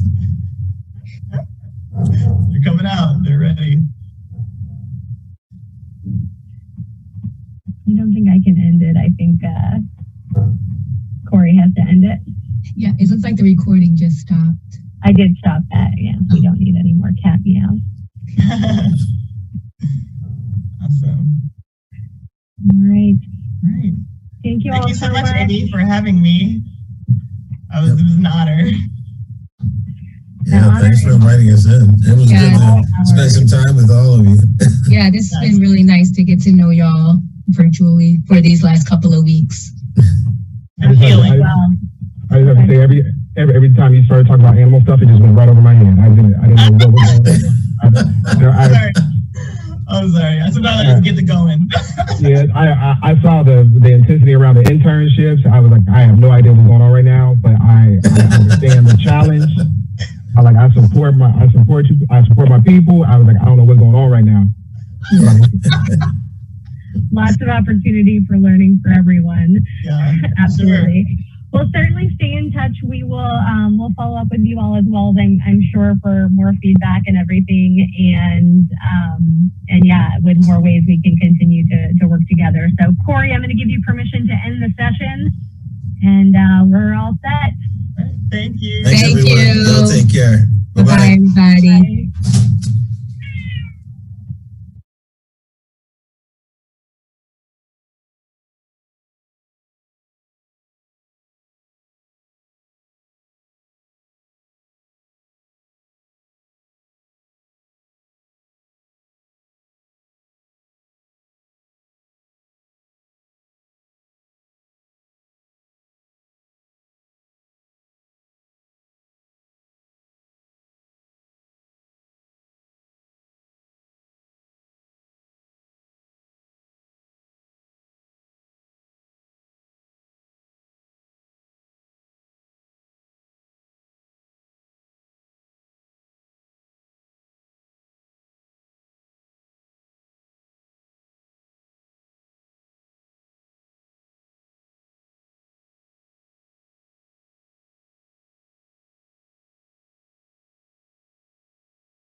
Now imagine swimming.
Yeah, sure, no problem.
Aaron and Cindy, can you give me a thumbs up? We're at 3:16. I'll go ahead and get us started. Cindy, I'll assume that was a thumbs up from you as well. Good afternoon, everyone. Welcome to Supporting Staff Mental Wellbeing in AZA Zoos and Aquariums. This is part 2, Building Resilience and Increasing Resistance and Improving Recovery. My name is Jeff Halter. I'm the VP of Animal Care and Human Resources, and so that might be a funny title for many of you. I'm not sure that there's another institution that blends animal care and human resources together, but they're two passions of mine. I also serve as the vice chair of the AZA Safety Committee, specifically heading up the Mid-Year Safety Summit. And this year we are unable to provide a safety summit for you, but we're really excited to share some of the work that the subcommittee, along with other passionate AZA members have been working around the subject of mental well-being. My interest in the subject arose from a question around fit for duty, and how do we as leaders of organizations identify when a staff member is in an edge state and that may compromise their safety, the safety of their other fellow employees or the safety of our guests? How do we compassionately address that safety concern and those kinds of issues? Imagine that one of your dangerous animal keepers loses a family member, and you have concerns about their ability to maintain the appropriate focus when working around dangerous animals. What do we do around those issues? That question on how do we build resilience in our staff prior to an incident, address it in the moment and in the long term, are what bring many of us to this conference meeting today. I want to go over a few logistics and then I'll introduce our co-hosts. So the logistics are that you as an attendee, thank you for joining us first of all, but you as an attendee will not be able to be heard. We're in listen only mode, and so you will be able to participate using the question and answer session. I'll be monitoring that so you can address those questions, and then we'll pass them back to our co-hosts in order to get those questions answered. If you have any questions, you can also, Josh is in here, and he's our tech expert, and so he'll be able to help if you're having any challenges, you can address them to him. I'll start now by introducing our two co-hosts, and then I'll kick it off to them. On your screen, you'll see Erin McNally. She just celebrated her 11th year as a credentialed veterinary technician in the zoo and aquarium industry. And throughout her career, she's worked as one of two full-time veterinary technicians at the Toledo Zoo, Palm Beach Zoo and Conservation Society, Riverbank Zoo. And last year, she joined a zoo vet relief team providing experienced support and assistance to zoos and aquariums that need temporary employment veterinary technicians. She uniquely also is working on a technical firearms instructor to train zoo firearms and immobilization DART teams for emergency response. They're currently hooked up with 4 zoos training in this format, and she's looking forward to bringing that expertise to other zoos. Most recently, she's been working on training as a critical incident stress manager, and her mission is to bring mental health and support to those in the zoo and aquarium industry by raising awareness and sharing ideas, resources, and helpful tools around the topic that we're going to talk about today. And Cindy Krosky is a professional in many areas, and I've had the pleasure of working with her over the course of the last probably 6 months, and I'm really excited to be able to have Cindy join us today. She is a certified speaking professional, and that's the highest earned designation in the National Speaking Association. So I'm looking forward to listening to her presentation, as I'm sure all of you are. She's a speaker, a trainer, an author, a professional executive coach, a licensed clinical social worker, a compassion fatigue therapist, and a critical incident stress debriefer and instructor. So you can see how all of those things are going to play together in our presentation today. Cindy is passionate about life and seeks to assist people in keeping their passion alive, as well as when they're facing these most challenging times. Cindy understands the human-animal bond and the people in our industry that are the most important in helping people heal after they have experienced a critical incident event.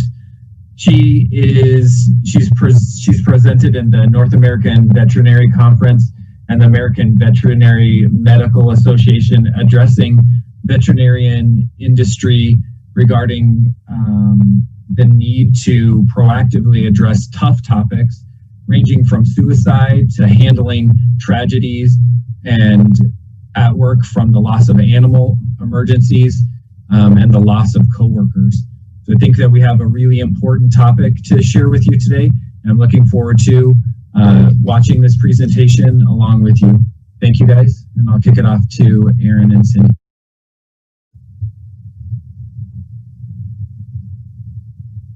Thank you, Jeff. So good afternoon or evening, depending on where you're tuning in from. Cindy and I would like to thank you for joining us in learning how to build resiliency, increase resistance, and to improve recovery as an individual, a team, and an institution. There's a quote that resonated with me when I was watching Grey's Anatomy one day, and I'd like to share it with you. There's an end to every storm. Once all the trees have been uprooted, once all of the houses have been ripped apart, the wind will hush, the clouds will part, the rain will stop, the sky will clear in an instant, and only then, in those quiet moments, after the storm, do we learn who is strong enough to survive it. In the zoo and aquarium industry, we know that no day is ever the same, and we are often surprised by the situations that can occur in any given day. Maybe you get a midnight call about that fish that jumped out of the tank. The life support system is signaling the low water alarm again. There's a wildfire encroaching on the area surrounding your institution. A hurricane is predicted to head your way. The river along the property has a flash flood into your zoo.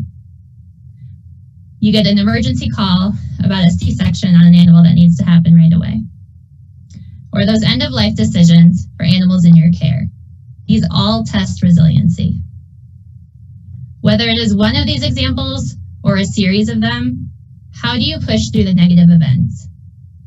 Do you know how to help yourself, your coworkers, your staff, or the peers in your industry?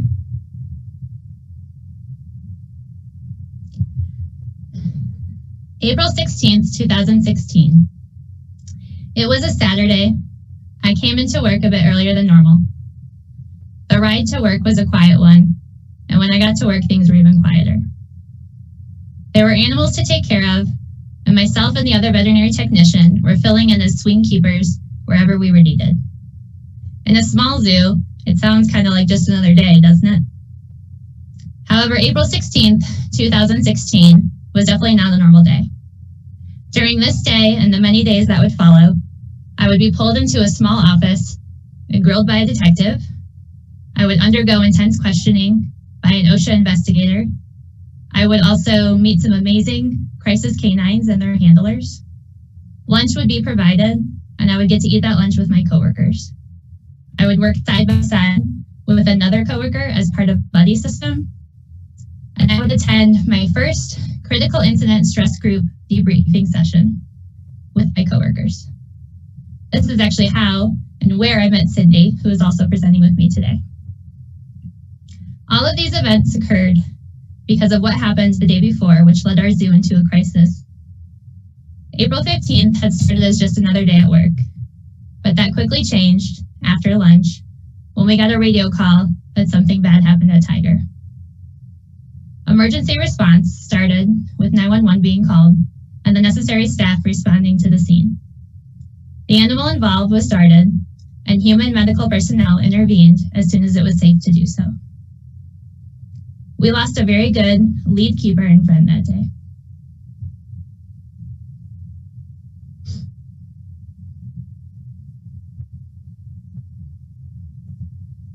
Cindy, can you unmute?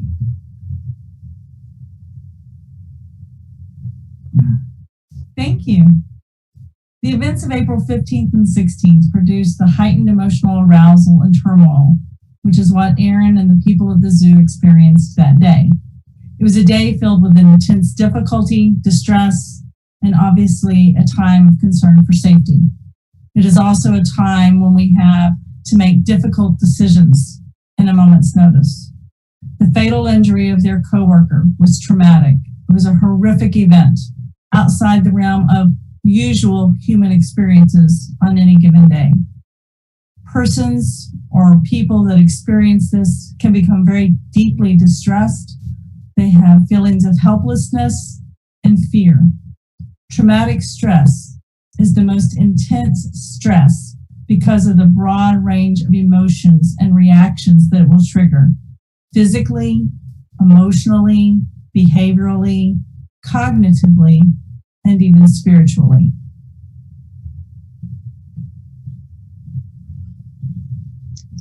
As many of you will be able to relate, there are certain losses that you remember in greater detail than others, especially those that are a part of a critical event. Just by my title, veterinary technician, you can already guess that I've been involved in numerous euthanasias and necropsies, which all weigh heavy on the heart. But in my career, I have lived through multiple types of crises that have given me an insight and understanding on how to be better prepared when unexpected occurs. These events have inspired a passion to bring awareness and a commitment to identify resources to my colleagues within this industry. July 2nd, 2010, we had a keeper down with life-threatening injuries after an incident with an elephant. 2012 involved quite a bit of arguing and drama in my family.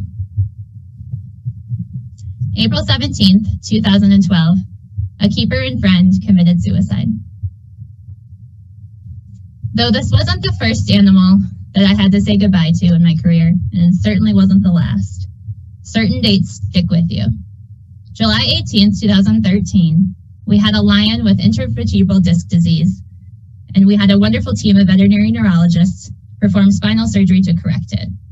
Despite the animal doing well throughout the surgery, he arrested in recovery. November of 2013, after a few months of living in separate bedrooms, I moved out of my ex's and I's house, and we eventually finalized our divorce. January 2015, the same day I actually had a job offer, I received the unexpected news of my grandfather passing away, which left my grandma alone in Arizona with no one to care for her. In March of 2015, I moved from Michigan to Florida to start a new job, leaving my significant other and fur kids to follow only 4 months later. April 15th, 2016. As I mentioned earlier, it was a traumatic event that changed the course of the way I operate as a veterinary technician and who I am as a person today. May 20th, 2016, unrelated to the incident 1 month prior, we had a keeper commit suicide. August 10th, 2017, after battling an illness that the vet staff had worked really hard to fight, an animal did not recover from surgery. Hurricane Irma struck Florida on September 10th, 2017. This left our zoo with significant tree and debris damage, which had us closed for 2 weeks. April 16th, 2019, was actually during last year's AZA midyear. My significant other's son got into a car accident and suffered traumatic brain injury, to which he is still in rehab care today. September 29th, 2019, I had to euthanize one of my fur children. And you all know when you have that animal that you are the world for, and vice versa. That was my Ginger. And we're all familiar with the pandemic COVID-19, which started in the US for most of us in March of 2020. Also in March of 2020, my grandma would pass away as a result of COVID. No one would get to say goodbye to her or see her before she left. It wasn't for another 4 months before the family could come together for a small memorial. In March of 2020, I actually moved across country again, this time from South Carolina to Colorado, in the middle of a pandemic. And thanks to this pandemic, I'm currently experiencing job loss. I switched to being a relief veterinary technician, as mentioned earlier, for zoos and aquariums last year, with which I've actually had consistent work up until the pandemic. As you know, many zoos and aquariums have had to cut positions and obviously have not had the finances to bring in extra help. At any time I hear of the news of a colleague in this industry being fatally or severely injured, it brings me back to my own experience.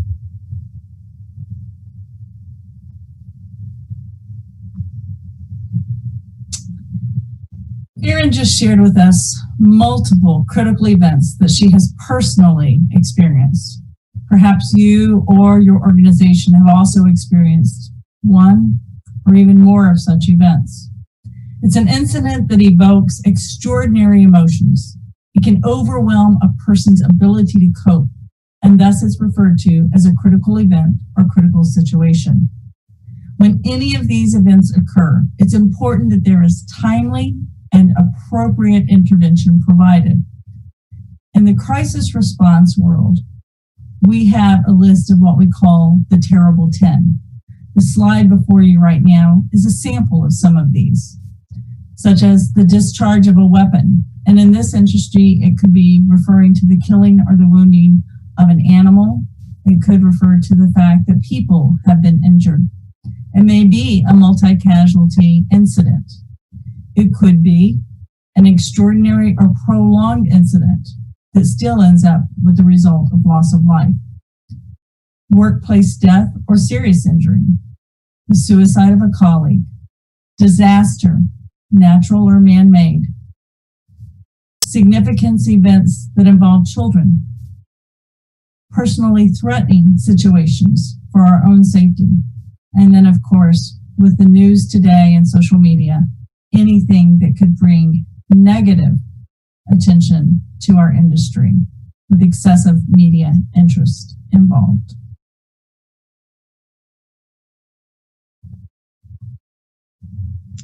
A crisis is defined, or a crisis is dangerous because it is related stress may result in behaviors that are harmful to a person and to others.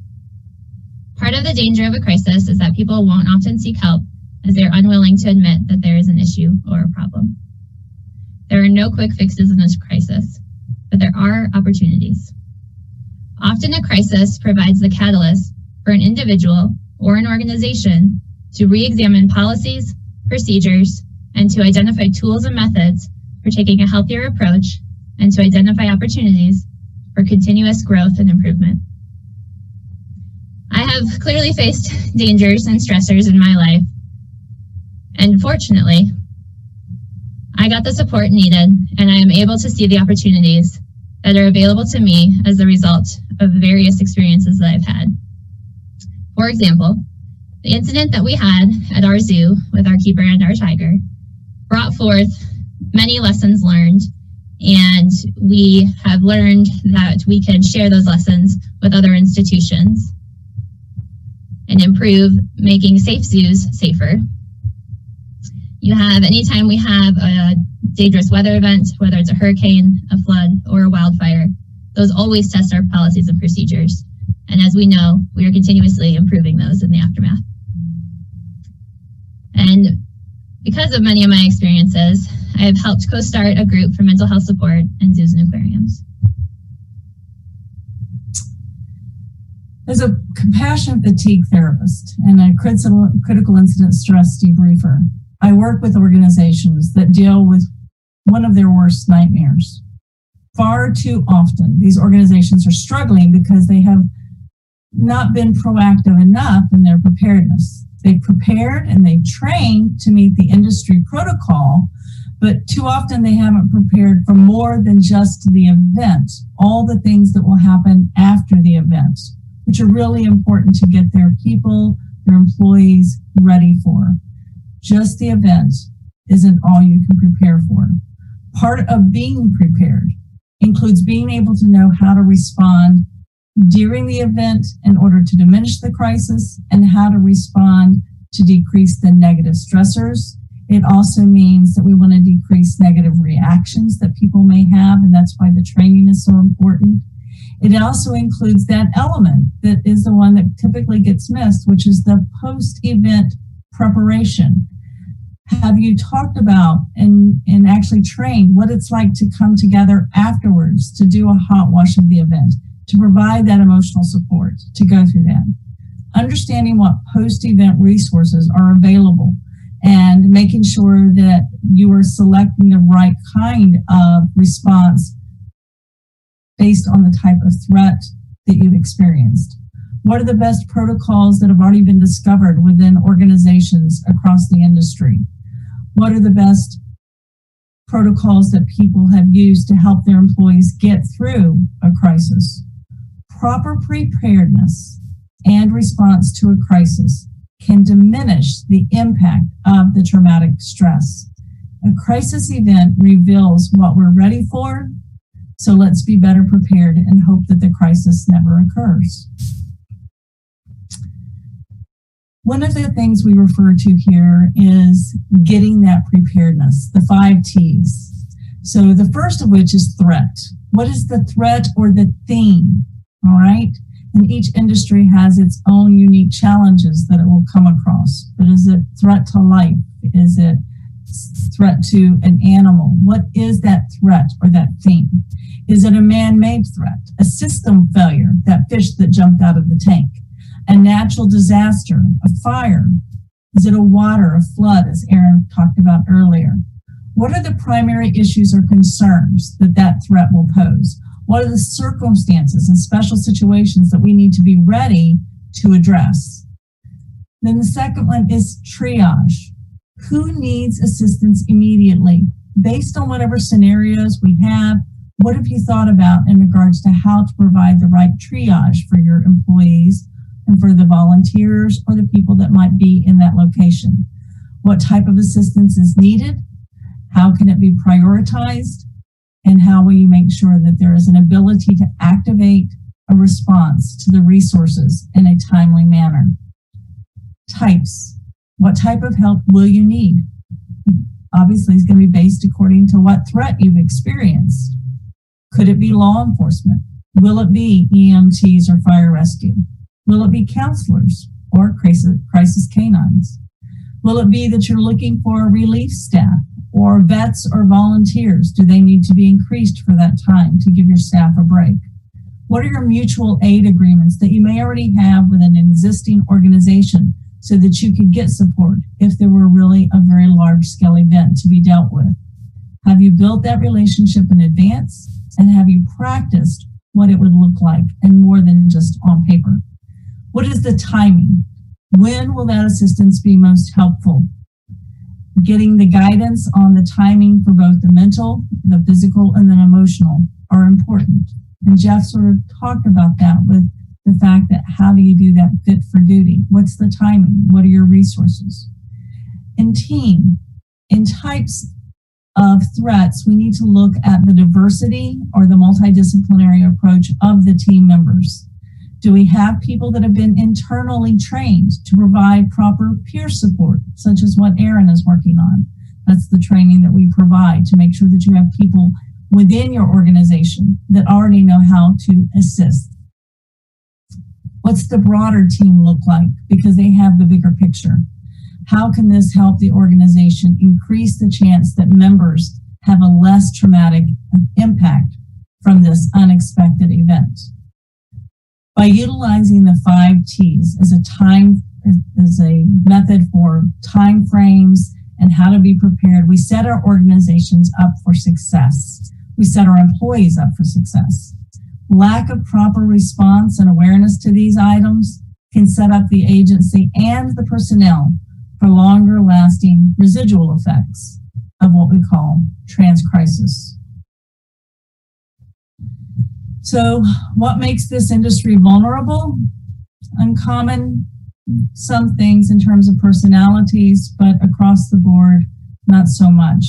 Today, Carson presented in part 1 some of the results that we had discovered from our survey that helped show that this industry is still vulnerable because of the things that we have listed here. Clearly communicated procedural support. I know there's people that are saying, we have procedures, we've communicated the procedures. I believe you. However, perception is a person's reality. An organization can have a great procedure in place, but if the people that need to abide by it are unclear that it exists or how it supports them, then the procedure loses its value and its importance. So for example, if you have a procedure that says if we've had to dart an animal or discharge a weapon, these are the steps that will happen next. Have you practiced that? Go back to the 5 T's. Go back to the postvention. I work with multiple agencies in my background, And we have one of the sheriff's departments I always think of, because probably 20 years ago, they put into place that if a deputy discharged a weapon, then there would be certain protocols that would take place that went beyond normal policies and extended into how they were going to take care of that deputy and how they were going to take care of the 911 dispatch and all of those people that may have been a part of that call after the fact. The next items that we need to be aware of, which are again, what Jeff brought up, that fit for duty. How are those being properly assessed?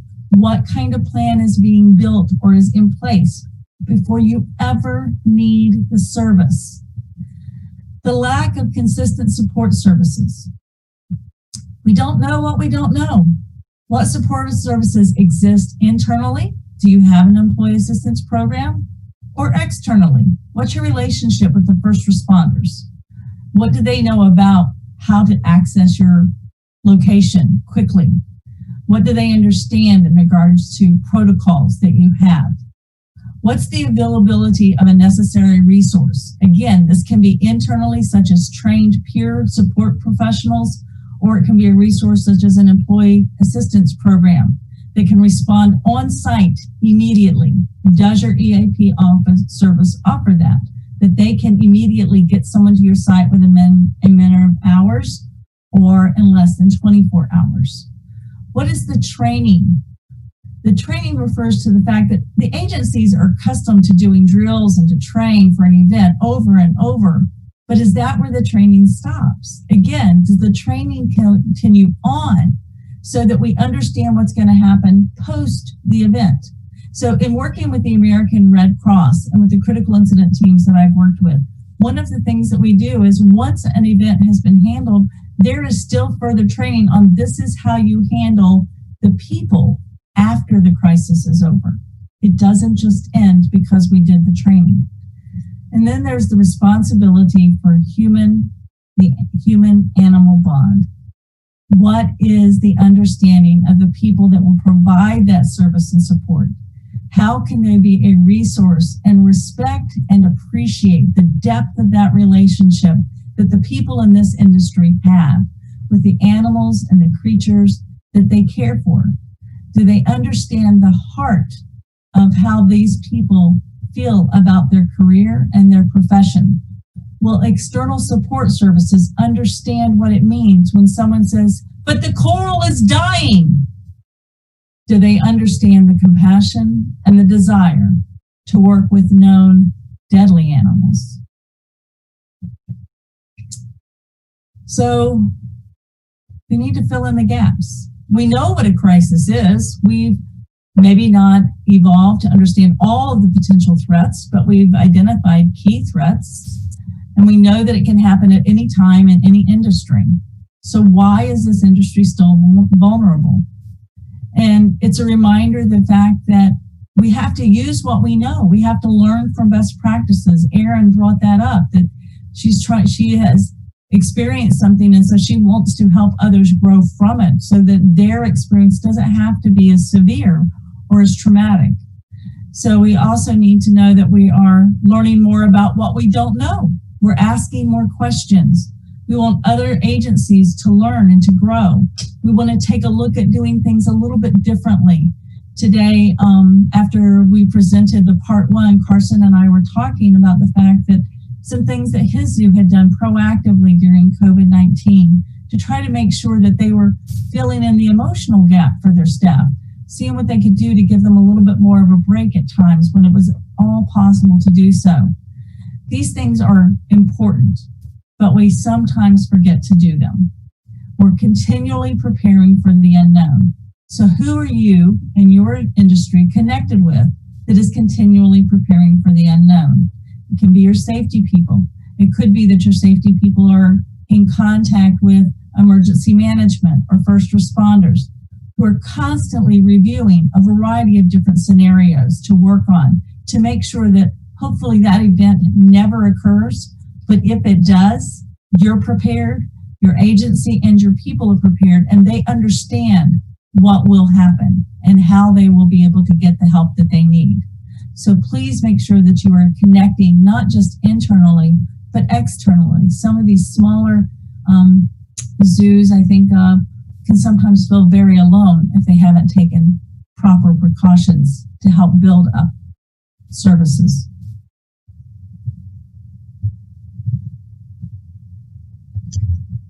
So if you tuned into part one, we did go over the survey that we had put out in July. If you're just now joining us and you haven't caught part one, definitely catch that on the recording.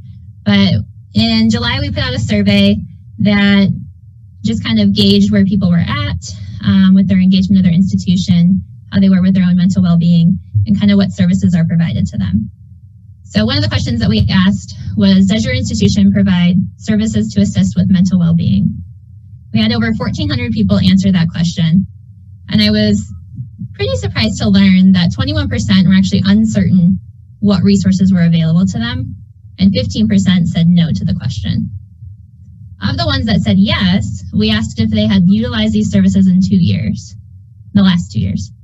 18% responded yes, and 82% responded no. That 18% of yes was 170 people, and 50% of them answered that they've actually utilized the service for both personal and work-related reasons. I remember when I first learned about employee assistance services, I assumed that they were actually for work-related since work was offering it. I had a coworker actually tell me that most of the people he knew of that had utilized the service actually use it for non-work-related instances. So I thought that was just something interesting that I was really surprised to learn when I had utilized their service. I thought I would just share that tidbit with you. So what resources are available? What I've learned and what others have learned is that there actually is support out there. We just have to know where to look and we have to know when to utilize it. So critical incident stress management, again, is where I met Cindy. We utilized this service after our Tiger incident. Once we realized that the first responder counselors that they had brought in initially for us were just not quite the right fit for us. So we kind of did some searching and we found critical incident stress management was what we needed to mitigate and debrief after our incident. National Crisis Response Canines, we also brought them in post-incident, and they are actually a volunteer group whose mission is to harness the power of the human and canine bond to inspire resilience and recovery in people affected by crisis, trauma, or disaster, and the responders who help them. As we mentioned a little bit ago, employee assistance services. So when it comes to those, many institutions may offer this service, many may not. If your institution does, one, you should find out if they do. So ask the questions. Maybe you don't know, maybe there's not a poster hanging on every wall of every building to tell you that they are. Ask the right people, ask your manager, ask HR. Sometimes these services are free. Sometimes there's a small copay.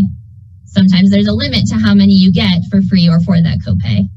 Regardless, you should be asking those questions to find out what type of service is offered. Private and personal counseling. So when I say the word counselor or therapist, what do you picture? Do you picture lying on a couch while a therapist psychoanalyzes you? Did you say, I've tried that once before, but it didn't work for me? So when I first kind of started learning a little bit more about therapy and counseling, I really started to look at it in the way of when you go to a hair salon and you get a bad haircut, do you never get your hair cut again after that? Or do you go to another hairstylist or another salon and keep trying to find the right one? That is kind of my analogy that I use for finding the right therapist. Just because you've gone to one doesn't mean that it was the right fit for you, especially if you walk out saying, that didn't do anything for me. So continue to look and find what the right therapy is for you as well.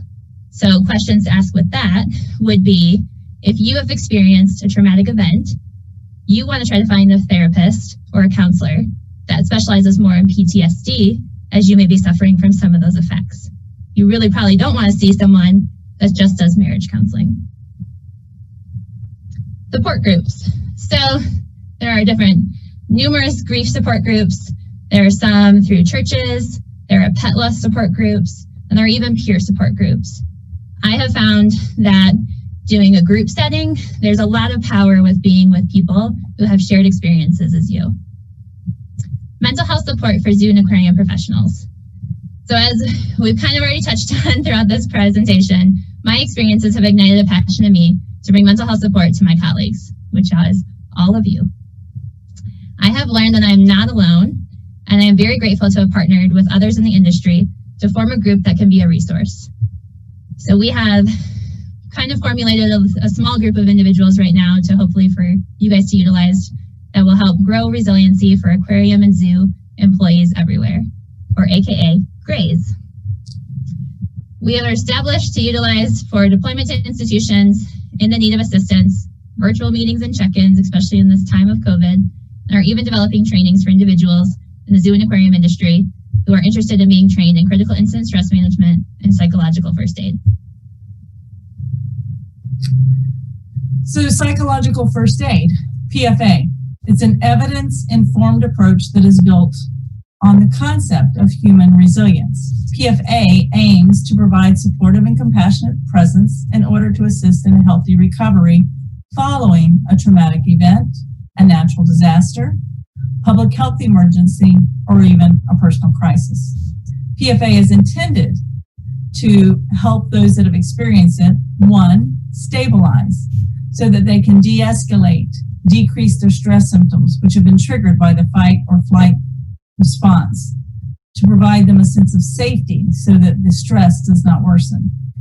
Two, it's to mitigate or dampen the acute stress symptoms that they felt and to have a sense of calm brought to them, to help them engage in being a part of their own recovery by empowering them. And three, it creates hope by facilitating the resources that are available and the things that they can do if they need to continue on with care. So today in part one, Shannon talked about the Costello theory, and this is a similar one. It's just broken down to E+R=O, which is by Dr. Albert Ellis. And it's about the concept of catastrophizing.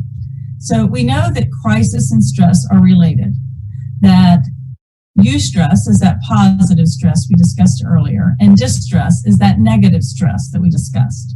When we experience an event or a situation, it can trigger a reaction or response in any of three levels: emotional, mental, or physical. If it triggers a response, then we're going to have to respond in a positive way. But it also triggers a negative reaction. And that negative reaction is when we don't have any training or experience. And so we just go off of gut instinct, and it does not always show our best self. So emotionally, we may just fall apart. That's a reaction. Emotionally, if we're in a positive state, we think, wait a minute, I just need to take a breath. Okay, now let's assess what's happened. Mentally, our mind could be racing to the point that we can't even determine what our next step could be. That would be a negative reaction. But mentally, if we've practiced and we've drilled and we've trained our brain how to respond, our brain says, I got this. I know the next thing that we need to do. Physically, again, if you've ever been in the car and it's raining and you hit a puddle and your car starts to swerve, you have to watch out for that physical reaction, because quite often we want to put our foot on the brake and yet we're not supposed to, okay, because that might set off a different motion for us. So have you physically trained your body that it knows what to do when certain events occur? Depending on our background, training, and experience, each person will either respond, which is appropriate, positively, or they will react. Reactions don't take any training. Most of the people watching this have been responders. And that's what we're going to continue to do, is to make sure that we're responders, even in the worst of times. As adults, leaders, and professionals, we're expected to respond, to show our best self and our most professional self, even in the worst of times. So one of the things that we need to be aware of is that when the event, as we said, ends, it doesn't necessarily end. We have what we call a trans crisis. It's a state that occurs when there are unresolved issues from a previous traumatic event. And those can resurface because of a current stressor, which may not necessarily be related. So we want to make sure that we are looking at ways that we can mitigate or decrease trans crisis. The trans crisis event typically occurs between 6 to 8 weeks and can last that long after an event. It occurs because there has been a lack of proper post-event response, and thus it has a longer duration period. Trans crisis is not synonymous with PTSD, post-traumatic stress disorder. The key difference in a trans crisis state is that it is residual and recurrent and is always present to some degree.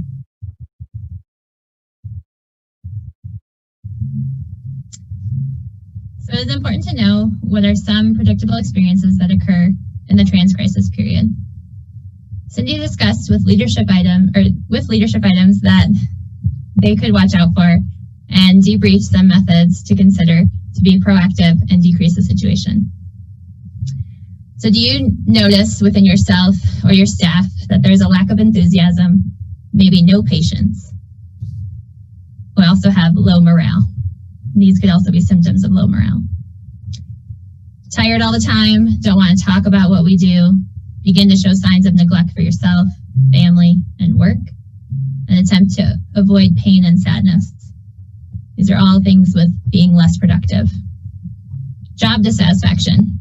Complaints increase about work and about personal life. Clients, employees, coworkers, yourself become irritants instead of persons. High employee turnover.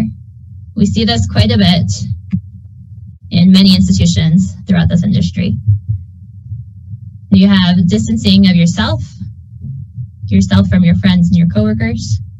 Others appear incompetent or ignorant, and there's a blame game going on. Express contempt or disregard for other people or leaders. There's also a higher chance of injuries and incidences, especially during stressful times such as COVID-19. Hopelessness can turn to anger, oversights, mistakes, and lapses of concentration can occur. We want to give you some hope. So let's talk about post-traumatic growth, PTG. There can be growth after trauma. It refers to a theory that explains that a positive change or transformation can be experienced. It was developed in the mid-1990s by psychologist Richard Tedeschi and his cohort Lawrence Calhoun. It is a different concept than resiliency or the ability to, quote, bounce back from an event. PTG occurs when a situation has challenged or rocked a person's core beliefs, and as a result, that person's psychological struggle ultimately leads them to discovering a sense of personal growth. It's a process. It takes a lot of time, energy, and it's a struggle. And we've heard from 2 people today that have talked about that. So today, Carson mentioned about some of the things that he had done, and Erin has mentioned some of the things that she has done. So people who have experienced PTG have a greater appreciation of life, a deeper understanding of themselves and the world that they live in.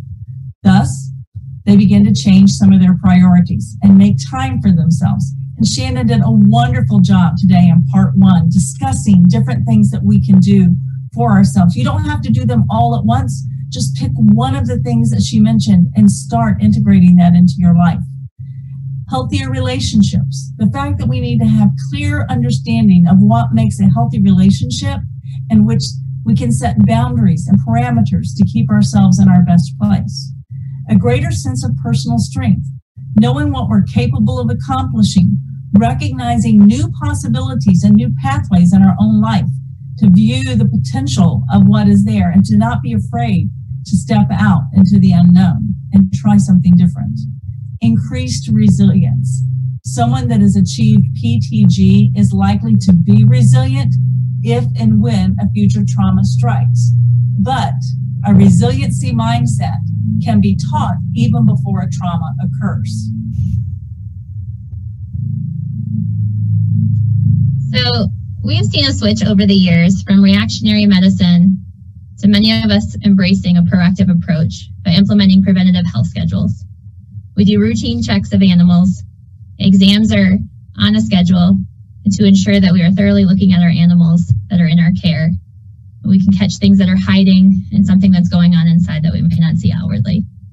Maybe it's a slight behavior change that we notice, or the signs could be severe enough that they warrant an emergency exam. We are very similar, because after all, we are animals. So what are the things you can do to be proactive and have a preventative approach yourself? Perhaps you're already showing signs, though, and symptoms of burnout, compassion fatigue, or any of the other types of stress that we've discussed today. You can still take a proactive approach to your well-being.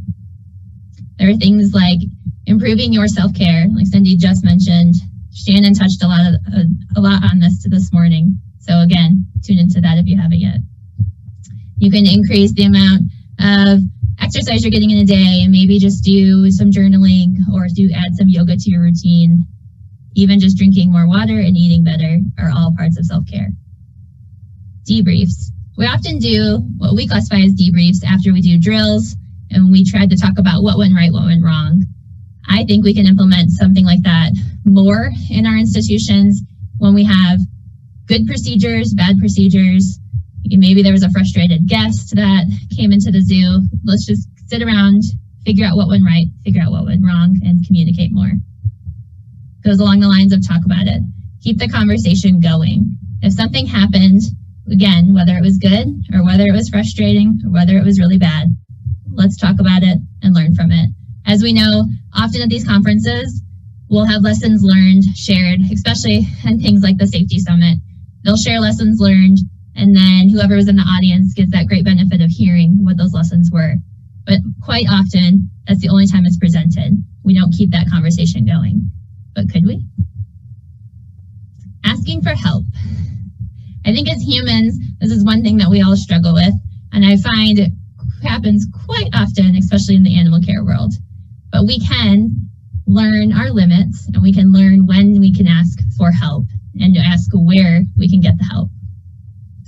There are more and more online resources popping up, especially as I've seen over the years in veterinary medicine, as the suicide rate and compassion fatigue rate has gone up. So the available online resources just in the animal industry have really grown over the last few years. More so in the last few months since everything is virtual. You're muted, Cindy. So are we making choices that are healthy or unhealthy? So we have what stress is up here: sensible eating, time for living, rest, relaxation and recreation, exercise and education, social support, satisfaction. I can read faster than your screen, but that's okay. It's going to be there for a minute. Do you make an unhealthy choice when it comes to eating? People that are stressed often reach for something high in calories, high in sugar. That's not sensible. That's not what your brain needs, which is why we talked about that in part one. What your brain needs is more sensible eating. Are you eating 5 colors of food a day, not beige, brown, and white, and more beige? Are you eating things that have a variety of different colors in them, because that is a better balanced meal for your body and helps your brain function? Are you making time for living, taking time to enjoy life and to do something that is stimulating for yourself as well as for your brain?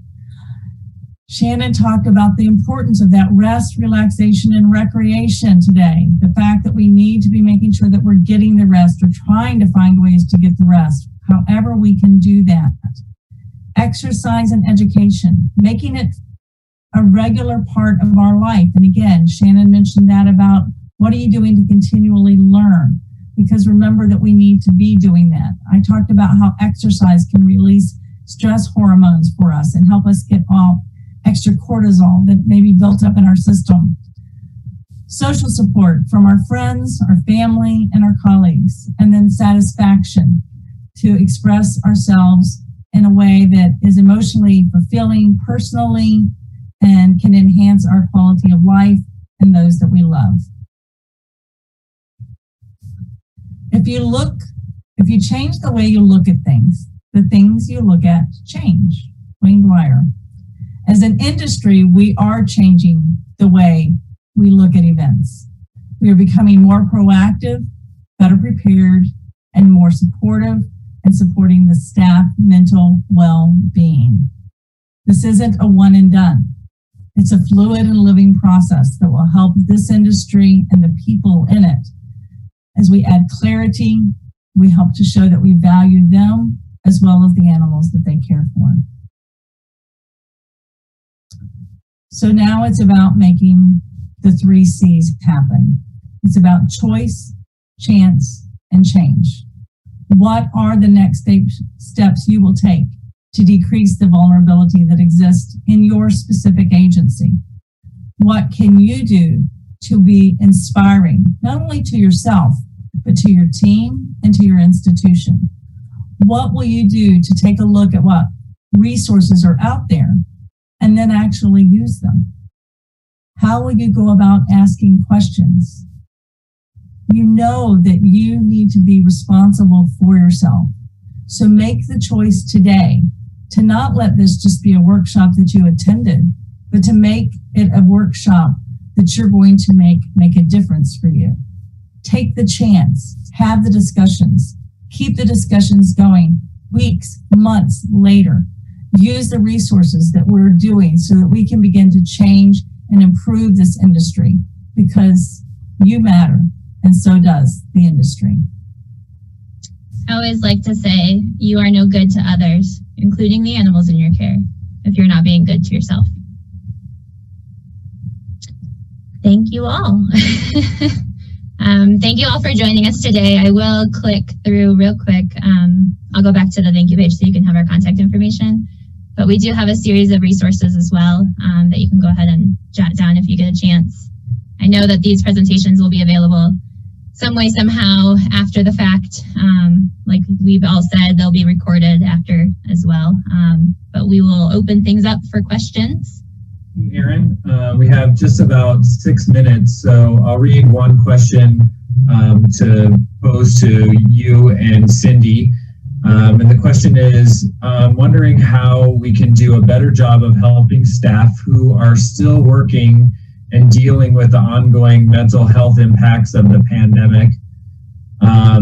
While the initial closure and layoffs were acute stressors, the ongoing stress and exposure and the economic stability feel different. Do you have any comments? I'm going to respond. Today we did talk about that in part 1, not so much some of the actions, but number 1, the very first thing that we know is that we have to acknowledge when some of those things are being felt. Aaron and I have been doing some webinars to offer support to people, give them a place to come and talk and have some conversations about that. Having some meetings, if you've got people that can help facilitate that locally, that even works, or virtually, however they can attend. We certainly understand with the COVID-19, but providing them with resources, and certainly let us know if you'd like some materials. We'll be glad to share that with you. There's also, there's also a link in that documents and additional resources, has a ton of information, especially right now with COVID. So there's a lot of stuff in there if you go to that link. And Aaron, is that where we also included that, the helpline? Yep. We give a help. So there are therapists, particularly right now, that are donating time for virtual sessions with people free. We like free in this industry, so. I want to include the word free. So please do look at what those resources are. Make sure that you schedule some time for yourself to go through this material so that you can see what tools are there. Go ahead, Jeff. I think that answers the second question which we had. I'll read it really quick, which was what support is available for those affected by the pandemic in zoos and aquariums. You guys shared some links, so we appreciate that. So to help follow up with that question. And in the last 4 minutes, I wonder if you could just speak a little bit more about psychological first aid in the context of trauma or compassion fatigue in just our last couple of minutes. Okay, I'm happy to do that. When we talk about psychological first aid, because that's one of the first things that people will use as a resource, and it's not a substitute. Critical incident stress debriefing and psychological first aid are not a replacement for therapy, but they're that initial response that we provide to people to just start to, again, mitigate some of those heightened emotions. And when we're able to do that in a timely fashion, we really are able to empower that person to get back in control. If you were listening this morning, I talked about the brain, and one of the things that we're talking about is trying to help that person access all the parts of their brain, because when our brain is in balance, we can psychologically get ourselves centered again. When our brain is out of balance, we're too much in our thought phase, we're too much in our emotion phase, we are out of balance. We all know that. But that psychological first aid and those first responses are so critical in helping those individuals find a way to get that brain back in balance and better able to increase their resilience long term. The other is that do that proactive, do some resilience training for people, provide them with information so that they can self-identify where they are when an event occurs. Psychological first aid is a class you can take online and it's free. So please make sure that you're looking into that. It's better if you can do it with people, but at least you can get a basis. We will have that as well in those documents and additional resources on that same link, as well as that mental health support for zoo and aquarium professionals. That is a landing page right now, but it will just quickly change to a website where we'll have tons of resources and information, including how to get trained in psychological first aid. Well, guys, we just have like a couple of minutes left. Cindy, Aaron, I wanted to thank you guys for all of the hard work that you did putting this presentation together. We do have a question that says, where can we get updated on this kind of work as we move forward? It sounds like that landing page would answer most people's questions, or they could reach out to you or Cindy directly. Yeah, that mental health support for zoo and aquarium professionals, that's something that this is kind of the kickoff, and it will be a resource from here on out. And that will be industry-wide for any employee or past employee, especially in these furloughed times. So you can either jot down that link and utilize that for follow-up information, as well as email myself or Cindy. If there's a specific need within yourself or your institution, feel free to shoot us an email. And if you can't find that information on that resource page, I will reach out back to you and get you something directly, or we will work with you to figure out what would be best. All right, well, that brings us to time. Thank you, everyone, for your questions. We have the resources to get in touch with our presenters today. Lots of great resources and work that's going on around mental well-being and compassion fatigue. And so we look forward to speaking with you again in the future. Thanks. Thank you. Thank you.